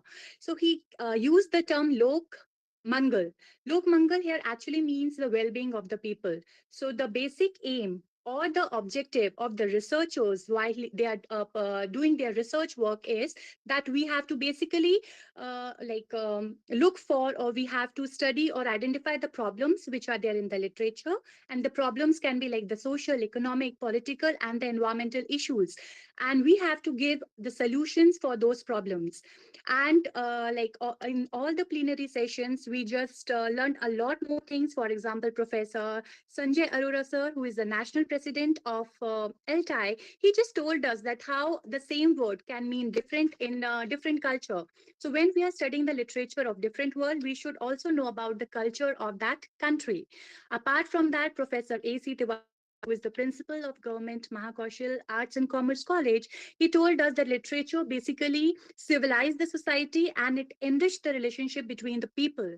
I'm very thankful to Professor K.N. Pandey sir, and his keynote address was really, really wonderful, where he talked a lot about so many things that making the pointers for that was really very different for the researchers. He talked about positivity in the negative word itself, where he actually quote that we should be selfish in a way that we will become, by being selfish, we will become a better version of ourselves, and we will become model to the society and to the country. This is something really very positive and optimistic.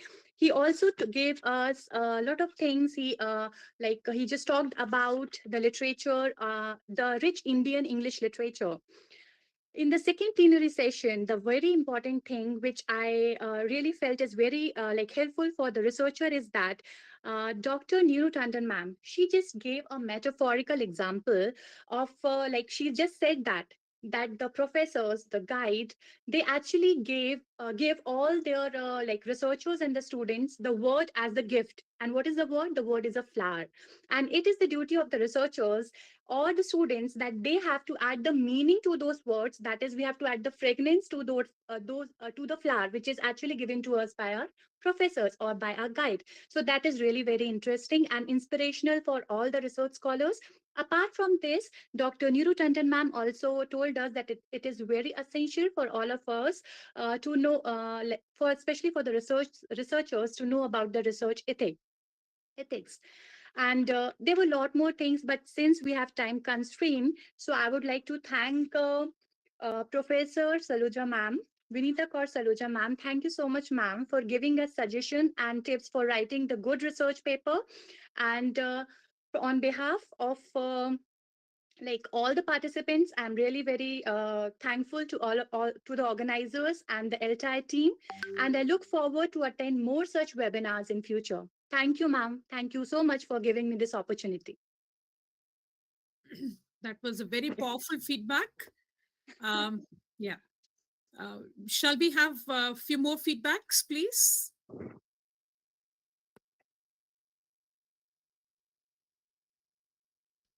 Hello. Yeah. Hello. Am I audible? Yes. Hello. Yes. Hello. Okay. Very good evening to all the respected intellectuals. I'm Dr. Rajshri Kapoor, an assistant professor from the Department of English, Government Science College, Autonomous, Jabalpur. And I feel privileged to share my experience about this 2 days international webinar on literature, culture, and society. Dear organizers, it was really a wonderful experience to be a part of this online event. It was really well organized with plenty of details in each section. Great speakers who were invited kept the seminar lively. The material that was presented were very highly informative and were relevant and pertinent to the current times. The sessions were interesting throughout, which maintained the listeners' attention. And summing up my feedback, as a member of the LTI Jabalpur chapter, I appreciate the unanimous effort of the entire team of the Department of English of Government Mahakoshal Arts and Commerce Autonomous College for their support and their cooperation that they made this event successful. And we are highly obliged to Dr. Abha Pandey Madam. She is the torchbearer of this Jabalpur chapter, and she is always there giving us stimulation that yes, English language is important and we have to stand against the current.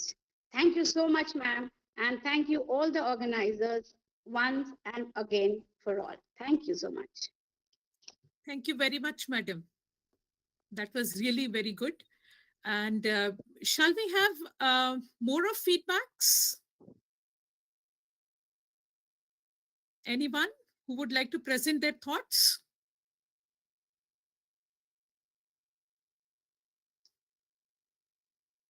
Okay, I see nobody raising their hand. So, ma'am, Professor Pandey, shall we move ahead then? Yes. Yeah. I think Dr. Balavi is has not joined us. You can just give a call because she told me she'll be busy in a meeting. Just find out if she's here, she can speak. Otherwise, we can call Dr. Shravan Kumar. Yeah. So just to repeat once more, I very much invite our special guest for the valedictory session today, Dr. Leela Bhalavi. She is the Additional Director of Higher Education Department, Jabalpur Division. We welcome you, ma'am. Okay. It seems, ma'am, she's not here. So I very much welcome the two honored guests with us here, Professor Shravan Kumar and Professor Vinita Kaur Suluja. I very much welcome both of you to this very important webinar and the valedictory session. We would now begin with Professor Shravan Kumar, sir. I welcome you, sir, to share your thoughts. Thank you, Dr. Mamta Kumar. And I would like to extend my heartiest greetings and gratitude to Dr. Abha Pandey and Mahakoshal Government College, Jabalpur. When I got the topic, culture, literature, and society, so I was thinking what kind of seminar or the conference is going to be held. What will be the output? But today when Madam was reading the proceedings of the conference, then I thought that, I personally missed many renowned speakers as well as good deliberations. However, I didn't find, maybe I may be wrong, but I didn't find anywhere the talk of technology in the literature. Before I proceed further, may I please request all of you, how many of you know the Chat GPT? How many of you are aware with Chat GPT? Please raise your hand only. The latest technology that has been introduced, and all those who are aware should know about it. Let's see. Okay, so 5 means I can see only 5 to 6 people, those who are aware about Chat GPT. I can see Dr. Ashok Sachdeva here also. Hi, sir. Very good afternoon. Hello, sir. Good afternoon. Good afternoon, sir. So my only request in the because Madam has given me only 5 minutes, so I'm not going to deliberate and too much, but I'm going to suggest all the scholars here that the papers, and before this I was listening to Dr. Vinita, then my suggestion to all the research scholars that we should integrate artificial intelligence, cloud computing, this in our research papers, because I believe you all are aware that AI is very much closely related to digitalization. And because of this digitalization, AI is very much in the people's life, and it is changing the entire activities carried into digital activities, and it makes their lives very easy. So the use of AI in English learning, English literature is very much needed now, because it says, or the researchers say, or the report says that the use of AI has a positive impact of English language learning. Because of the fast and effective nature of AI, as I've told you about Chat GPT, I'm just quoting, the data given by a source. Till February, Chat GPT reached 100 million monthly users, and it is accomplished within only 2 months what took TikTok about 9 months and Insta about 2.5 years. And a few people are saying that Chat GPT will be a threat to the jobs. But for the literature person, I'll say no. It is going to be very, very useful for us, because creativity, rationality cannot be replaced by a Chat GPT. So when we are writing our research papers must be integrated with AI or cloud computing, because the Scopus Index journals, they are publishing the papers which are based on today's technology, the trending words.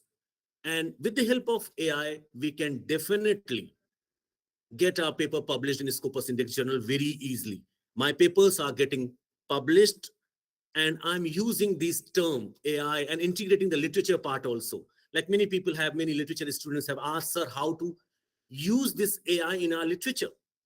So the surveys, the outcome, the evaluation, the critical evaluation, everything can be done by the AI. That must be included in our research papers. So, and apart from this, informantins revealed that the utilization of AI is more used in writing task. I believe when you write in your Gmail, in your mail, then it suggests a new word, or the word which can be used further. Yeah. So through the help of AI, people are saying that it can be that the task can be much faster, and it will definitely leave a very positive impact on English language. Like I believe 2 or 3 years back, before COVID, when I came to Jabalpur, I discussed many tools, effective tools to be used in the classroom. Like one of the tools is quizzes, Kahoot, Nearpod. These tools can be used in our effective teaching pedagogy also. Because now when you run these tools in the classroom, even in the offline class, so the dynamic perception on the screen with the help of using these tools will definitely attract the students' attention. So in this session, because now everything, many deliberations have been discussed on literature, society, the context, because as somebody I believe Abha madam has told, or some person was giving the feedback that Dr. Arora has told that words can be understood in different cultures with different meanings. So it's very true that the denotative, the connective meaning and the denotative meanings should be very carefully used with the help of AI, and it can be easily achieved. So my suggestion and my request to all the research scholars, all the supervisors, please start inculcating the culture of this particular today's trend of artificial intelligence or the cloud computing in literature. That is all from my side. Thank you, ma'am. Thank you very much, sir. That was very informative. And in fact, all of us have been reading in the newspapers recently about GPT GPT. and artificial intelligence and how they're writing poems, how they're writing novels. So, in fact, yes, this is the time that we must produce research on these tools also. So, thank you very much, sir, again.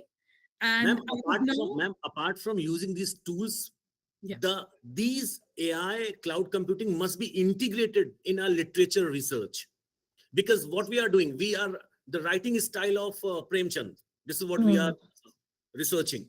These kind of stylistic approaches are being researched. So my suggestion, we need to come one step ahead with the help of integration of technology in our literature, because people are thinking that we people cannot do, the literature people, the English people, but I did it in our literature with the integration of AI. My 8 patents are published. So if I can do, anyone can do that.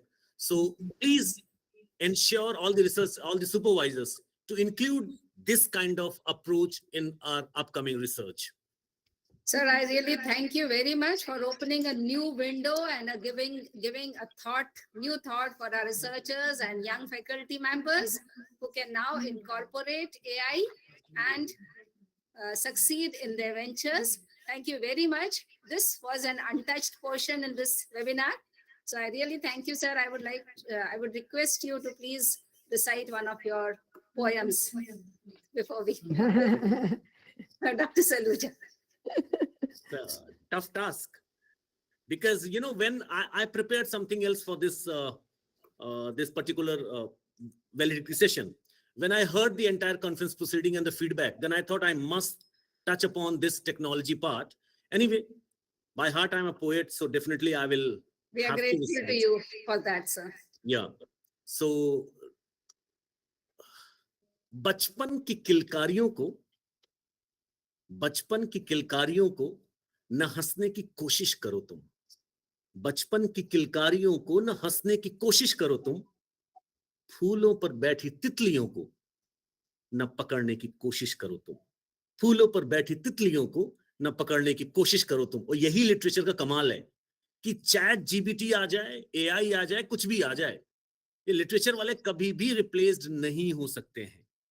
और चुका सकता नहीं हूं मैं तेरे वक्त की कीमत को, चुका सकता नहीं हूं मैं तेरे वक्त की कीमत को, तो कैसे कह दूं कि मेरे बारे में सोचा करो तुम, तो कैसे कह दूं कि मेरे बारे में सोचा करो तुम। ये उन लोगों के लिए है जो कभी कदार मिलते हैं, हम लोग साल में एक बार कभी बात कर ली, लेकिन इंसानियत के नाते जब भी हम बात करते हैं उसी जोश, उसी ऊर्जा के साथ बात करते हैं। जैसे मैंने भी सचदेवा सर को देखा, पांडे मैम को देखा, सो वो फीलिंग हमेशा, वो कवि हमेशा, भले आप लिख पाए ना लिख पाए, लेकिन कवि को जरूर अपने दिलों में जिंदा रखिए। और एक और बात, जो अपने कांटेदार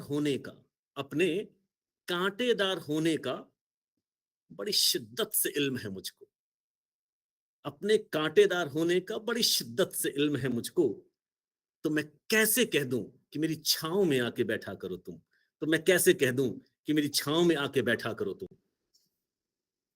टूट जाए जब तेरा दिल, सारे ही होंगे जिनका टूटा होगा कभी ना कभी, कहीं ना कहीं।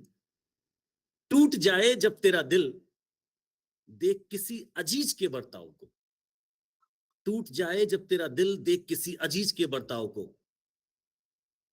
प्यार को तरसे हुए बच्चों में, उसकी चिंता छोड़ दो, अगर वो आपसे ठीक से बात नहीं कर सकता, आपसे रिलेशन ठीक से नहीं निभा सकता, तो छोड़ो ना। आपको क्या करना है, प्यार को तरसे हुए बच्चों में जाकर प्यार बांटा करो तुम।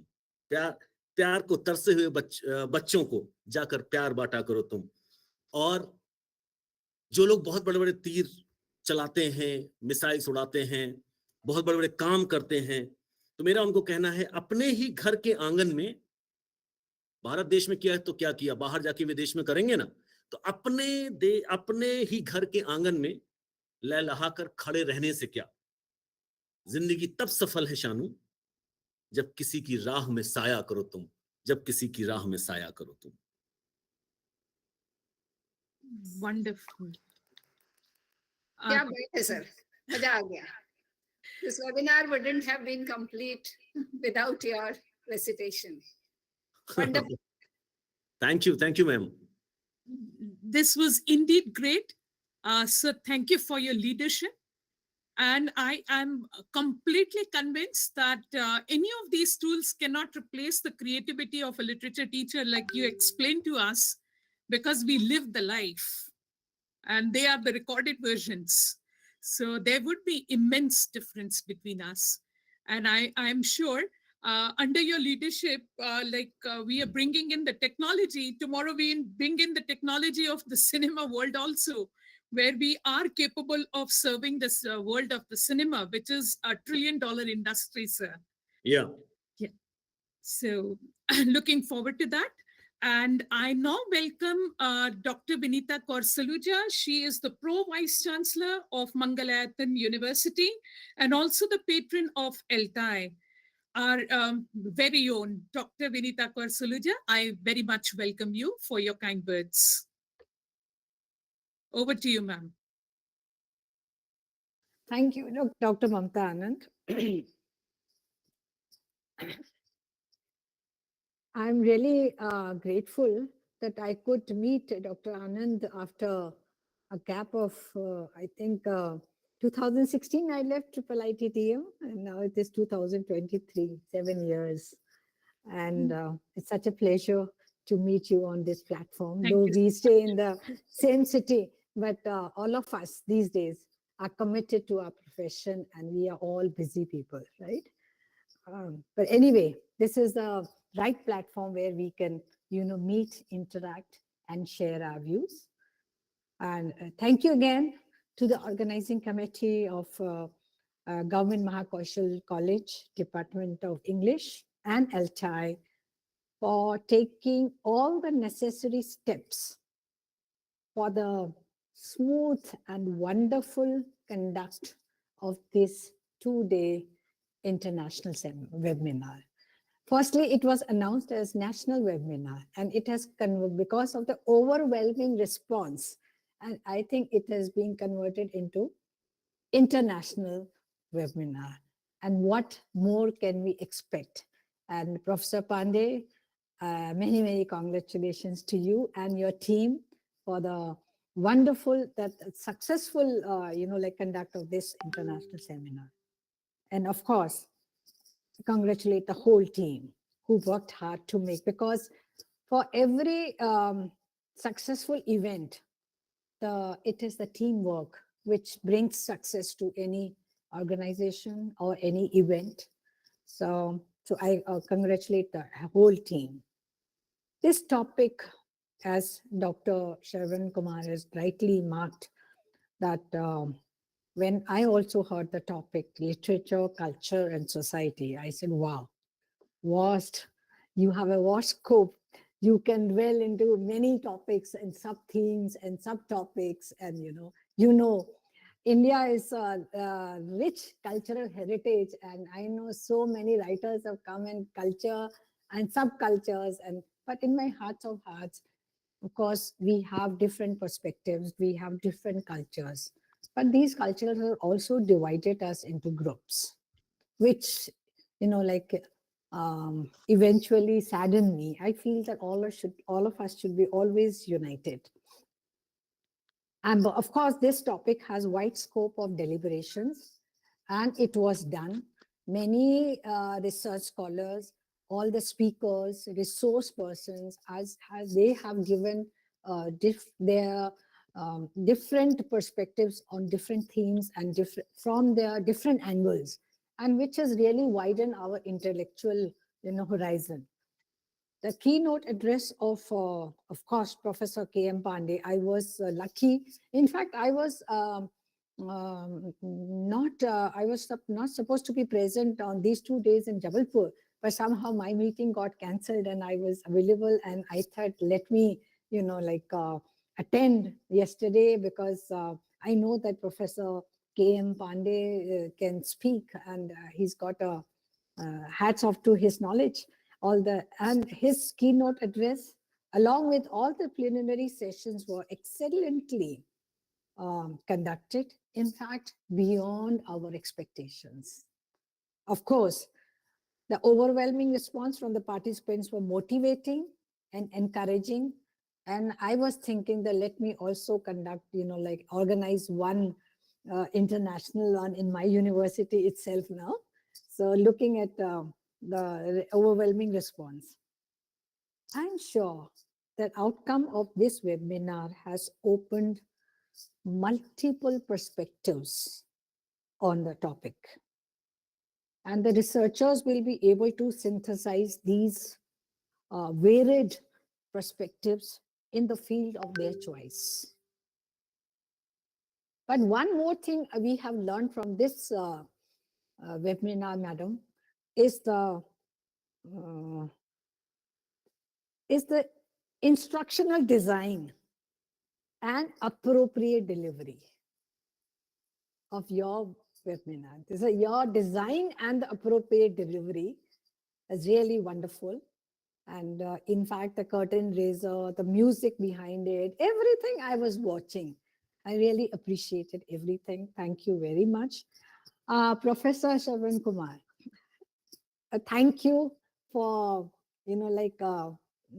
suggesting that chat GPT. Last month I was at Indore attending a national summit of institutional leaders wherein all the vice chancellors from all over the countries were there. And we heard Professor Yogesh Singh, who is the Vice Chancellor of Delhi University. He was saying something and he said, माफ करना, ये chat GPT से मैंने वो नकल नहीं किया है.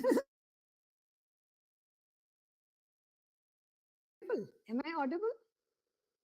Am I audible? Yes, ma'am. You are audible.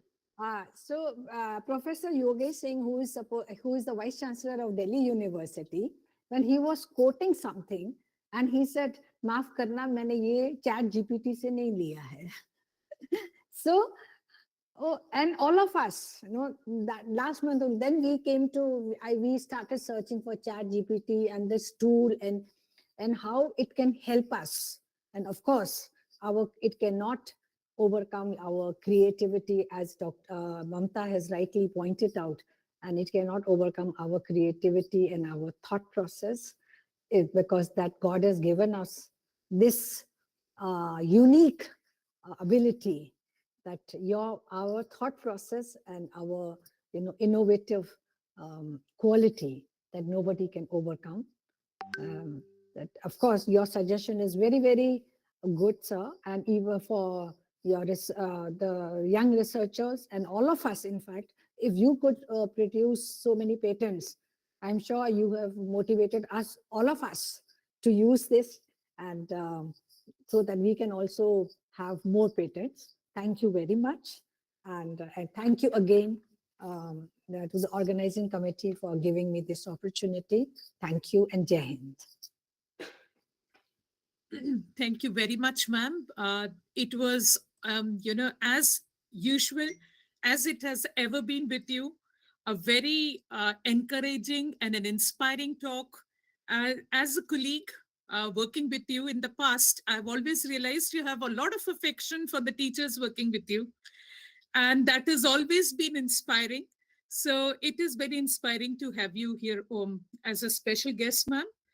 So now we come to the end of the valedictory session.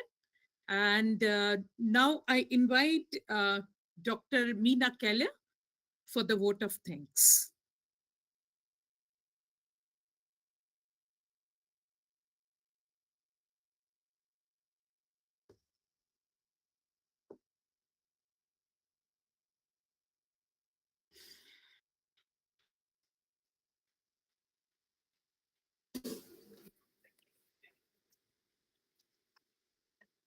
Feeling grateful and not expressing it.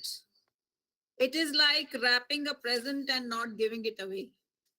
I am before you as I have been entrusted the task of proposing a vote of thanks.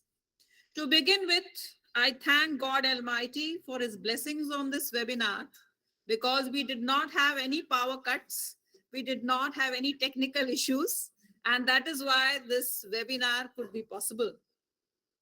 I thank Dr. Kapil Dev Mishra, Vice Chancellor of Rani Durgavati Vishwavidyalaya, Dr. Leela Bhalavi, Additional Director of Higher Education, for sparing their precious time from their busy schedule and consenting to be chief guests for the webinar.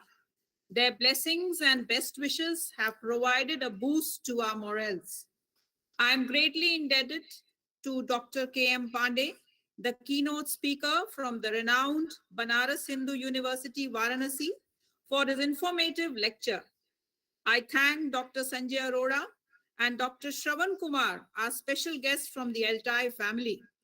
A very special thanks is due to Dr. Shravan Kumar for his beautiful narration of a heart-touching emotional poem. Special thanks is due to our distinguished resource persons, Vasudev, Dr. Vasudev Paul, Dr. Neeru Tandon, Professor Indra Nityanandam, Dr. G.S. Gautam, and Dr. Ashok Sachdeva, who enlightened us by their scholarly discourses.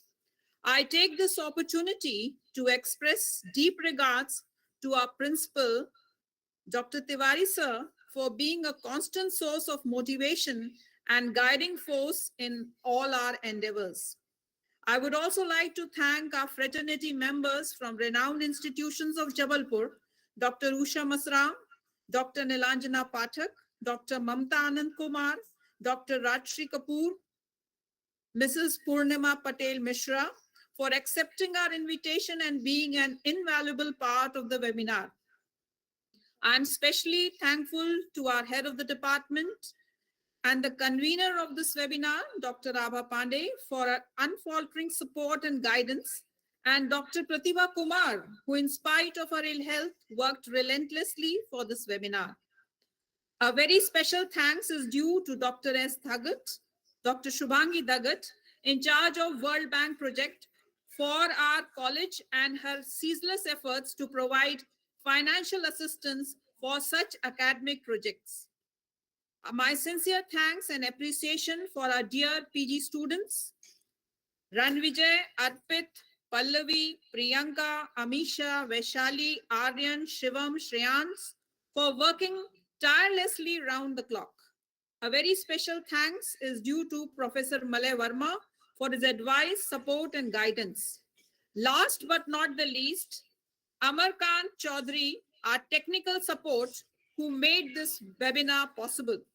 I extend my generous thanks to all the academicians, research scholars, and all the participants for their patient hearing and for being with us throughout this webinar. Looking forward for more such moments. Thank you, one and all. Thank you.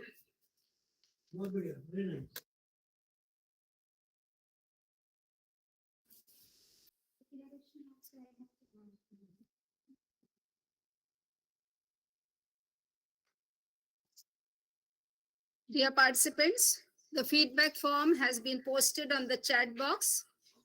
I hope you have started filling it up. Once you fill this form, you will receive your certificate of participation. The paper presenters and the resource persons will separately be given their certificates. It will take some time for us to prepare the certificates. After filling their title and other things, we'll be giving the certificates to others. But the participation certificate will immediately be transferred to those who fill the feedback form. Thank you very much. Thank you, Altai Jabalpur chapter, for cooperating with Department of English